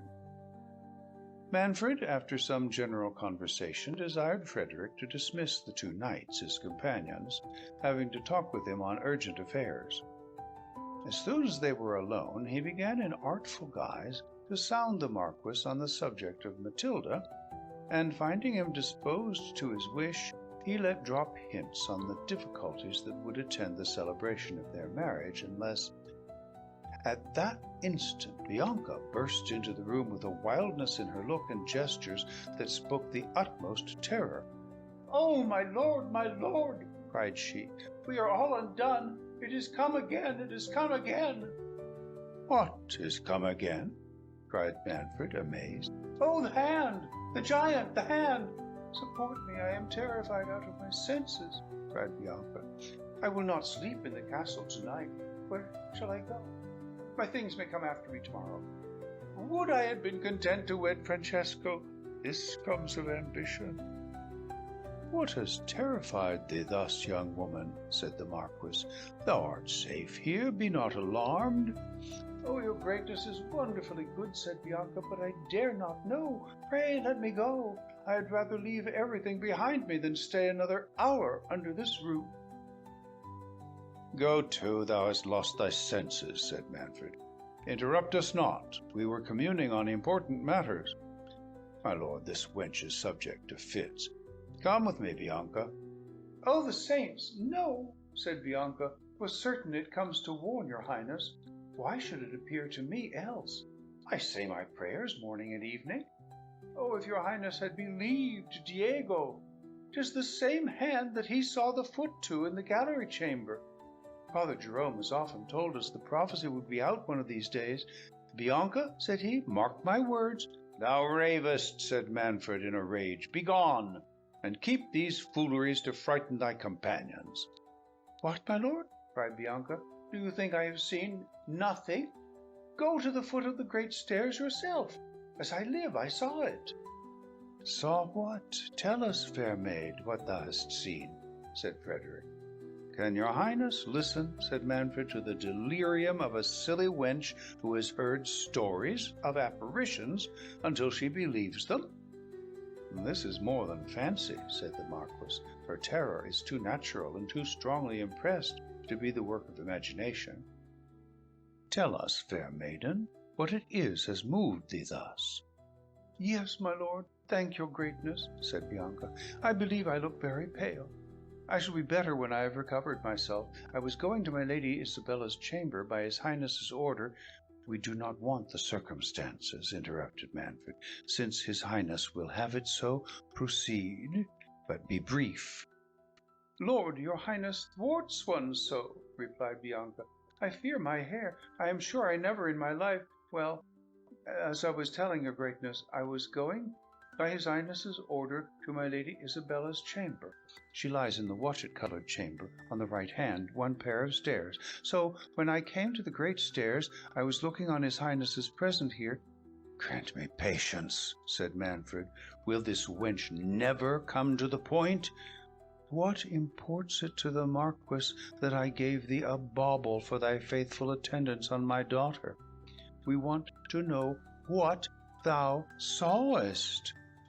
I was going to tell your highness, said Bianca, if you would permit me. So, as I was rubbing the ring, I am sure I had not gone up 3 steps, but I heard the rattling of armor. For all the world, such a clatter as Diego says he heard when the giant turned him about in the gallery chamber. What giant is this, my lord? Said the Marquis. Is your castle haunted by giants and goblins? Lo, what, has not your greatness heard the story of the giant in the gallery chamber? Cried Bianca. I marvel his highness has not told you. Mayhap you do not know there is a prophecy. This trifling is intolerable, interrupted Manfred. Let us dismiss this silly wench, my lord. We have more important affairs to discuss. By your favour, said Frederick, these are no trifles. The enormous sabre I was directed to in the wood, yon cask, its fellow, are these visions of this poor maiden's brain? So Iacchus thinks, may it please your greatness, said Bianca. He says this moon will not be out without our seeing some strange revolution. For my part, I should not be surprised if it was to happen tomorrow. For as I was saying, when I heard the clattering of armor, I was all in a cold sweat. I looked up, and, if your greatness will believe me, I saw upon the uppermost banister of the great stairs a hand in armor as big as big. I thought I should have swooned. I never stopped until I came hither. Would I were well out of this castle. My Lady Matilda told me but yestermorning that her Highness Hippolyta knows something. Thou art an insolent, cried Manfred. Lord Marquis, it much misgives me that this scene is concerted to affront me. Are my own domestics suborned to spread tales injurious to my honour? Pursue your claim by manly daring, or let us bury our feuds, as was proposed, by the intermarriage of our children. But trust me, it ill becomes a prince of your bearing to practice on mercenary wenches. I scorn your imputation, said Frederick. Until this hour I never set eyes on this damsel. I have given her no jewel. My lord, your conscience, your guilt accuses you, and would throw the suspicion on me. But keep your daughter, and think no more of Isabella.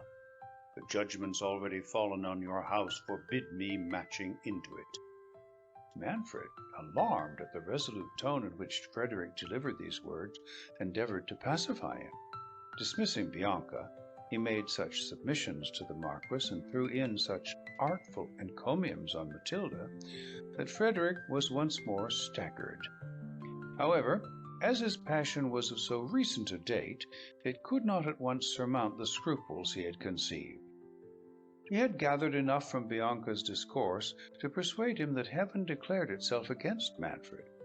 The proposed marriages, too, removed his claim to a distance, and the principality of Otranto was a stronger temptation than the contingent reversion of it with Matilda.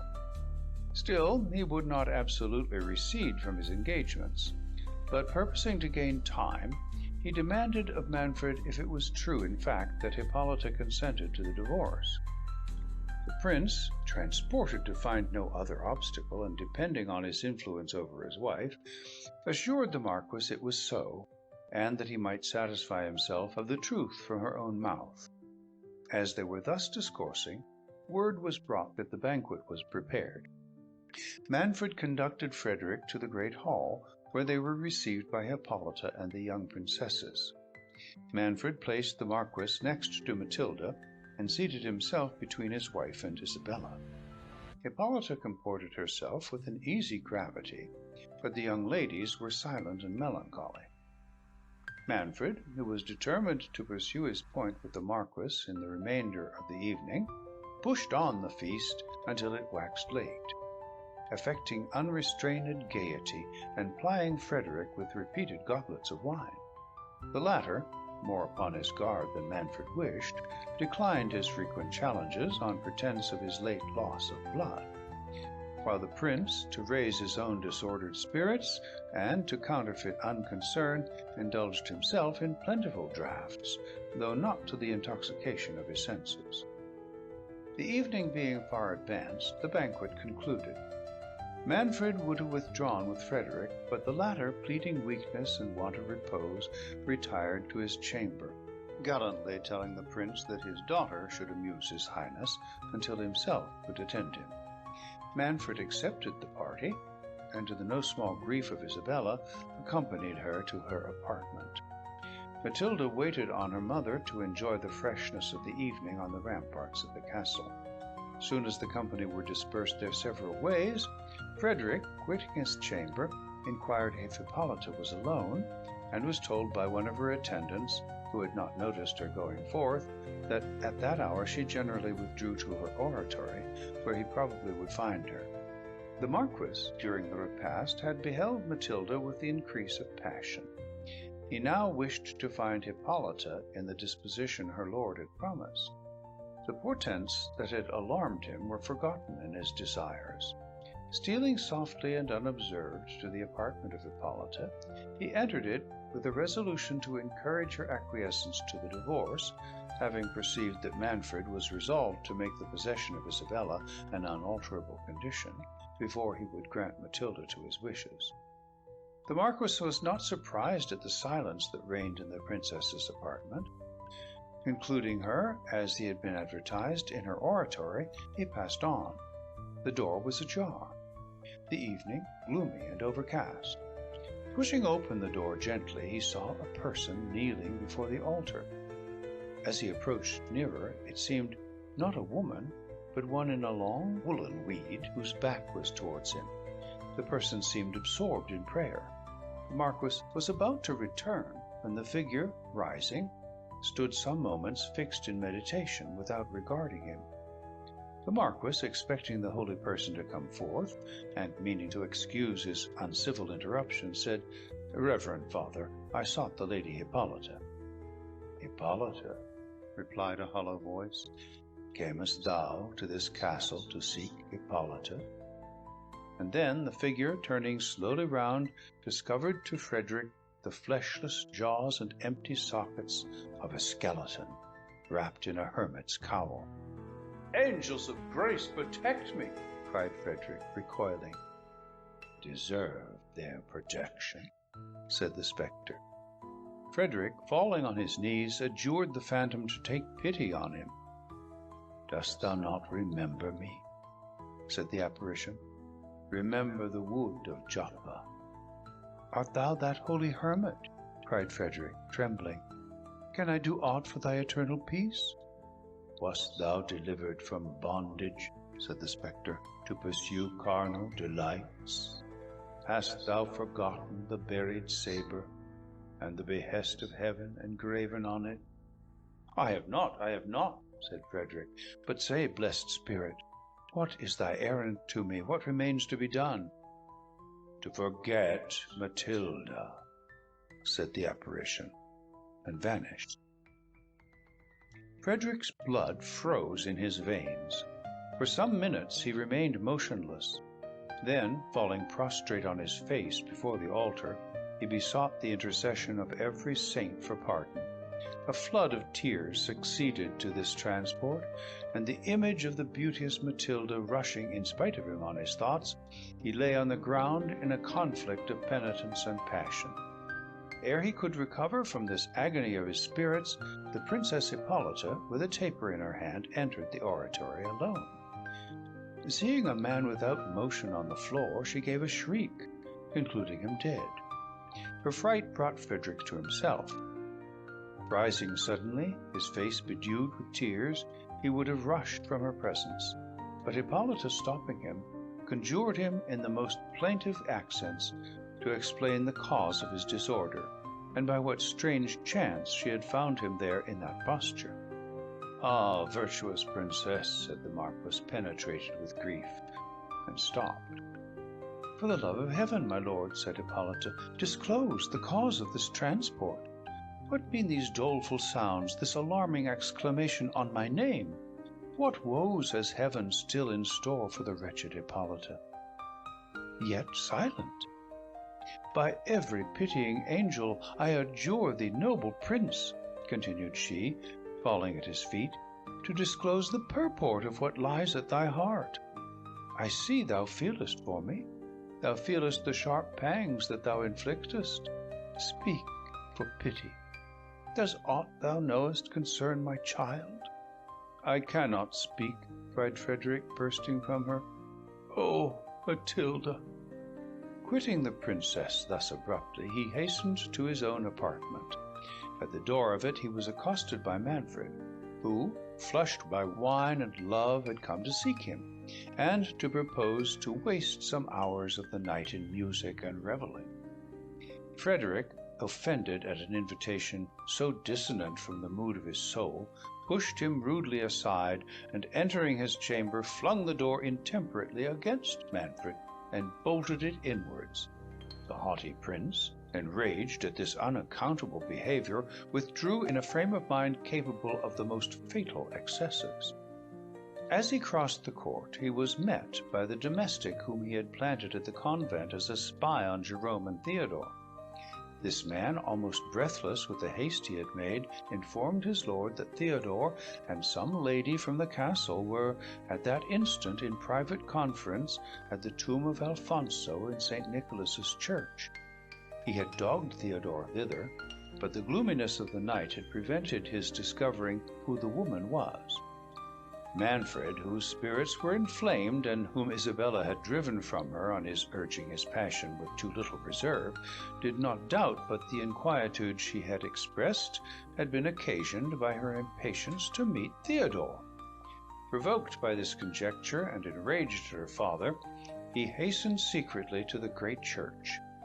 Gliding softly between the aisles, and guided by an imperfect gleam of moonshine that shone faintly through the illuminated windows, he stole towards the tomb of Alfonso, to which he was directed by indistinct whispers of the persons he sought. The first sounds he could distinguish were, "Does it, alas, depend on me? Manfred will never permit our union." "No, this shall prevent it," cried the tyrant, drawing his dagger and plunging it over her shoulder into the bosom of the person that spoke. "Ah, me! I am slain!" cried Matilda, sinking. "Good heaven, receive my soul!" "Savage, inhuman monster, what hast thou done?" cried Theodore, rushing on him, and wrenching his dagger from him. Stop, thy impious hand!" cried Matilda. "It is my father." Manfred, waking as from a trance, beat his breast, twisted his hands in his locks, and endeavored to recover his dagger from Theodore to dispatch himself. Theodore, scarce less distracted and only mastering the transports of his grief to assist Matilda, had now, by his cries, drawn some of the monks to his aid. While part of them endeavored in concert with the afflicted Theodore to stop the blood of the dying princess, the rest prevented Manfred from laying violent hands on himself. Matilda, resigning herself patiently to her fate, acknowledged with looks of grateful love the zeal of Theodore. Yet oft, as her faintness would permit her speech its way, she begged the assistants to comfort her father. Jerome by this time had learnt the fatal news, and reached the church. His looks seemed to reproach Theodore, but turning to Manfred, he said, "Now, tyrant, behold the completion of woe fulfilled on thy impious and devoted head. The blood of Alfonso cried to heaven for vengeance, and heaven has permitted its altar to be polluted by assassination, that thou mightest shed thy own blood at the foot of that prince's sepulchre." "Cruel man," cried Matilda, "to aggravate the woes of a parent. May heaven bless my father, and forgive him as I do. My lord, my gracious sire, dost thou forgive thy child? Indeed, I came not hither to meet Theodore. I found him praying at this tomb, whither my mother sent me to intercede for thee, for her. Dearest father, bless your child, and say you forgive her." "Forgive thee? Murderous monster!" cried Manfred. "Can assassins forgive? I took thee for Isabella, but heaven directed my bloody hand to the heart of my child. Oh, Matilda, I cannot utter it. Canst thou forgive the blindness of my rage?" "I can. I do. And may heaven confirm it," said Matilda. "But while I have life to ask it, oh, my mother, what will she feel? Will you comfort her, my lord? Will you not put her away? Indeed, she loves you. Oh, I am faint. Bear me to the castle. Can I live to have her close my eyes?" Theodore and the monks besought her earnestly to suffer herself to be borne into the convent, but her instances were so pressing to be carried to the castle, that placing her on a litter, they conveyed her thither as she requested. Theodore, supporting her head with his arm and hanging over her in an agony of despairing love, still endeavored to inspire her with hopes of life. Jerome, on the other side, comforted her with discourses of heaven, and holding a crucifix before her, which she bathed with innocent tears, prepared her for her passage to immortality. Manfred, plunged in the deepest affliction, followed the litter in despair. Ere they reached the castle, Hippolyta, informed of the dreadful catastrophe, had flown to meet her murdered child. But when she saw the afflicted procession, the mightiness of her grief deprived her of her senses, and she fell lifeless to the earth in a swoon. Isabella and Frederick, who attended her, were overwhelmed in almost equal sorrow. Matilda alone seemed insensible of her own situation. Every thought was lost in tenderness for her mother. Ordering the litter to stop, as soon as Hippolyta was brought to herself, she asked for her father. He approached, unable to speak. Matilda, seizing his hand and her mother's, locked them in her own, and then clasped them to her heart. Manfred could not support this act of pathetic piety. He dashed himself on the ground and cursed the day he was born. Isabella, apprehensive that these struggles of passion were more than Matilda could support, took upon herself to order Manfred to be borne to his apartment, while she caused Matilda to be conveyed to the nearest chamber. Hippolyta, scarce more alive than her daughter, was regardless of everything but her. But when the tender Isabella's care would have likewise removed her, while the surgeons examined Matilda's wound, she cried, "Remove me? Never, never! I lived but in her, and will expire with her." Matilda raised her eyes at her mother's voice, but closed them again without speaking. Her sinking pulse and the damp coldness of her hand soon dispelled all hopes of recovery. Theodore followed the surgeons into the outer chamber and heard them pronounce the fatal sentence with a transport equal to frenzy. "Since she cannot live mine," cried he, "at least she shall be mine in death. Father, Jerome, will you not join our hands?" cried he to the friar, who with the Marquis had accompanied the surgeons. "What means thy distracted rashness?" said Jerome. "Is this an hour for marriage?" It is, cried Theodore. Alas, there is no other. "Young man, thou art too unadvised," said Frederick. "Dost thou think we are to listen to thy fond transports in this hour of fate? What pretensions hast thou to the princess?" "Those of a prince," said Theodore, "of the sovereign of Otranto. This reverend man, my father, has informed me who I am." "Thou ravest," said the Marquis. "There is no Prince of Otranto but myself." Now Manfred, by murder, by sacrilegious murder, has forfeited all pretensions. "My lord," said Jerome, assuming an air of command, "he tells you true. It was not my purpose the secret should have been divulged so soon, but fate presses onward to its work. What this hot-headed passion has revealed, my tongue confirms. Know, Prince, that when Alfonso set sail for the Holy Land—" "Is this a season for explanations?" cried Theodore. "Father, come and unite me to the princess. She shall be mine. In every other thing I will dutifully obey you." "My life, my adored Matilda," continued Theodore, rushing back into the inner chamber. "Will you not be mine? Will you not bless your—" Isabella made signs to him to be silent, apprehending the princess was near her end. "What? Is she dead?" cried Theodore. "Is it possible?" The violence of his exclamations brought Matilda to herself. Lifting up her eyes, she looked round for her mother. "Life of my soul, I am here," cried Hippolyta. "Think not I will quit thee." "Oh, you are too good," said Matilda. "But weep not for me, my mother. I am going where sorrow never dwells. Isabella, thou hast loved me. Wouldst thou not supply my fondness to this dear, dear woman? Indeed, I am faint." "Oh, my child, said Hippolyta in a flood of tears. "Can I not withhold thee a moment?" "It will not be," said Matilda. "Commend me to heaven. Where is my father? Forgive him, dearest mother. Forgive him my death. It was an error. Oh, I had forgotten. Dearest mother, I vowed never to see Theodore more. Perhaps that has drawn down this calamity, but it was not intentional. Can you pardon me?" "Oh, wound not my agonizing soul," said Hippolyta. "Thou never couldst offend me. Alas, she faints. Help! Help!" "I would say something more," said Matilda, struggling, "but it cannot be. Isabella, Theodore, for my sake, oh." She expired. Isabella and her women tore Hippolyta from the corse. But Theodore threatened destruction to all who attempted to remove him from it.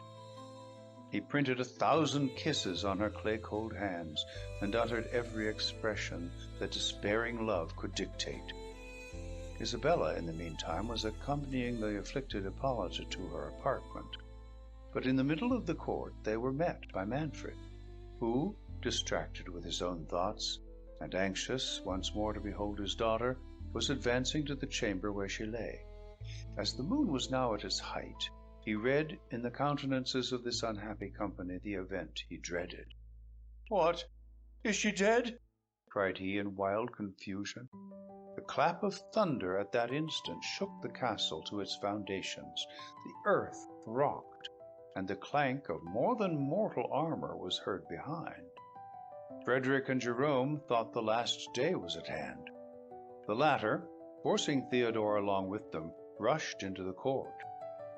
The moment Theodore appeared, the walls of the castle behind Manfred were thrown down with a mighty force, and the form of Alfonso, dilated to an immense magnitude, appeared in the center of the ruins. "Behold in Theodore the true heir of Alfonso," said the vision. And having pronounced those words, accompanied by a clap of thunder, it ascended solemnly towards heaven, where, the clouds parting asunder, the form of St. Nicholas was seen, and receiving Alfonso's shade, they were soon wrapped from mortal eyes in a blaze of glory. The beholders fell prostrate on their faces, acknowledging the divine will. The first that broke silence was Hippolyta. "My lord," she said to the desponding Manfred, "behold the vanity of human greatness. Conrad is gone. Matilda is no more. In Theodore we view the true Prince of Otranto. By what miracle he is so, I know not. Suffice it to us, our doom is pronounced. Shall we not, can we but dedicate the few deplorable hours we have to live in deprecating the further wrath of heaven? Heaven ejects us. Whither can we fly but to yon holy cells that yet offer us a retreat? Thou guiltless but unhappy woman, unhappy by my crimes," replied Manfred. "My heart at last is open to thy devout admonitions. Oh, but it cannot be. Ye are lost in wonder. Let me at last do justice on myself. To heap shame on my own head is all the satisfaction I have left to offer to offended heaven. My story has drawn down these judgments. Let my confession atone. But what can atone for usurpation and a murdered child? A child murdered in a consecrated place. List, sirs, and may this bloody record be a warning to future tyrants. Alfonso, ye all know, died in the Holy Land. You would interrupt me. You would say he came not fairly to his end. It is most true. Why else this bitter cup which Manfred must drink to the dregs? Ricardo, my grandfather, was his chamberlain. I would draw a veil over my ancestors' crimes, but it is in vain. Alfonso died by poison. A fictitious will declared Ricardo his heir. His crimes pursued him, yet he lost no Conrad, no Matilda. I pay the price of usurpation for all. A storm overtook him. Haunted by his guilt, he vowed to St. Nicholas to found a church and 2 convents, if he lived to reach Otranto. The sacrifice was accepted. The saint appeared to him in a dream and promised that Ricardo's posterity should reign in Otranto until the rightful owner should be grown too large to inhabit the castle, and as long as issue male from Ricardo's loins should remain to enjoy it. Alas, alas, nor male nor female except myself remains of all his wretched race. I have done. The woes of these 3 days speak the rest. How this young man can be Alfonso's heir I know not, yet I do not doubt it. His are these dominions. I resign them, yet I knew not Alfonso had an heir. I question not the will of heaven. Poverty and prayer must fill up the woeful space until Manfred shall be summoned to Ricardo. What remains is my part to declare, said Jerome. When Alfonso set sail for the Holy Land, he was driven by a storm to the coast of Sicily. The other vessel, which bore Ricardo and his train, as your lordship must have heard, was separated from him. It is most true, said Manfred, and the title you give me is more than an outcast can claim. Well, be it so. Proceed. Jerome blushed and continued, For 3 months Lord Alfonso was windbound in Sicily. There he became enamored of a fair virgin named Victoria. He was too pious to tempt her to forbidden pleasure. They were married. Yet, deeming this amour incongruous with the holy vow of arms by which he was bound, he determined to conceal their nuptials until his return from the crusade, when he purposed to seek and acknowledge her for his lawful wife. He left her pregnant. During his absence she was delivered of a daughter, but scarce had she felt a mother's pangs ere she heard the fatal rumour of her lord's death, and the succession of Ricardo. What could a friendless, helpless woman do? Would her testimony avail? Yet, my lord, I have an authentic writing. It needs not, said Manfred. The horrors of these days, the vision we have but now seen, all corroborate thy evidence beyond 1,000 parchments. Matilda's death, and my expulsion. Be composed, my lord, said Hippolyta. This holy man did not mean to recall your griefs. Jerome proceeded. I shall not dwell on what is needless. The daughter of which Victoria was delivered was at her maturity bestowed in marriage on me. Victoria died, and the secret remained locked in my breast. Theodore's narrative has told the rest. The friar ceased. The disconsolate company retired to the remaining part of the castle. In the morning Manfred signed his abdication of principality, with the approbation of Hippolyta, and each took on them the habit of religion in the neighbouring convents. Frederick offered his daughter to the new prince, which Hippolyta's tenderness for Isabella concurred to promote.